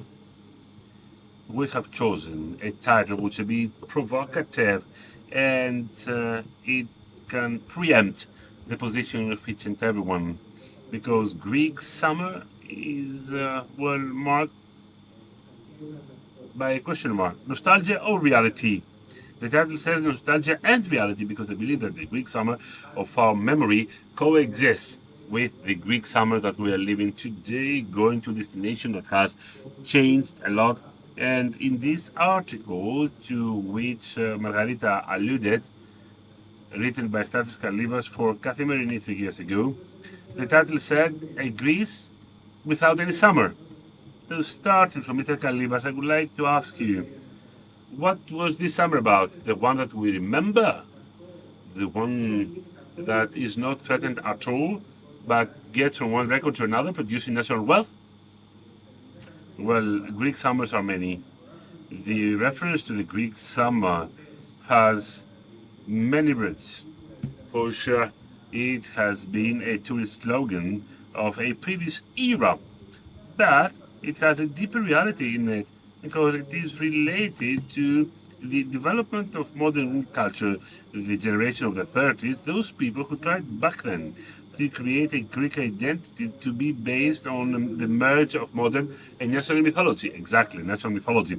And as it happens with every successful national mythology, it developed some roots. And I would say that it reached its peak at the period between 1970 and 2010, when different generations of Greek teenagers and adults managed to be shaped through different summers with specific characteristics, who were concern-free and quite cheap.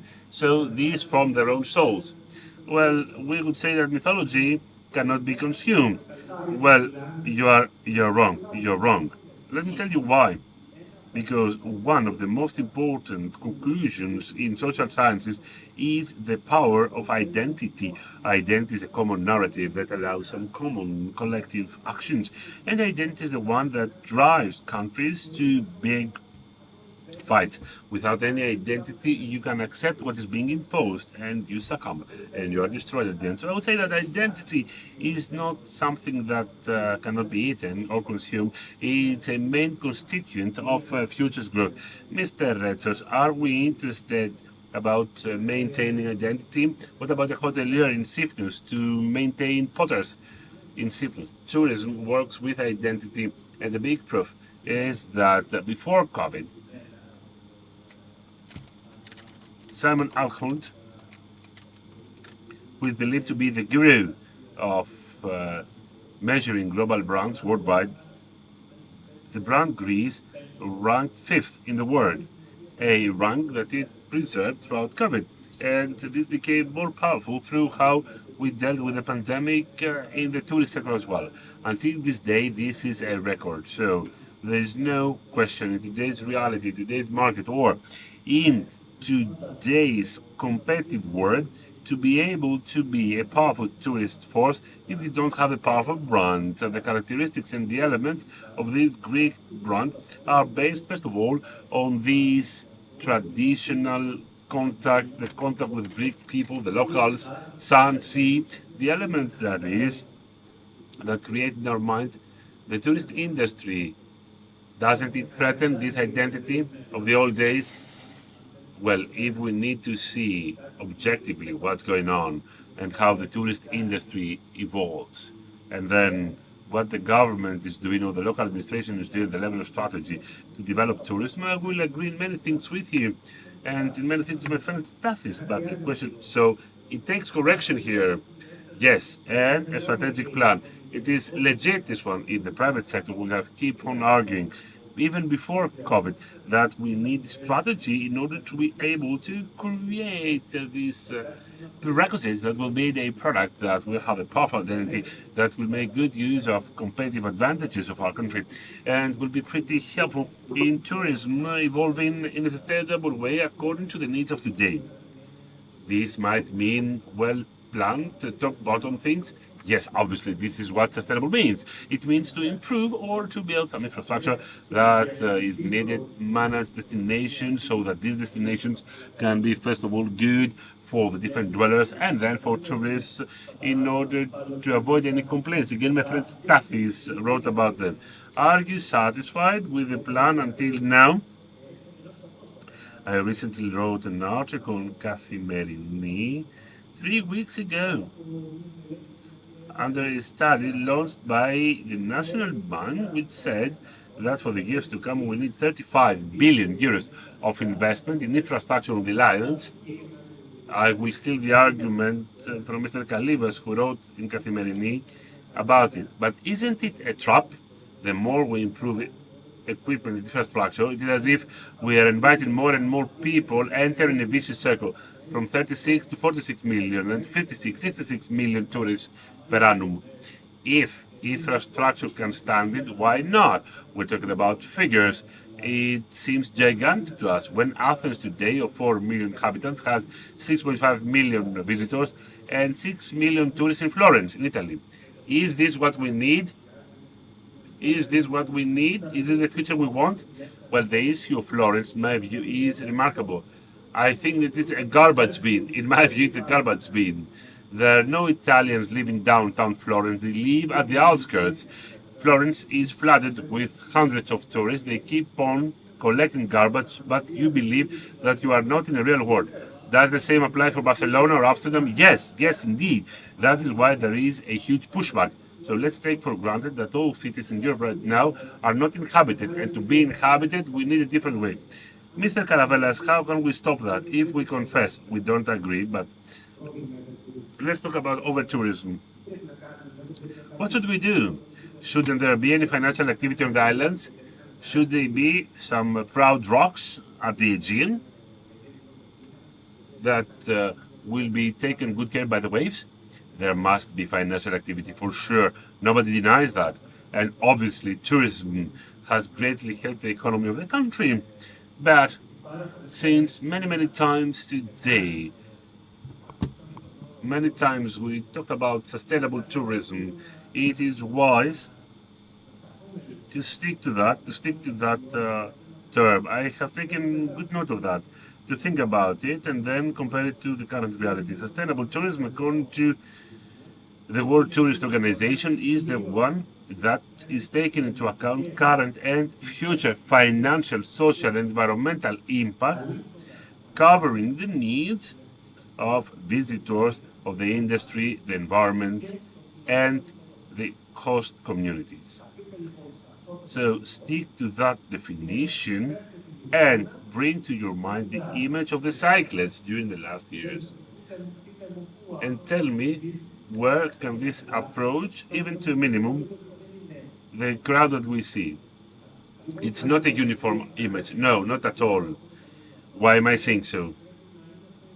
We must be clear when it comes to our target, and I believe that to that point in the country, it is more sincere and more frank not to talk about sustainable tourism, because sustainable tourism with these characteristics, as it moves when it comes to the altering of the landscape, the exploitation of the land, the water consumption. Before we listen to previous presentation, what has happened in Santorini for hundreds of years, we cultivated raisin without water, but there can be no home for without any jacuzzi these days. Consumption in water management. What is the solution? What is the solution for Santorini? I think that it would be wise to start looking into the footprint of tourism. That is, we must see how this can be measured, because if you don't measure it, you cannot manage it. And then we should start seeing for a series of sectors where tourism in Greece can decrease its own footprint. What do I mean by that? It must continue to bring profit, but at the same time cause less of damage. Can you put it in 2 or 3 ideas, please? What would be this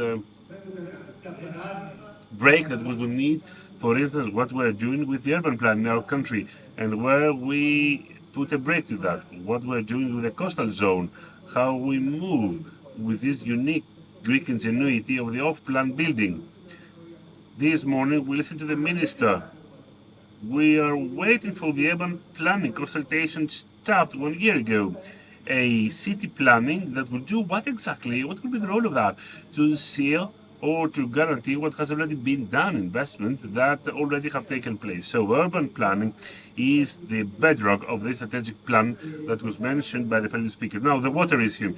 We keep on talking about how we can bring more water through desalination. Man, what about it? Where does it stand throughout this whole thing? What does it mean practically? Well, how each house will not have a pool. I was in a discussion the other day of the cyclone identity. The other day, the mayor of Sifnos said that Sifnos doesn't want to have not a single pool. They don't want a pool. They don't want strategic investments.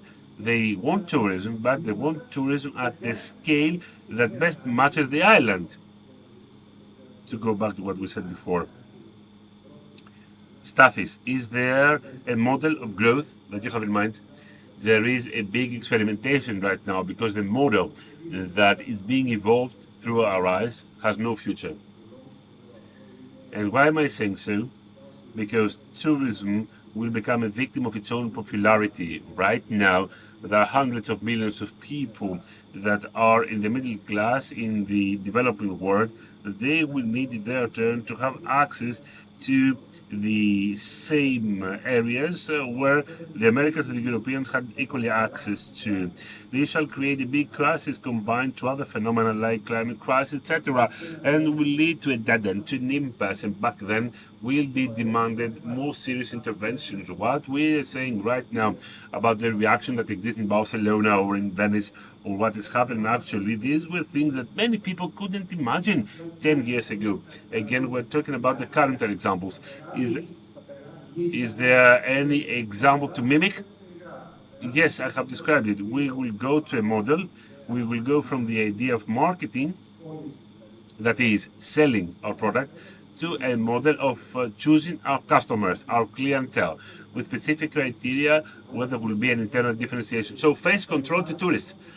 As it happens in Venice and in other places, there will be a ticket that will increase more and more, and I believe that the model that currently is shaping the future is Bhutan, which has a very high entry fee. So, Mr. Retsos, is Bhutan the future of tourism? Well, look, Bhutan is a very small country that has a specific bearing capacity. Even if they wanted, so they have a royal dictatorship. Equally, it cannot be an example to mimic for a country like Greece. Its own competitors are the Mediterranean countries, but potentially right now many others on planet as things have evolved. through this velocity of transfer, the cost that has dropped in transportation. So Greece will potentially keep on being a country that will be interesting for many millions of people throughout the world. This will not change. What about any control? What about any control, asks the moderator. Well, in tourism, because nowadays I'm talking to you as a business person. For many years I have been a rep at an institutional level. In 1999, when I started to deal with that, there was no urban planning either. One of the first demands back then was to make such a city plan. 25 years later, we're saying the same things. There is no urban planning. What are you saying? I'm saying that tourism wants as a urban planning for many, many years. If it were there, we would have avoided many threats. What Mr. Caravella said with pools, the local administration has the might and the power to allow or reject them. So the mayor should impose the rule. What about any control? What do you mean by control? We're not a club to have the frontman or face control. If you upload your product, if you uplift your product, if you make the product qualitative, Mr. Cincinis, they will select you as the best product. And those who can pay this product will come. This is not verified by reality. Where we have exclusive, in brackets, tourism, we have phenomena. Status has described that. What do you mean? That is, for instance, the very rich tourists are isolated, nothing to do with their environment, with their surroundings. They are not interested in getting to know the identity of each place. So you are telling me that French people, 60, 70 million people, they are going for vacation to Monte Carlo for 2 days. Or Spaniards, they go to Mallorca for their vacation. There are places in popular destinations that are not for all. This is a global phenomenon, not a Greek one. That is the American one. From the central west states, go to the Caribbean for vacation. So if I interpret you well, we don't mind to have Mykonos Santorini for rich Arabs to come to the country. Yes, but we must have a proper Mykonos, not any Mykonos. A Mykonos offering a product that's going to be quite right. That's going to sell a product of value, not a bubble. This is a problem. But if we have a proper product, an expensive one that can attract a clientele of high level, potentially they can be your hotman for other people to come. And this product could be a model to develop other products in the country, not at the first, but at a very good level equally. This is what we want. Your ally should be the state. We are saying the same thing. Yes, we are saying the same thing. I didn't get it like that. Well, in essence, you need to select your clientele, curation of your clientele. This is happening today with the mechanism of prices, and it's happening with other characteristics. The fact that you're offering as part of your package, these should be developed and further evolved, because we're not just interested to attract audience of high value, but also people who are interested in having a connection with the place and its culture. They don't come to become isolated. Somebody can work on that in order to achieve the revenue and attract people. So the future is that we will destroy our own product if we don't start controlling to whom we sell. There is a significant phenomenon that we are studying, that is the problem of collective action. It's well known as the tragedy of commons. In other words, the direct interest leads you many times to choices that in the long run can destroy you. You cut off the branch on which you are sitting. Is this what is happening now? Yes, this is what is happening now. Mr. Retsos, if we don't pay attention to that, we shall destroy. What about you, the future of tourism 30 years from now? Well, I am optimistic, judging from what is happening right now, from what is not done now. I'm not that optimistic. If you ask me, I believe that next year it will be a downwards year for Greek tourism, but no, that's not the case. I believe that we were going to have a level up of revenue this year. No, we have an increase of revenues this year as well, which shows that there is a dynamic, there is demand. When you are high, demand-wise, you must be innovative enough, you must be bold enough in order to maintain that and improve it. The problem today is that this is not being done. Same question for you, Mr. Karavelas. In bullet points, 2 or 3 points of innovation that are urgent for you. Big investments in infrastructure, urban planning, and management of destinations, because there lies local administration as well. Local administration, in essence, because our tourism, our big part of tourism, does not lie with the big urban cities. It is within small destinations and the islands. The local administration has the biggest role to play. See what happened during summertime. I don't know if this was this year with Sarakiniko in Milos Island. Look what happened. Somebody took a permit, a normal permit, to build a hotel at Sarakiniko, which is a rocky protected zone. So 2 years later, somebody discovered that this is a Natura region, and it was not allowed for him to build. Where lies the responsibility to those who gave the permit? This was suspended. There is no way for this person to be reimbursed, and this whole fuss was created about tourism that destroys. But tourism, obviously, this shouldn't take place there. But who permitted that? Who allowed that to start over there? Let me add something to that. It is obvious that here, until now, the state has not been a regulator, has not set the tone. It monitors, it surveys how things evolve, it subsidizes many times with money coming from the taxpayers, and this is channeled to infrastructure that could be financed by the private sector itself. Infrastructure is needed, but you know what? Many people are saying we don't have over-tourism, it's a matter of infrastructure. It is as if I was thinking of an obese person going to a nutritionist and the latter says, you know what, my man, you are obese, you must change your diet habits, you must become healthier. And the reply of the obese person is, I will buy bigger clothes in order to continue my tactics. Infrastructure is not our sole solution to that, but I would like just to add that I would like to see the tourist industry becoming the pioneer in this type of topics.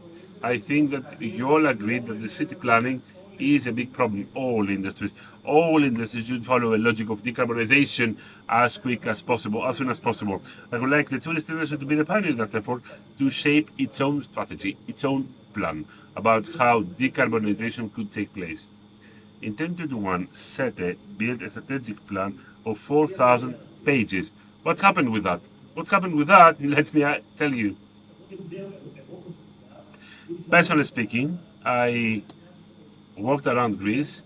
We met all regional governors, the government, of course, and many mayors. 4 years, 5 years later, I only know one who had a follow-up, who asked for clarifications from the central government. From the central government, nothing happened at the level of the federal government, unfortunately. I mean that tourism that indeed looks into the future and wants to keep on winning revenue, obviously it does what it should. But the activity is so big, so many people are involved, and it depends on central and local governments that much that indeed, no matter what you do, if there's no central planning, nothing can be done. I'm telling you, enter the website of INSETE, read the executive summary. And if you find any point of disagreement, please give me a call. I've read it through, yes, to set the tone in a better way. There are some cases that INSETE is promoting its own views. I would argue that if, for instance, you are interested in decarbonization of the tourist sector, please become the pioneers, do it so, and possibly this will be followed by others. Well, in one phrase, in one image. I will make the same question to all. What is about Greek summer? What is Greek summer? What should be maintained and preserved? If you had to define in one phrase or in one image. Well, I would say that there is a mindset of Greek summer that matches what we describe as nostalgia, that is our relationship to the topos, to the land, and our relationship to tourism as a product. Because I believe that as an element of our nature, hospitality is of paramount importance, but not just any type of hospitality. Hospitality with a specific quality and in a specific environment. If we develop that further, I believe that we shall have the chance to generate revenue and protect the environment, but also find some ways to make Greeks participants in this process. Not just indigenous people that will sell their plots and vanish, not labor of lower income without having anything to do with that. We must think very seriously about it, following a different logic other than the one that we're using right now. I was expecting for a more poetic response.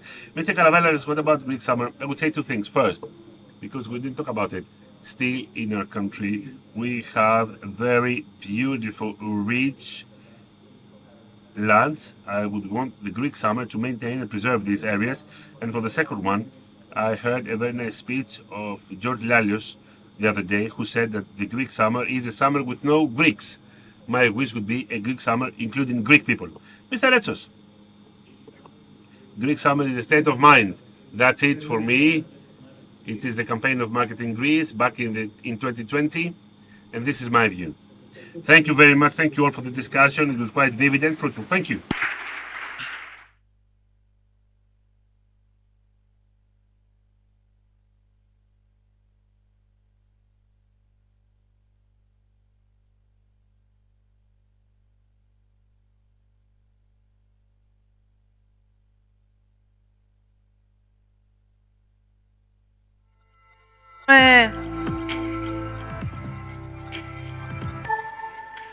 Ευχαριστούμε για το We would like to thank the excellent panel. It was so vivid. Many truths were told, many concerns were echoed and voiced. Now, in the next panel, we will draw some lessons from Venice, because, of course, there's no need to reinvent the wheel in tourism. There are other countries which have been confronted with the same problem, so good practices may be exchanged. So we will talk about how Venice addresses over-tourism. We will have in remote connection Mr. Simone Venturini, Deputy Mayor for Tourism, Social Welfare, Healthcare, Economic Development, Labour and Housing Policy from the Municipality of Venice. And this interview will be moderated by Yorgos Tsiros. Kalispera σας, ladies and gentlemen, thank you for being here with us. We're here to talk about Venice. Venice is a dream destination for people worldwide. It's a place so irresistible that even billionaires choose it for the most special moments, as we were all recently reminded. Behind the myth and the postcard image, though, the legendary Serenissima is far less serene than her name suggests. The city is increasingly a victim of its own magnetism. Over-tourism is pushing daily life to the limit, the resident population keeps shrinking, and the historic center is often described as an overcrowded theme park. Above all, scientists warn that climate change is accelerating the pressure, with rising sea levels and floods threatening one of humanity's greatest cultural treasures. Our special guest today faces these challenges on a daily basis. She grew up and still lives in Marghera, the mainland district that hosts both the industrial port and the docking point for large cruise ships. He entered public life at just 22, and today, as deputy mayor, he oversees one of the most demanding portfolios of the city, full of hot potatoes: tourism, social welfare, healthcare, economic development, labor, and housing policy. Welcome, Mr. Venturini. I hope we have a connection. Welcome. It's a great pleasure to have you here with us. I am certain you are an extremely busy man, which makes us more grateful for being here with us. Thank you for the invitation. I wish I were here, but in Venice, dealing with a lot of important issues, so I cannot be there, but thank you for the invitation.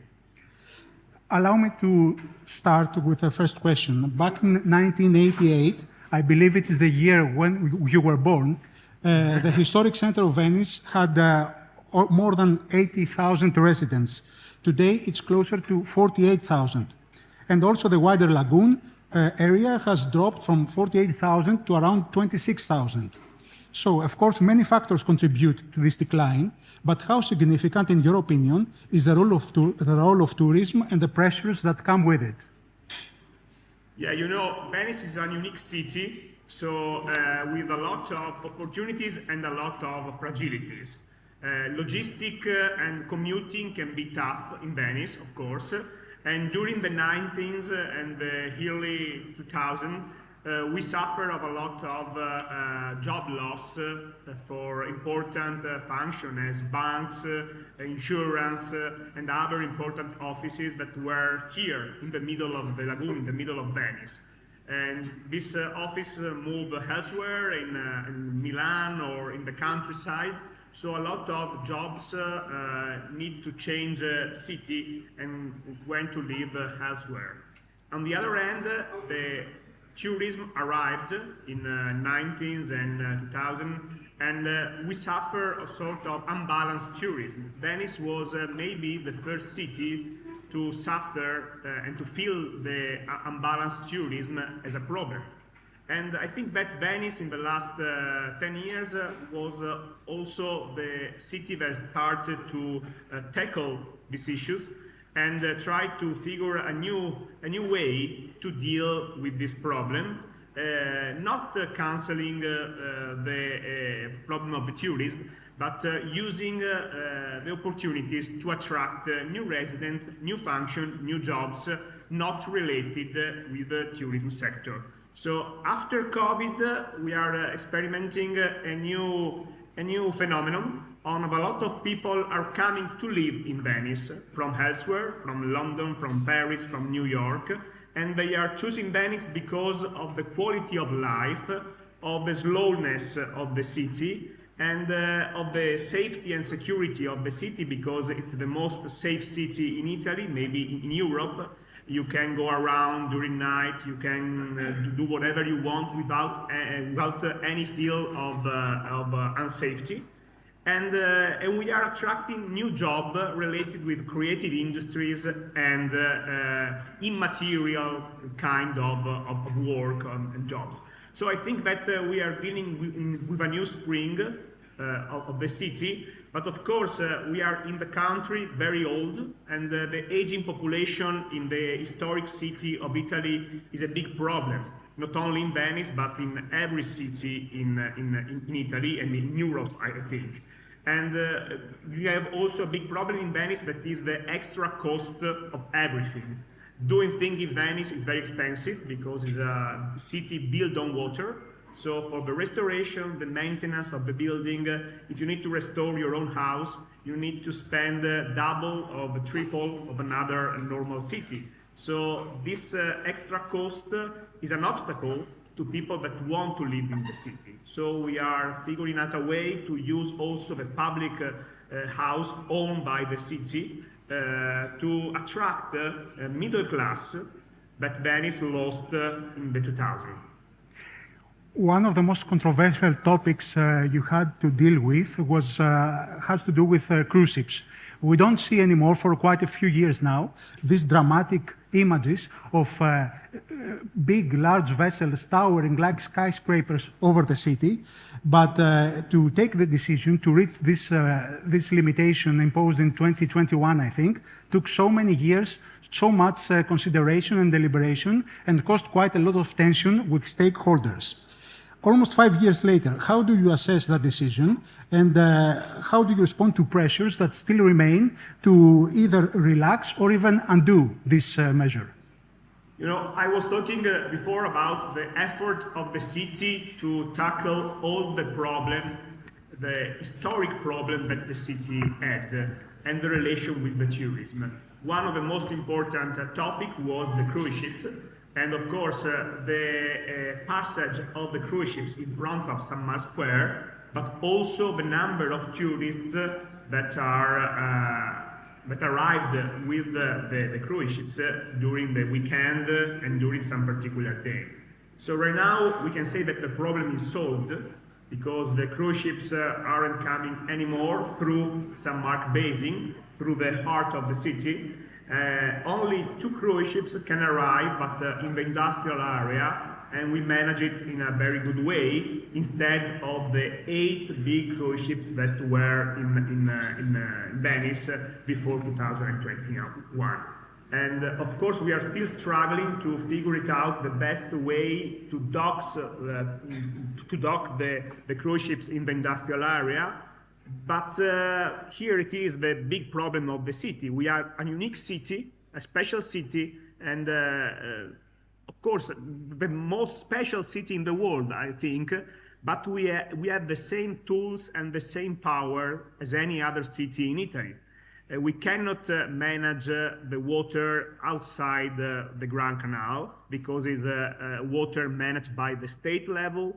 We cannot manage the port area because it's managed by the port authority appointed by the national level.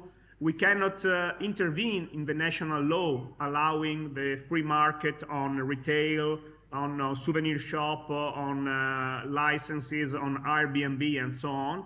So this is the big problem of the city, not only of Venice, but all the historic city in Italy. These cities are asking to the national level more power, more tools to deal with their own specific problem, but only the local and historical city has. Of course, this is why we had to wait a long time to obtain a solution for the cruise ships. And this is why we are still asking for this special legislation for the city of Venice, because we need special powers and special resources to deal with the special cities and special problems. Another bold step you took is bringing an access fee for day visitors. And this is one of the first measures that the people think of when we talk about tourism management in sensitive destinations. As a matter of fact, several island and traditional municipalities in Greece are also now considering and asking for it. So this year you ran it for a second trial period of 54 days, issuing around 700,000 daily vouchers and generating roughly 5 million euros, which you've earmarked to reduce waste collection costs for residents and businesses. Critics, although, argue that an entry fee doesn't address the deeper issue, which is the city's limited capacity to absorb visitors, that it works more like a painkiller than a cure to a problem that you have. How do you respond to that? And what are your plans for this particular measure or in the next year or further in the future? So I think that usually we talk about overtourism, thinking that all the tourists are the same and all the tourism are the same. I think that we have different layers on the world tourism. And overnight tourists are not the same of a day tripper or people that arrive just for 1 hour, 2 hours to take a selfie in Summer Square and go elsewhere. Or a group organized to visit 3 cities in Italy in 1 day. So we want to better manage the overnight tourism, of course, but the problem in Venice is not the overnight tourists, are the day tripper, because they arrive in the same hour by train or by boat or by coaches. They just do the same roads from the station to Summer Square, and they leave the city around 4 p.m. in the same time. So a sort of wave of people arriving and leaving the city, leaving nothing behind beyond garbage. So we want to address this topic because this is the most important problem on the relation between the city, a small city with narrow street, fragile sites, fragile building, fragile monuments, and the wave of people that some days arrive in Venice. Not every day, and not around all Venice, just in 3-4 specific roads, and doing the same street, the same itinerary, and go back. So this is why we introduced this sort of tax that is aimed not to make money. We don't want to make money with that. We just want to cover the cost of the system managing.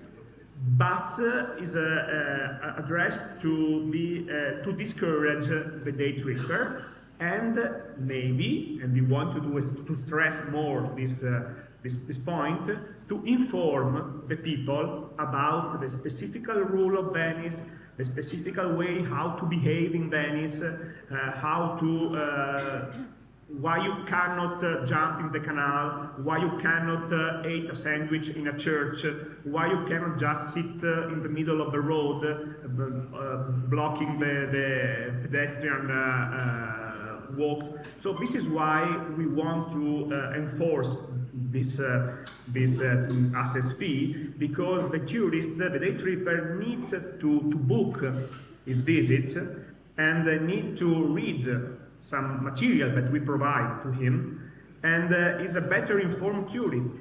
We try to educate the tourists because before his arrival, because we want not to be a closed city with gates, but a city that attracts a different different kind of tourism, with people that want to love the city, to know the history of the city, to know the rule of the city, and maybe visit something different than Rialto and San Marco Square, and maybe doing a different itinerary to reach San Marco Square, and maybe falling in love with some artisanal shops or some specific church that nobody visits, and so on. So this is why we are stressing this system. And we are receiving important feedback from the people, more from the international tourism, that are understanding this initiative and are okay with that. They understand why the city of Venice is doing it, and they are happy not only to pay the tax, small tax of course, but to make a different approach to the city in a more deep and reflexive way. You also have a technological weapon, which is a smart control room that can record in real time the flows of crowds in the city and navigate, for example, larger groups, or make things easier and release some pressure from the daily life of the city. But at the end of the day, this is still a very small, in terms of area, city that invites 30 million people per year. Is that sustainable? And whatever you do with the daily life, no matter how small or big improvements, is the number sustainable? 30 million, I mean. It's not the absolute number the problem, it's the concentration of the people in some specific period and some specific area. Because even in the most crowded days, if you just step 15 meters outside the beaten path, you will find a total different city, a magic city with silent streets, nothing about mass tourism related. So it's not just the number the problem, it's the way it is spread and the way it's concentrated in some particular period. And this is why we are addressing this topic with the access fee not all year long, but only the 50 or 60 days when we feel that the city is overcrowded. So in 2021, we organized and built a big brain of the city, an operative center, where we collect every data about the city, not only the number of people arriving in the city and the nationality, but also we know the number of people going through some particular bridges or some particular spaces. We know the public transport system in real time. We know the tides, because in Venice the tides are related also with the mobility. And with high tide, you cannot go under some bridges, and with low tide, some canals cannot be navigated. So it's important to know the tides, because we can arrange the public transport in this direction. On the other hand, we can know in real time how an event is going, because we have a lot of CCTV, and we have a lot of events in Venice, of course during Carnival and during summer more, but we need to know in real time what's happening and where, so we can react if we need some sort of intervention, maybe by the local police on the public transport, need more boat to transport more people from an island to the city center, and so on. So it's an important brain, an important real-time brain that tell us what we need to do and what we need to address. And this is very important on a city managing base. You know, Venice is one of the most clean cities in the world, but it's very difficult to keep it clean because we cannot have a machine, trucks, or so on. We use people with brooms. We collect the garbage door by door. And it's very expensive, but the city is very clean. But we can see if something is going wrong, if we see some garbage abandoned in some spaces near some Mart Square or Riyadh Square, Riyadh Bridge, and we intervene in real time to resolve the problem. So this is why it's an important brain, but still we are using it at half of this potential, because with artificial intelligence, with all the new predictive model, this data that we are collecting will be very useful also to predict what is happening in the next year, to find some patterns on some problem and deal with them. So I think that we are the pioneer of a new way to use also a lot of data linked to every layers of real life in Venice, and try to solve the problem before they arrive in a very futuristic way, but I think that is the future of the city managing. Thank you. We have less than 4 minutes, but I have two important issues to address. There is a recent Arte documentary titled The Last Venetians, where residents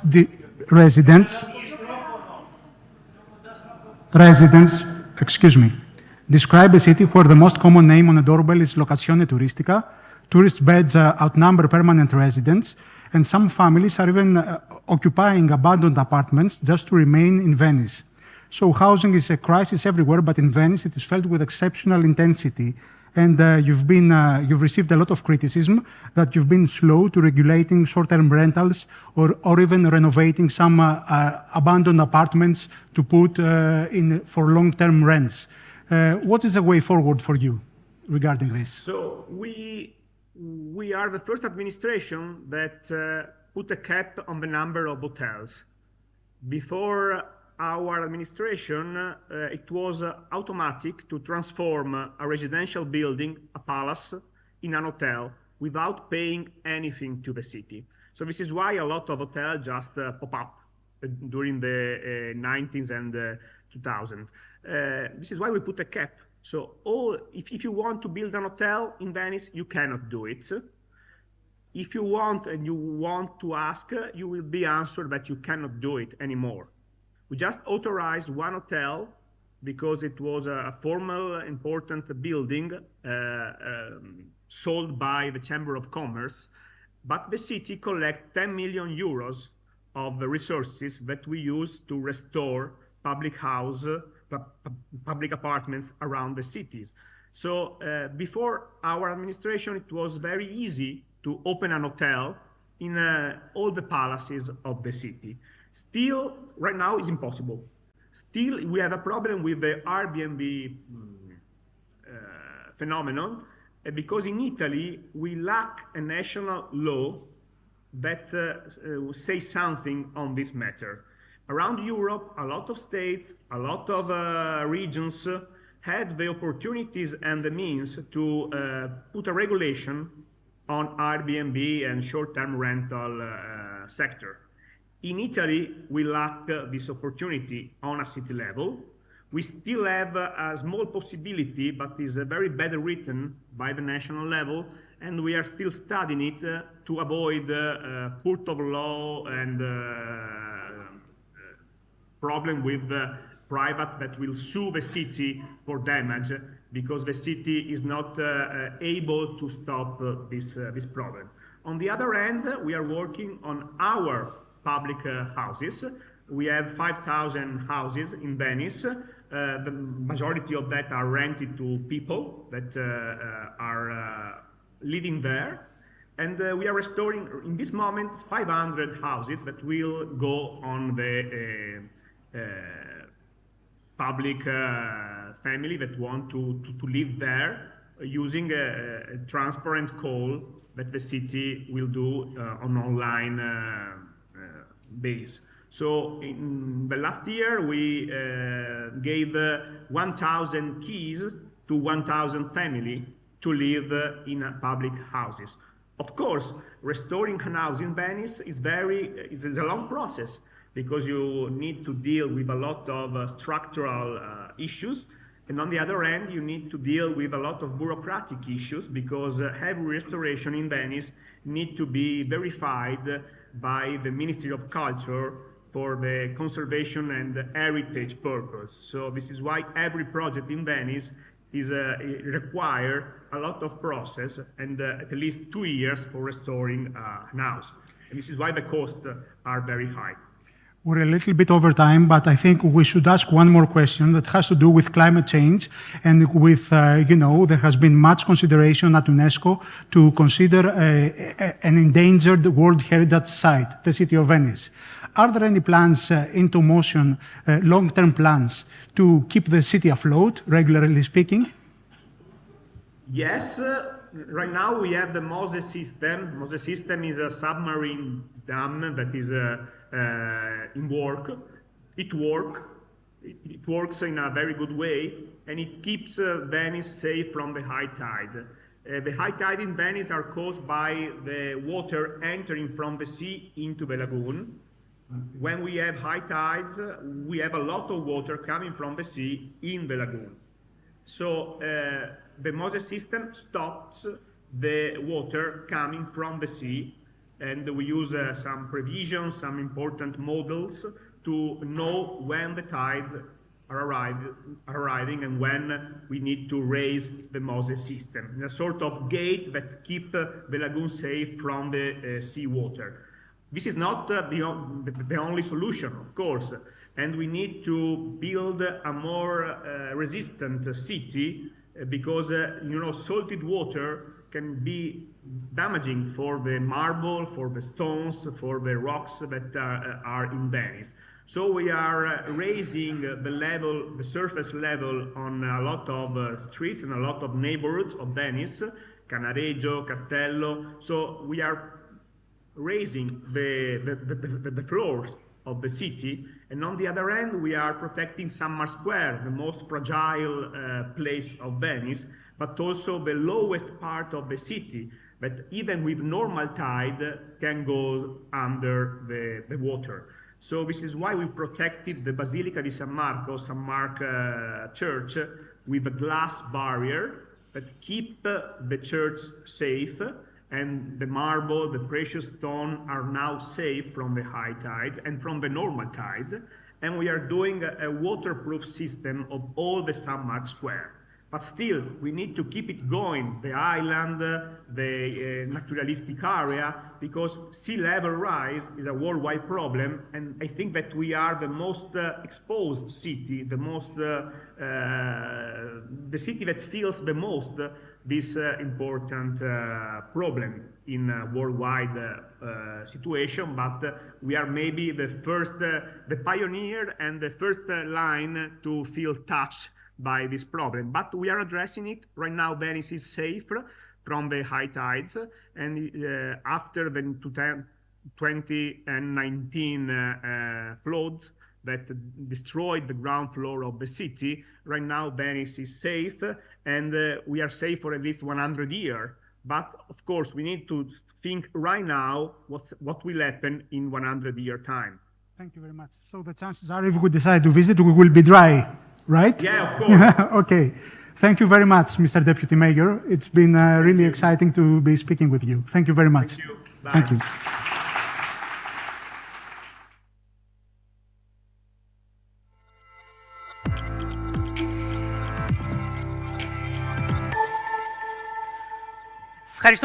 Thank you so much, George. It's been very nice, very enlightening discussion. You have 5 to 10 minutes for a break, and then the last 2 sessions. One of these is the Prime Minister of Greece. Thank you.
Here we are again. We are towards the end of the conference. We are in the pre-final section, sustainable policies in tourism as an opportunity for growth. I would like to invite to the floor Mr. Dimitris Akipis, part of Sustainability, PwC Greece, Ms. Agapi Zboko, CEO, Aya, VP, Saturn VP of Marketing Greece, and Mr. Elias Ballas, please, come on stage.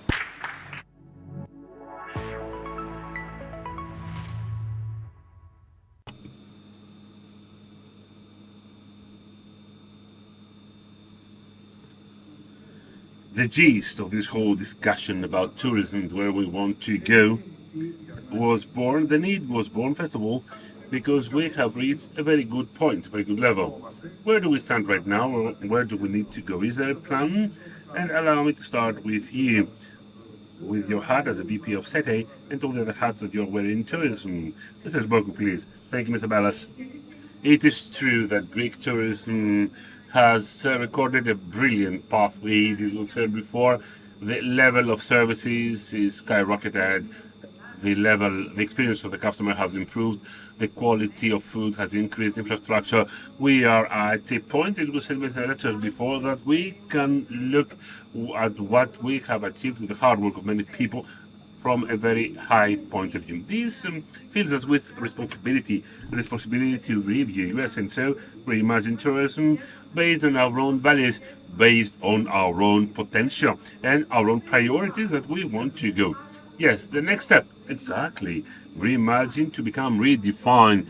Redefine, that is, have a long run, a long lasting and cohesive policy, a policy that will be meaningful for the big and for the small business person. That is the biggest part of Greek tourism. It will be meaningful and will pertain to all employees in the tourist industry. Either it's about an employee having a career or a newcomer in tourism. At the end of the day, the whole society, because tourism, one way or another, touches upon us all. And it can be good and bad at the same time. So what we should do is to reshape the different steps, neither through bans nor through wishes, but in a way that will be cohesive, that will be meaningful as well. But prior to us doing so, I believe that this reimagine and redefine should be followed by something else named recommend. This was said before, but I wouldn't just talk about the state. I believe that we are in need of having a powerful consensus of the Greek society vis-à-vis the positive aspect of tourism is the first and paramount step before planning and before being able to follow different steps to reach it where we want. But somebody should be the leader of that, to pave the way in this procedure. Will it be the private sector? Will it be the state? Will it be a common understanding with the two? Of course, through a common understanding, this can be done. Mr. Tsakipis, let's turn to you. We're talking about sustainability, and the first thing that comes to mind is the greening, the so-called green energy, decarbonization, and so on and so forth. But sustainability is about the society, is about the destinations themselves. This is about governance. Could you please elaborate on that? How can we define it? Sure. Hello. Initially, allow me to deeply thank you for the invitation. We are more than glad to have you. It's a brilliant organization, a brilliant conference with many interesting topics, and very important to be with Mrs. Zboko in this discussion. There are different definitions when it comes to sustainability. I will try to give you the size for a business in the private sector. A business affects the external environment and the society in which it is active. It has a footprint. Either it is an environmental one, different topics related to energy consumption, water, waste, or social one. It is related to employees. It must find people who are skilled, who are talented, with specific know-how. And of course, it is active at a wider landscape of a society.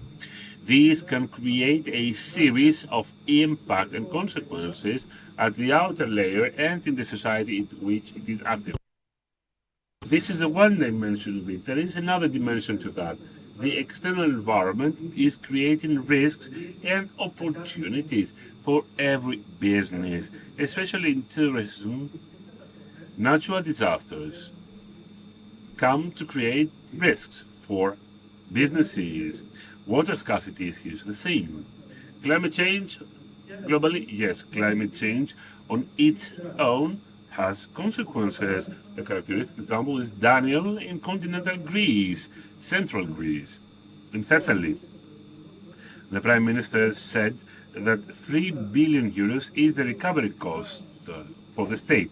But what is hidden behind that is the increase of premiums for companies active in these areas. If a business is located in a vulnerable area, vulnerable to floods or forest fires, it is quite possible to have risk when it comes to financing. It's quite possible to have increased premiums in its daily life. And this becomes more and more intense. But you've said something equally right. It's not just about the environment. It's not just about green transition, which is very important. This society that is being able to find people, maintain these people, cooperate with local suppliers, but also issues related to governance, that is, be in an environment where I will not face ethical questions daily. I must not be vulnerable in questions related to bribery, corruption. These are very important topics, risks and opportunities. Let us discuss about how sustainability and sustainable policies can be an opportunity. But let me turn to you, Mrs. Boku, so that you can tell me, in the tourist industry, in the purely tourist businesses, what sustainability means. What means for a business to be sustainable in the tourist sector? Well, I will agree with you, with Dimitris Akipis, that indeed it is a framework, a system of rules and targets that touches upon not just the topic of the environment, but overall many other critical issues that are related to us all, like our labor relationship. Dimitris alluded to that, how we can create the working conditions, how we can find the proper people, how we can liberate their talents, how we can give them the possibility to evolve within the tourist industry. Building foundation for tomorrow, yes.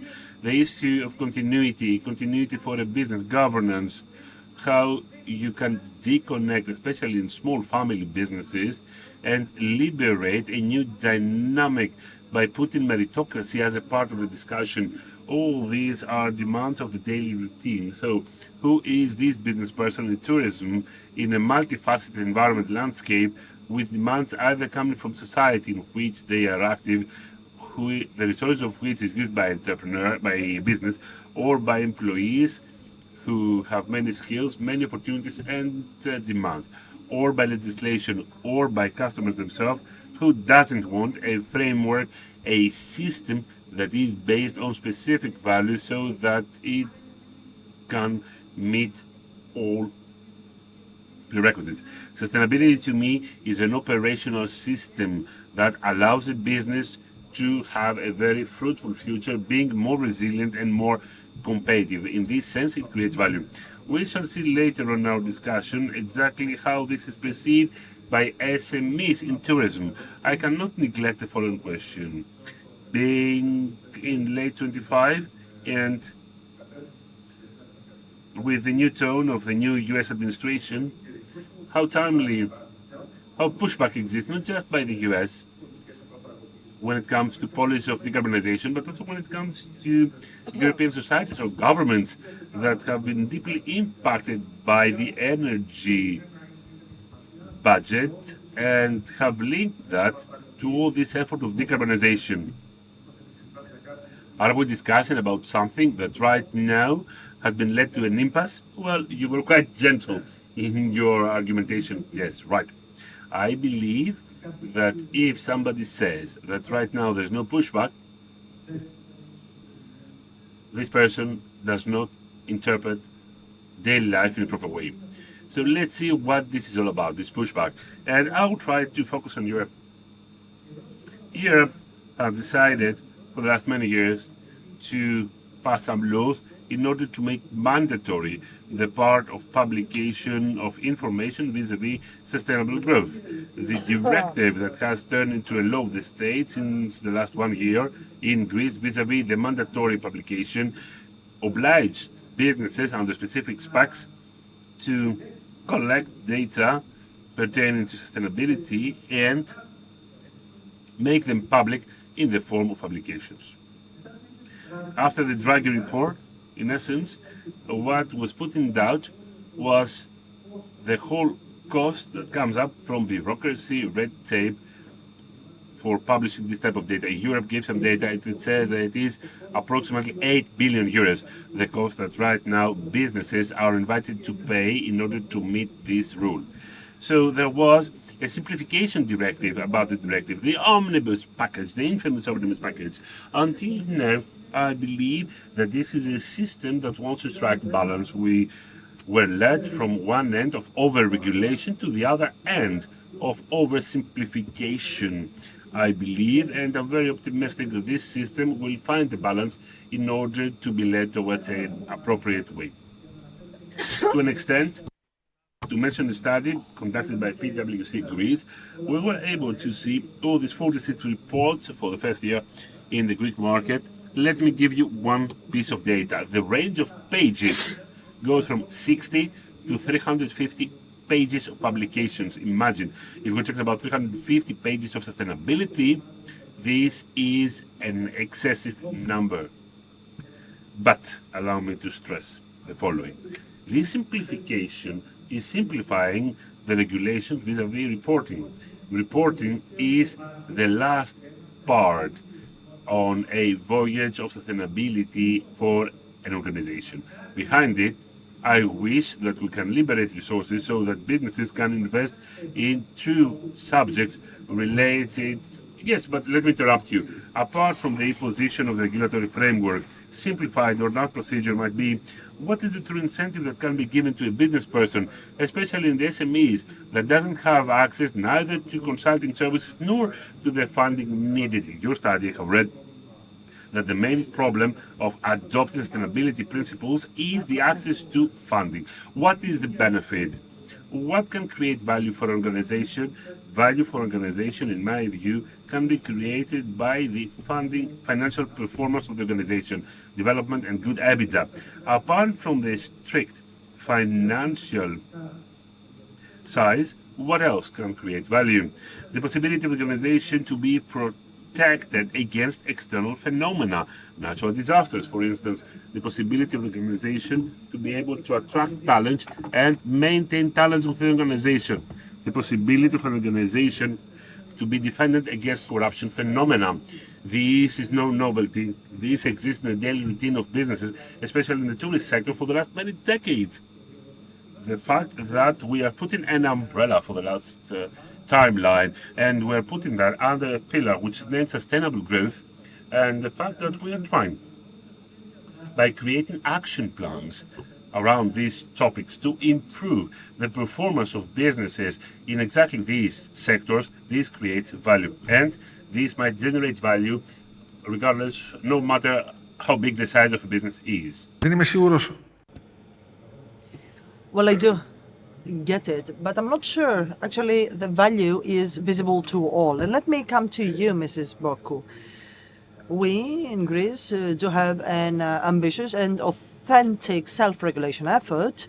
We will talk about the SETA's initiative, but would you like to share with us the main challenges of entrepreneurs in Greece when it comes to adopting the principles mentioned by Mr. Sakipis? Well, there are several challenges. SETA made a report in 2023 together with Deloitte through its institute to make an overview of that. Now, what the report has shown is that SMEs with a turnover below 2 million find it very difficult to abide by the sustainability obligations. First and foremost, they talk about excessive bureaucracy, the difficulty to have access to funding. Of course, there are the European financial tools, but the SMEs find it very difficult to have access to that funding for various reasons. Another thing we have identified is that they don't know where to start from, simply put. So these are the main challenges, the main difficulties. So what is at stake, according to them, is to put a clear framework in place together with simple processes and clear incentives.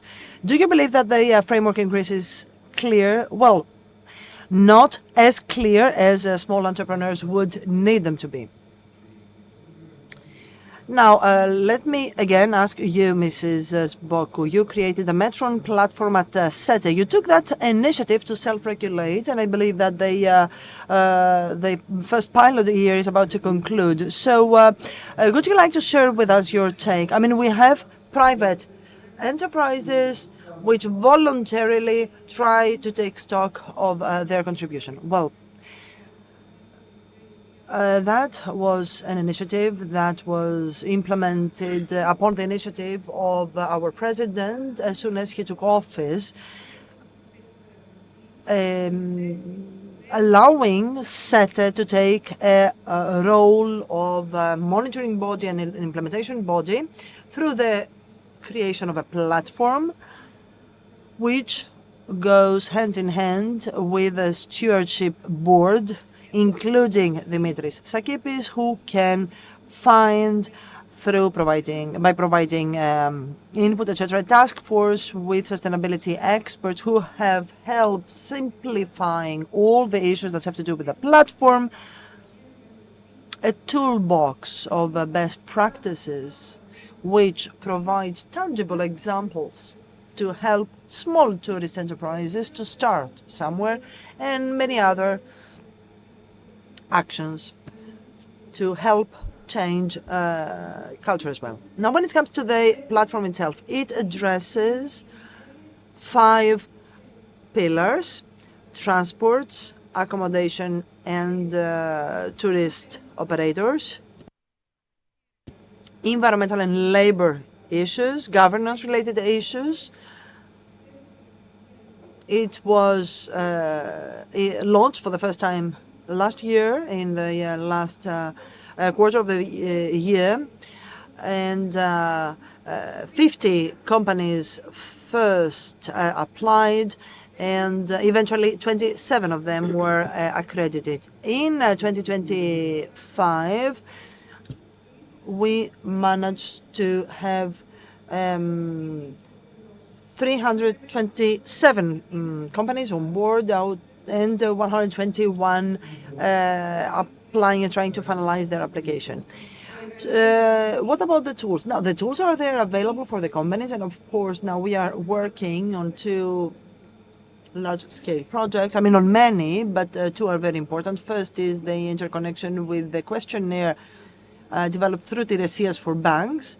And so we try to simplify the whole process, thereby helping especially small companies to have access to green funds, green financing, and second, to be open to the whole tourist industry. Now, I see the clock is ticking, and so we are running out of time, but let me ask you a takeaway message. Where would we like tourism to be in 10, 15 years? Well, let me tell you that unless we talk about destinations, we cannot address sustainability. We need destination contract, which will see the coordination of all stakeholders, and I believe that the new DMMO's laws gives an opportunity for this effort to start.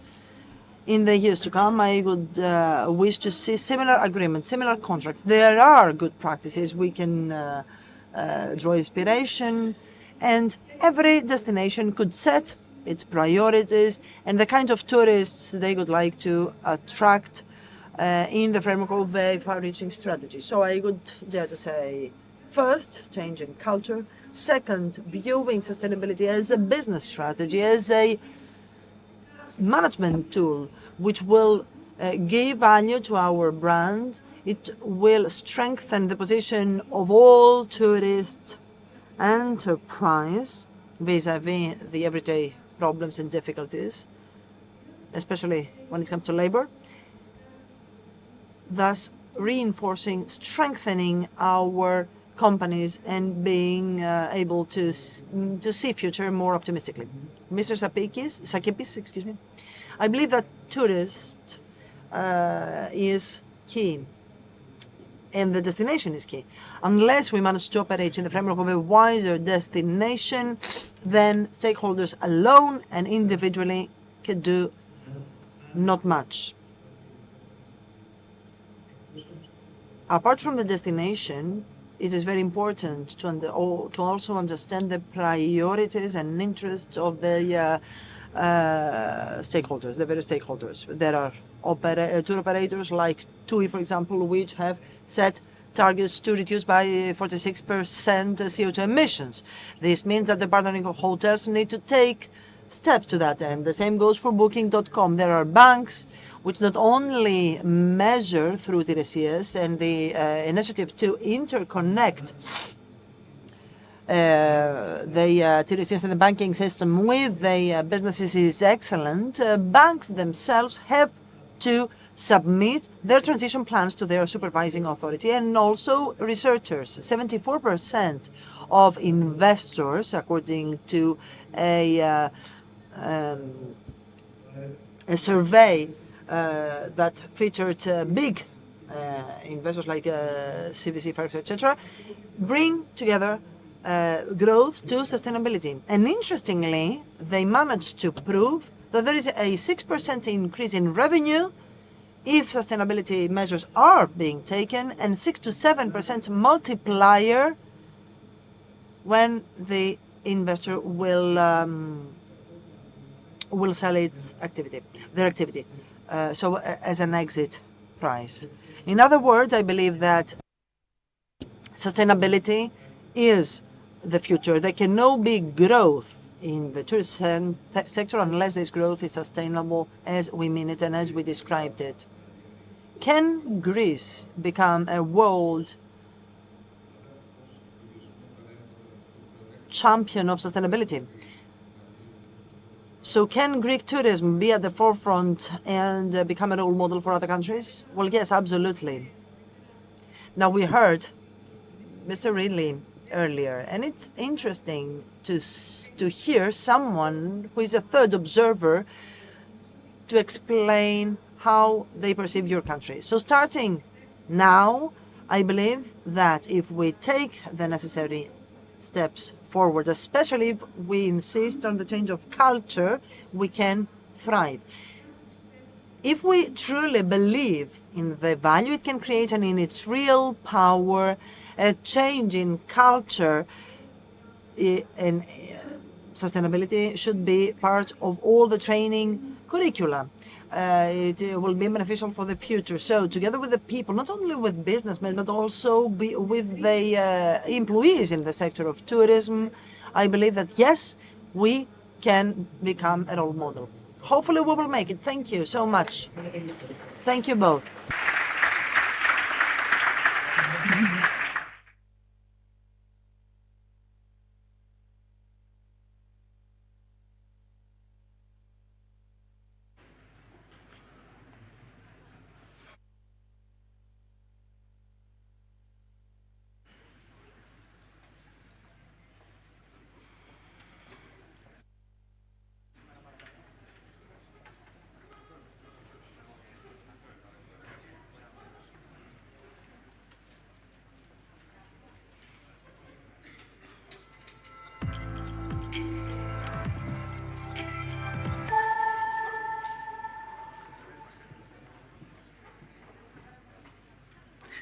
Ευχαριστούμε. Thank you so much. Thank you, Ms. Baku. Thank you, Mr. Kipes. I would like to thank my dear colleague, Elias Ballas. Thank you all for being here until this late hour. We have the big joy and honor to have with us the Prime Minister for the last session, the last panel of the day, which is related to culture and cultural heritage as a pillar of national wealth. Furthermore, we have the big joy and pride to have with us our compatriot. We can call her likewise Victoria Hislop. And I would like to invite them both on stage for the final session. Please, Prime Minister Ms. Hislop, come on stage.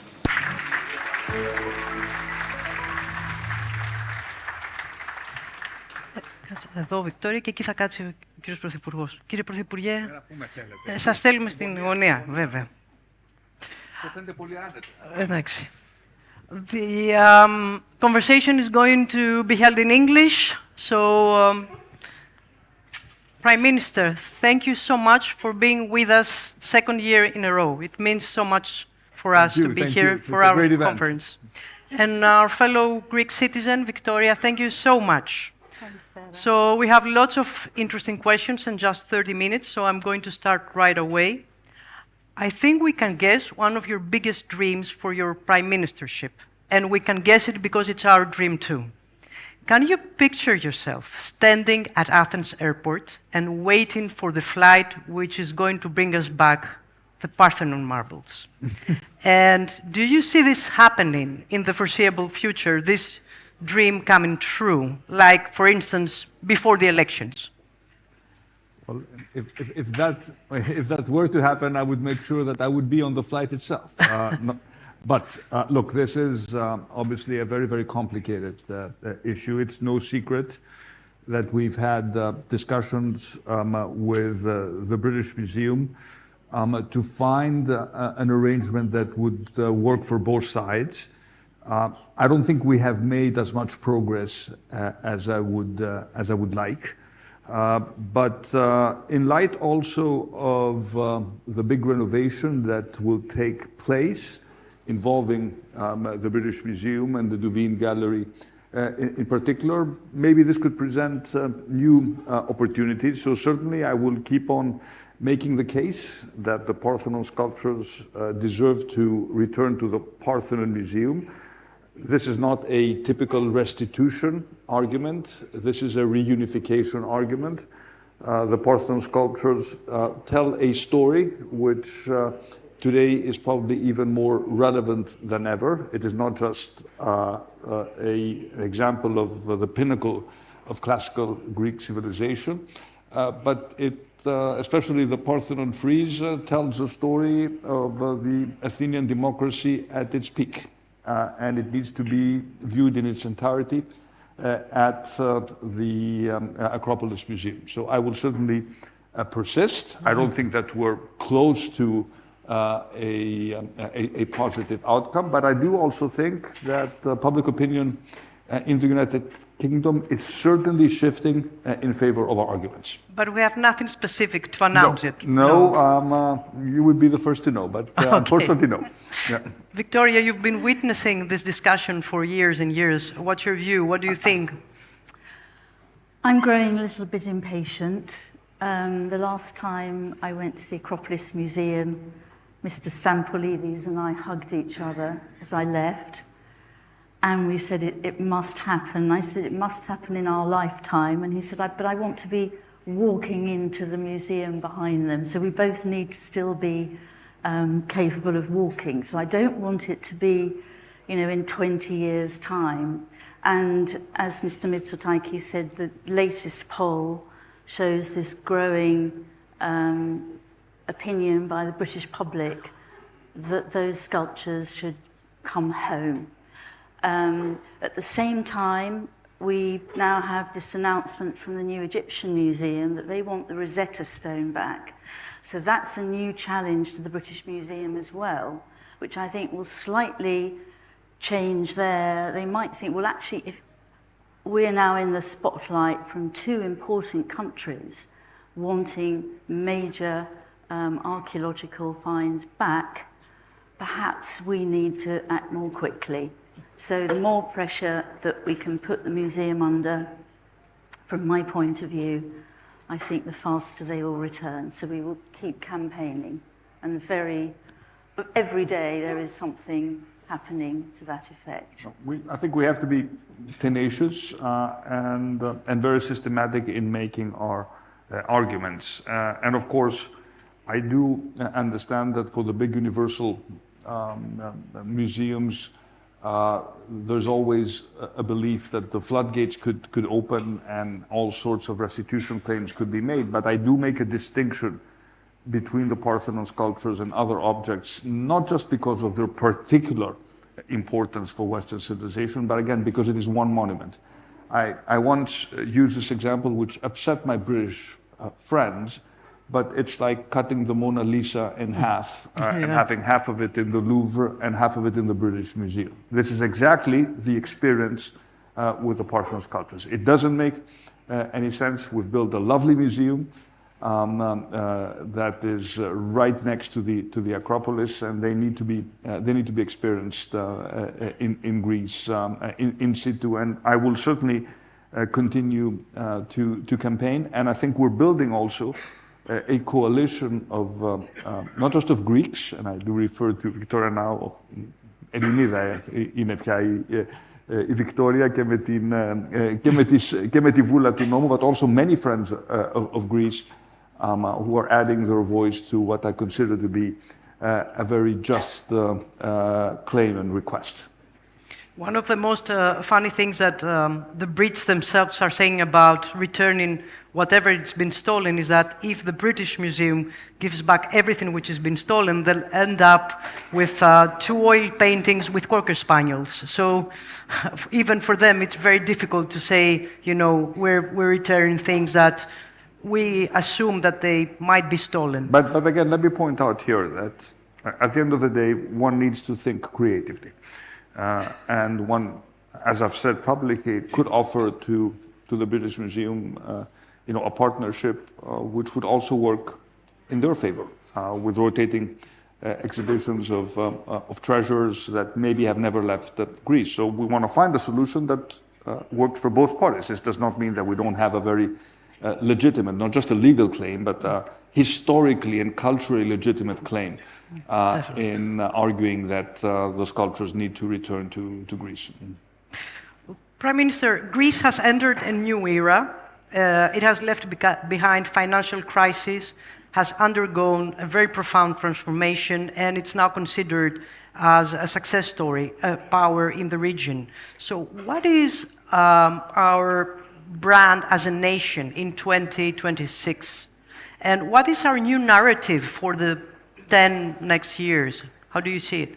Well, I think this is a very, very challenging question. And of course, when we talk about branding a country, I'm always a little bit skeptical because this is something that goes beyond just our tourism product. There are many countries that are running, you know, very successful campaigns promoting their country as a tourist destination.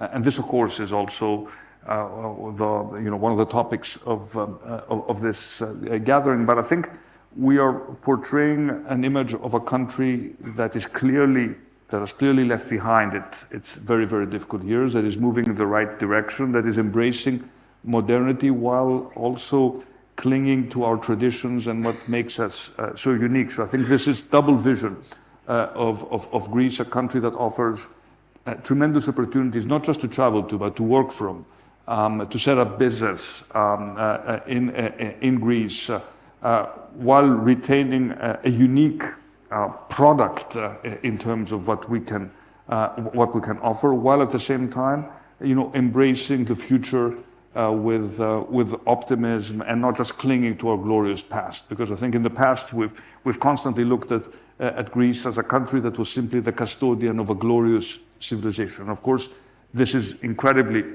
important, and we cherish it and we value it. But in today's context, one needs to talk about the future and how we fit in this changing world. And of course, when we do talk also about Greece as a destination for travelers, I have not shied away from my ambition to make Greece the #1 tourism destination in the world in terms of the quality of our offering. I mean, in order to get to that point, we still have work to do.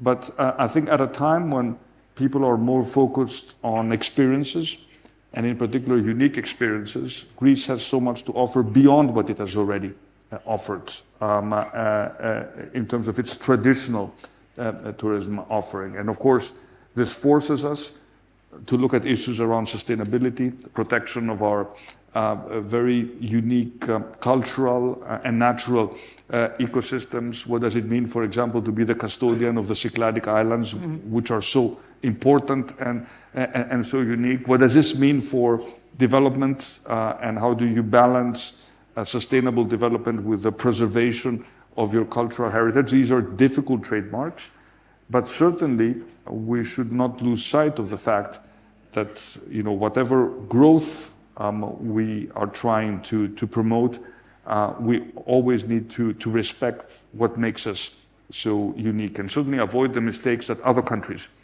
have made, especially when it comes to overbuilding.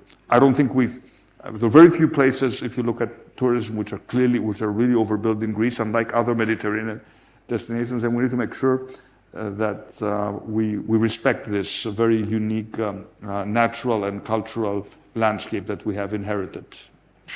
Victoria, before becoming a novelist, you've been a travel writer, and you have traveled extensively. I mean, you've been everywhere in Greece. But sometimes the tourists, their experience in Greece is quite limited to few places, such as the Acropolis, or Santorini, or Mykonos, or Hydra.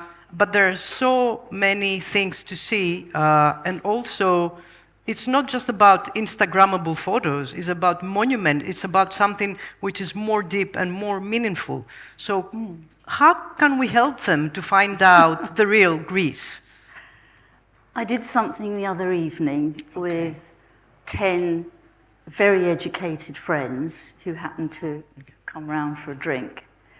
And I gave them each a piece of paper, and I asked them to draw Italy, France, Spain, and then Greece. And? The results were shocking. Greece, essentially, only half of it seems to exist. They could all draw Italy. It's a boot. Very simple. A child could do it. France is a very simple shape. But Greece has a very complex geography. Some of them got the Peloponnese. They managed the peninsulas there, and then they totally missed out the Halkidiki part. And I realized that most of them have never been north of Athens. They put Athens on the map, and then they were a bit vague about what happened next. So I think a lot of it is education, to get people to go further north, to see Meteora. Many British people don't even have a vision of this extraordinary place. They have to go to the Parthenon. That's a kind of sine qua non. But they very often are just simply ignorant about the rest. And I don't think perhaps there's enough done. Before being a travel journalist, I was actually in advertising. So I'm always coming up with slogans in my mind for campaigns for Greece. And, whether it was ancient and modern, hand in hand, or Greece is full of surprises, because I think Greece is full of surprises. Yes, definitely. Because the familiarity and the iconic status of the Parthenon temple almost takes away, makes people think that's all there is. And even if they got to Thessaloniki, they would see a whole other world, quite apart from the nature, the ecotourism that we talked about. I'm wearing green today, not as a political statement. I would hope so. But I thought, what colour should I wear to a day which is about, or 2 days, about sustainability and the nature in Greece, which is so fantastic, but in a way quite sustainable, because nobody's up walking in the Pindus Mountains as I have done. There aren't tourists ruining, there's no worry about the ecology of so many places. They could actually do with a lot more, and let's, in a way, spread them north, I think, would be my... So what if the Prime Minister asked you, Victoria, can you just please prepare a campaign for Greece? What would you do? Well, it would be foresee. People have talked a lot. I've been here all day, so I've heard all the sessions, and I hear people talking about the 4 seasons of tourism. But generally, tourists who come in from outside are very concentrated in that summer period. I don't think they've got the message. So it would be the 4 seasons and the 4 corners. It would be north, south, great, That's east a great and west. slogan, by the way, four So seasons, four corners. It's a sort of multifaceted country. It isn't just the Parthenon, although I campaigned so vigorously for the Parthenon sculptures. I always want to say, well, I could campaign for other aspects of Greece as well, to encourage people to see its beauty, because it's quite astonishing, the diversity, the variety. Who knows, or in Britain, if I was asking this audience, did you know there were bears in Greece? Nobody would know that except me. Have you encountered one? No, I've seen tracks though. I've seen tracks, but that's something that, it's something new. It's not new, it's ancient, but it's something different and something very now and something very green and sustainable. Well, this is the thing. I was in Nasser last weekend, and I was really impressed because I visited two amazing Macedonian tombs, and I've been a cultural correspondent for like 30 years. I didn't know they existed, and also the entrance was free of charge. And the question goes to the Prime Minister, is there a plan to help regions in Greece which are not so touristically developed, to help them in any way we can? I'm wearing a blue tie, but this is to celebrate the blue economy. It's nothing to do with party preferences. Yeah. But I think, first of all, what Victoria said is critical. If you look at the people who come to Greece, when they come to Greece, the places they visit, it's still a relatively narrow experience. And I think the big challenge for us and for the ministry, but for the entire government, is to, of course, expand the season and open up more opportunities for different types of experiences. People are always surprised when I tell them that we have mountains, that they can actually ski in Greece, that they can trek in Greece. And of course, when you look at our cultural heritage, the truth is that most people don't come to Greece for the culture. They do come for the summer experience. So in terms of the breadth of our cultural experiences and the sites that we can offer, I would say that the sky is a limit in terms of introducing new destinations. Even for our cruise industry, I happen to have a meeting today with one of the leading cruise operators, and there the challenge it really is, how should I say it, a de-Mykonofication of our product. This is not just, with all respect, due respect to Mykonos and Santorini, this is not just, these destinations have probably reached their limit. But when I look at these cruise ships going up and opening up new destinations where there's not much pressure, you mentioned, for example, Amorgos. And the fishermen. And the fishermen in Amorgos are doing an incredible job to protect their own natural habitat. This is going to attract tourists. So when we did the same in Astipalea to launch what a true eco-friendly island really means, this is going to attract visitors. When we're looking with the Ministry of Tourism to do a proper eco-labeling for our resorts so that people understand how sustainable they really are, this is going to open up new destinations. And when we look at, for example, investment support for tourist investments, yes, my directions to the competent ministries have been very clear. Offer support only in those regions that are underdeveloped in terms of tourism. We clearly don't need more support in the more developed parts of Greece, in the Cyclades or in Crete. But when you look at, for example, Western Greece, which is really developing, there are still many beach destinations in Greece. The amazing work that was done in Costa Navarino, in Messina, opening up a completely new destination. And again, the vertical supply chains that you build. It's all about, at the end of the day, it's all about experiences. If you go for a nice bike ride and eat at a local, not even a local taverna, at a local house, and experience the tradition and the craftsmanship, I still think there is tremendous value, because the country is so diverse, because we are still in a relatively small country. You have different musics, you have different cuisines, you have different traditions, you have a very different climate. And this opens up an opportunity for a very segmented marketing by region, by city, Look at Thessaloniki, for example. I mean, Thessaloniki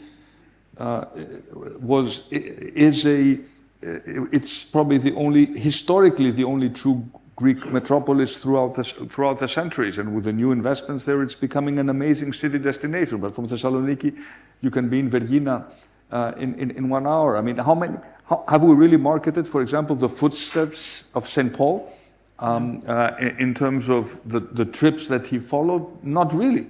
So wherever you look, you see opportunities for a more targeted promotion of Greece that again focuses on unique experiences. And this is my vision. It's not so much a question of numbers, but a question of quality, and certainly a question of customer satisfaction.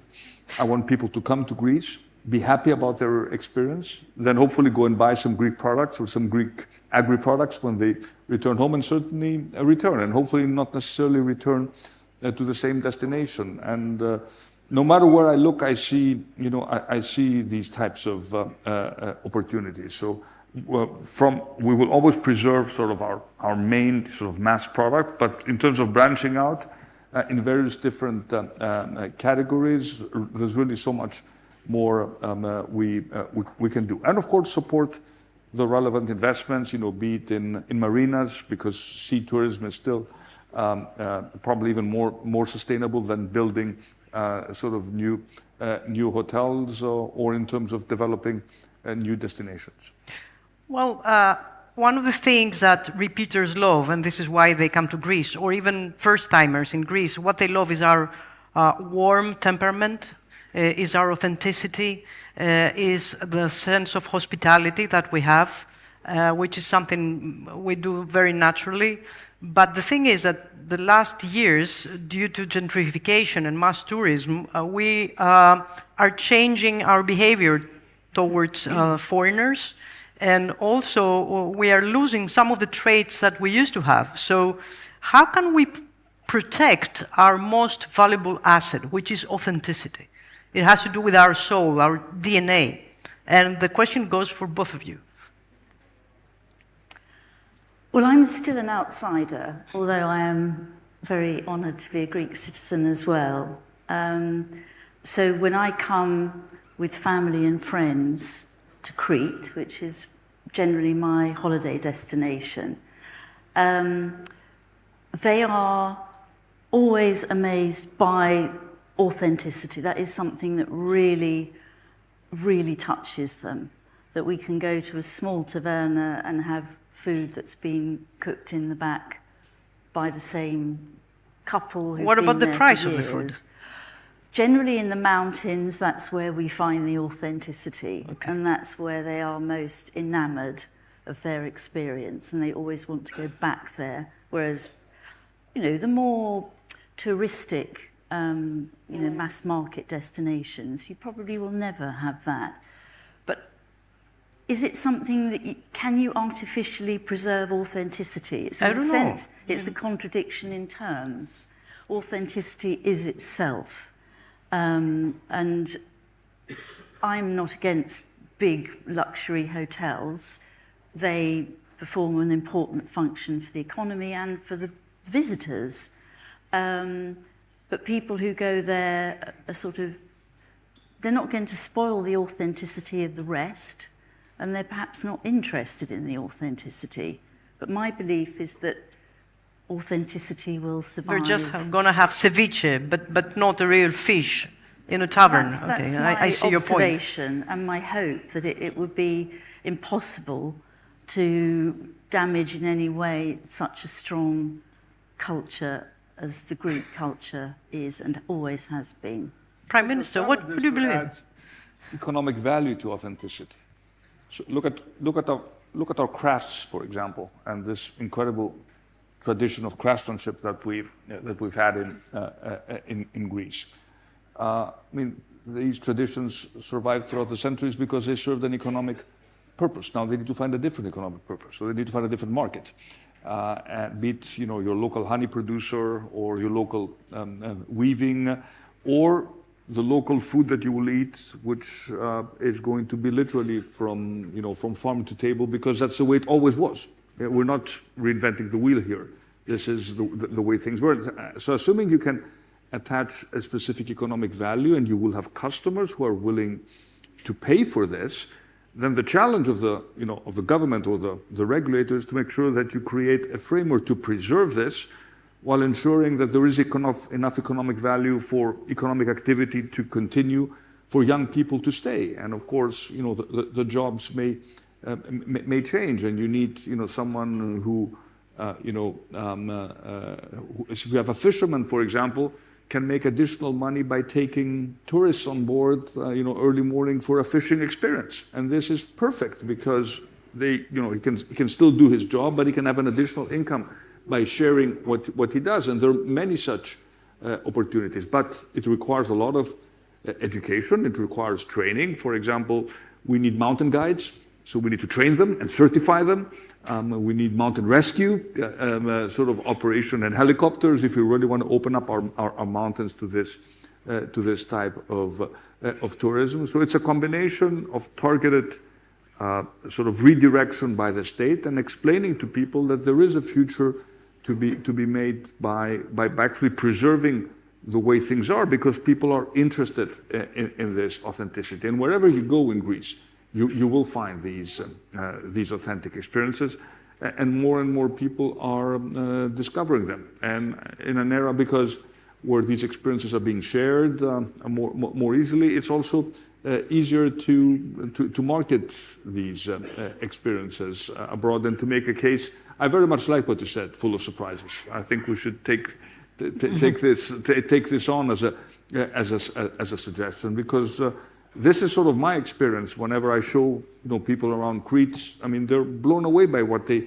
see. This is not necessarily what they expect from Greece. Not that what they expect is bad. They like what they get. So they like the beaches or Knossos or the Acropolis if they come to Athens. This is always going to be important, but there are things beyond that that can really help us turn the country into a very, very unique destination. We're talking about cultural heritage, but what about today? What are the things we can be proud of as cultural achievements? I mean, is just George Lanthimos films, or we have other things, according to you? Well, I do think that there is a very vibrant, cultural scene in Greece today. I mean, if you just look at Athens, the activities, the performing arts, the Museum of Modern Art, and the work that it is doing, the number of sort of cultural exhibitions related to modern art. I think we have every reason to be proud of our modern cultural heritage. And I think, frankly, if you look at Athens, there are not many cities that offer this breadth of experience and Athens does. And the same, of course, is true for new writers or new poets. So I think there are a lot of sort of bright lights when it comes to modern cultural output. And I think this is to be expected, because Greece, going through all this crisis, I mean, the crisis is usually a laboratory for artistic expression. And a lot of the artistic creations that you see now is also the product of a country that had to struggle with its identity, with its place in the modern world. And some of the work that I see is truly exceptional, world class, I would say. Victoria, what do you think? In terms of, I think Lanthimos is a bit of an exception, and you threw it in to be controversial, I know, Margarita, because people don't necessarily connect him with Greek culture. I think more could be done to allow tourists in. When I say tourists, I'm thinking of the foreign tourists rather than the Greek tourists who might come to Athens or go to Thessaloniki.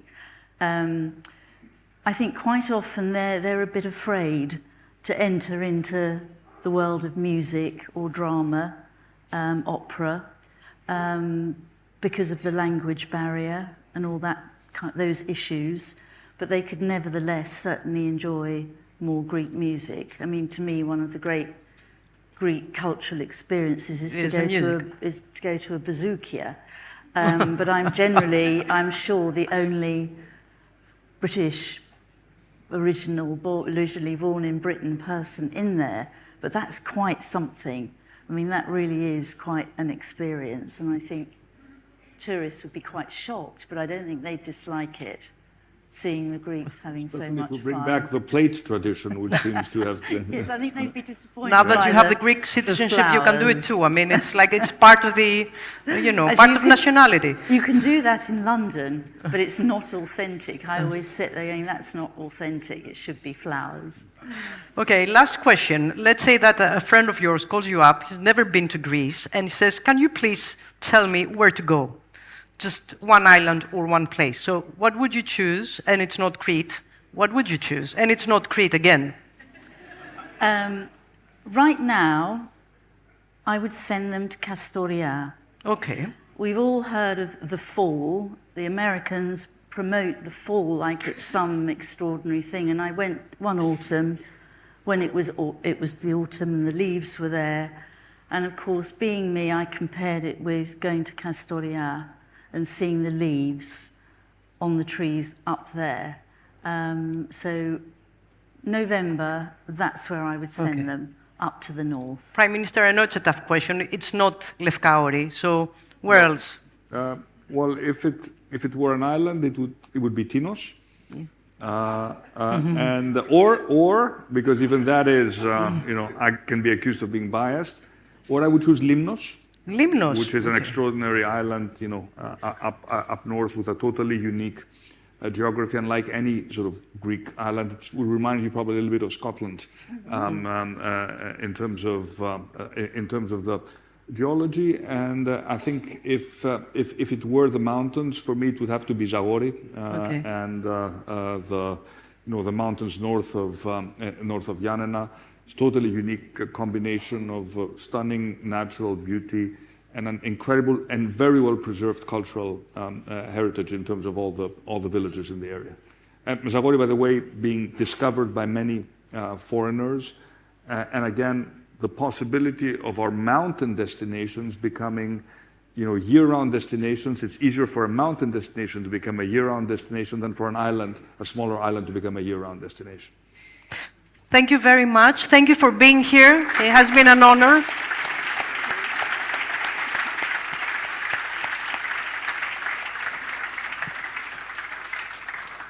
Thank you very much. Now, this is the first day. We have a second day tomorrow, and I hope you're with us. And I would also like to invite you for a drink outside and thank our founding partners, which is Aegean, Athens International Airport, Attica Group, Faraport Greece, Piraeus Bank, PPC, PwC. So thank you.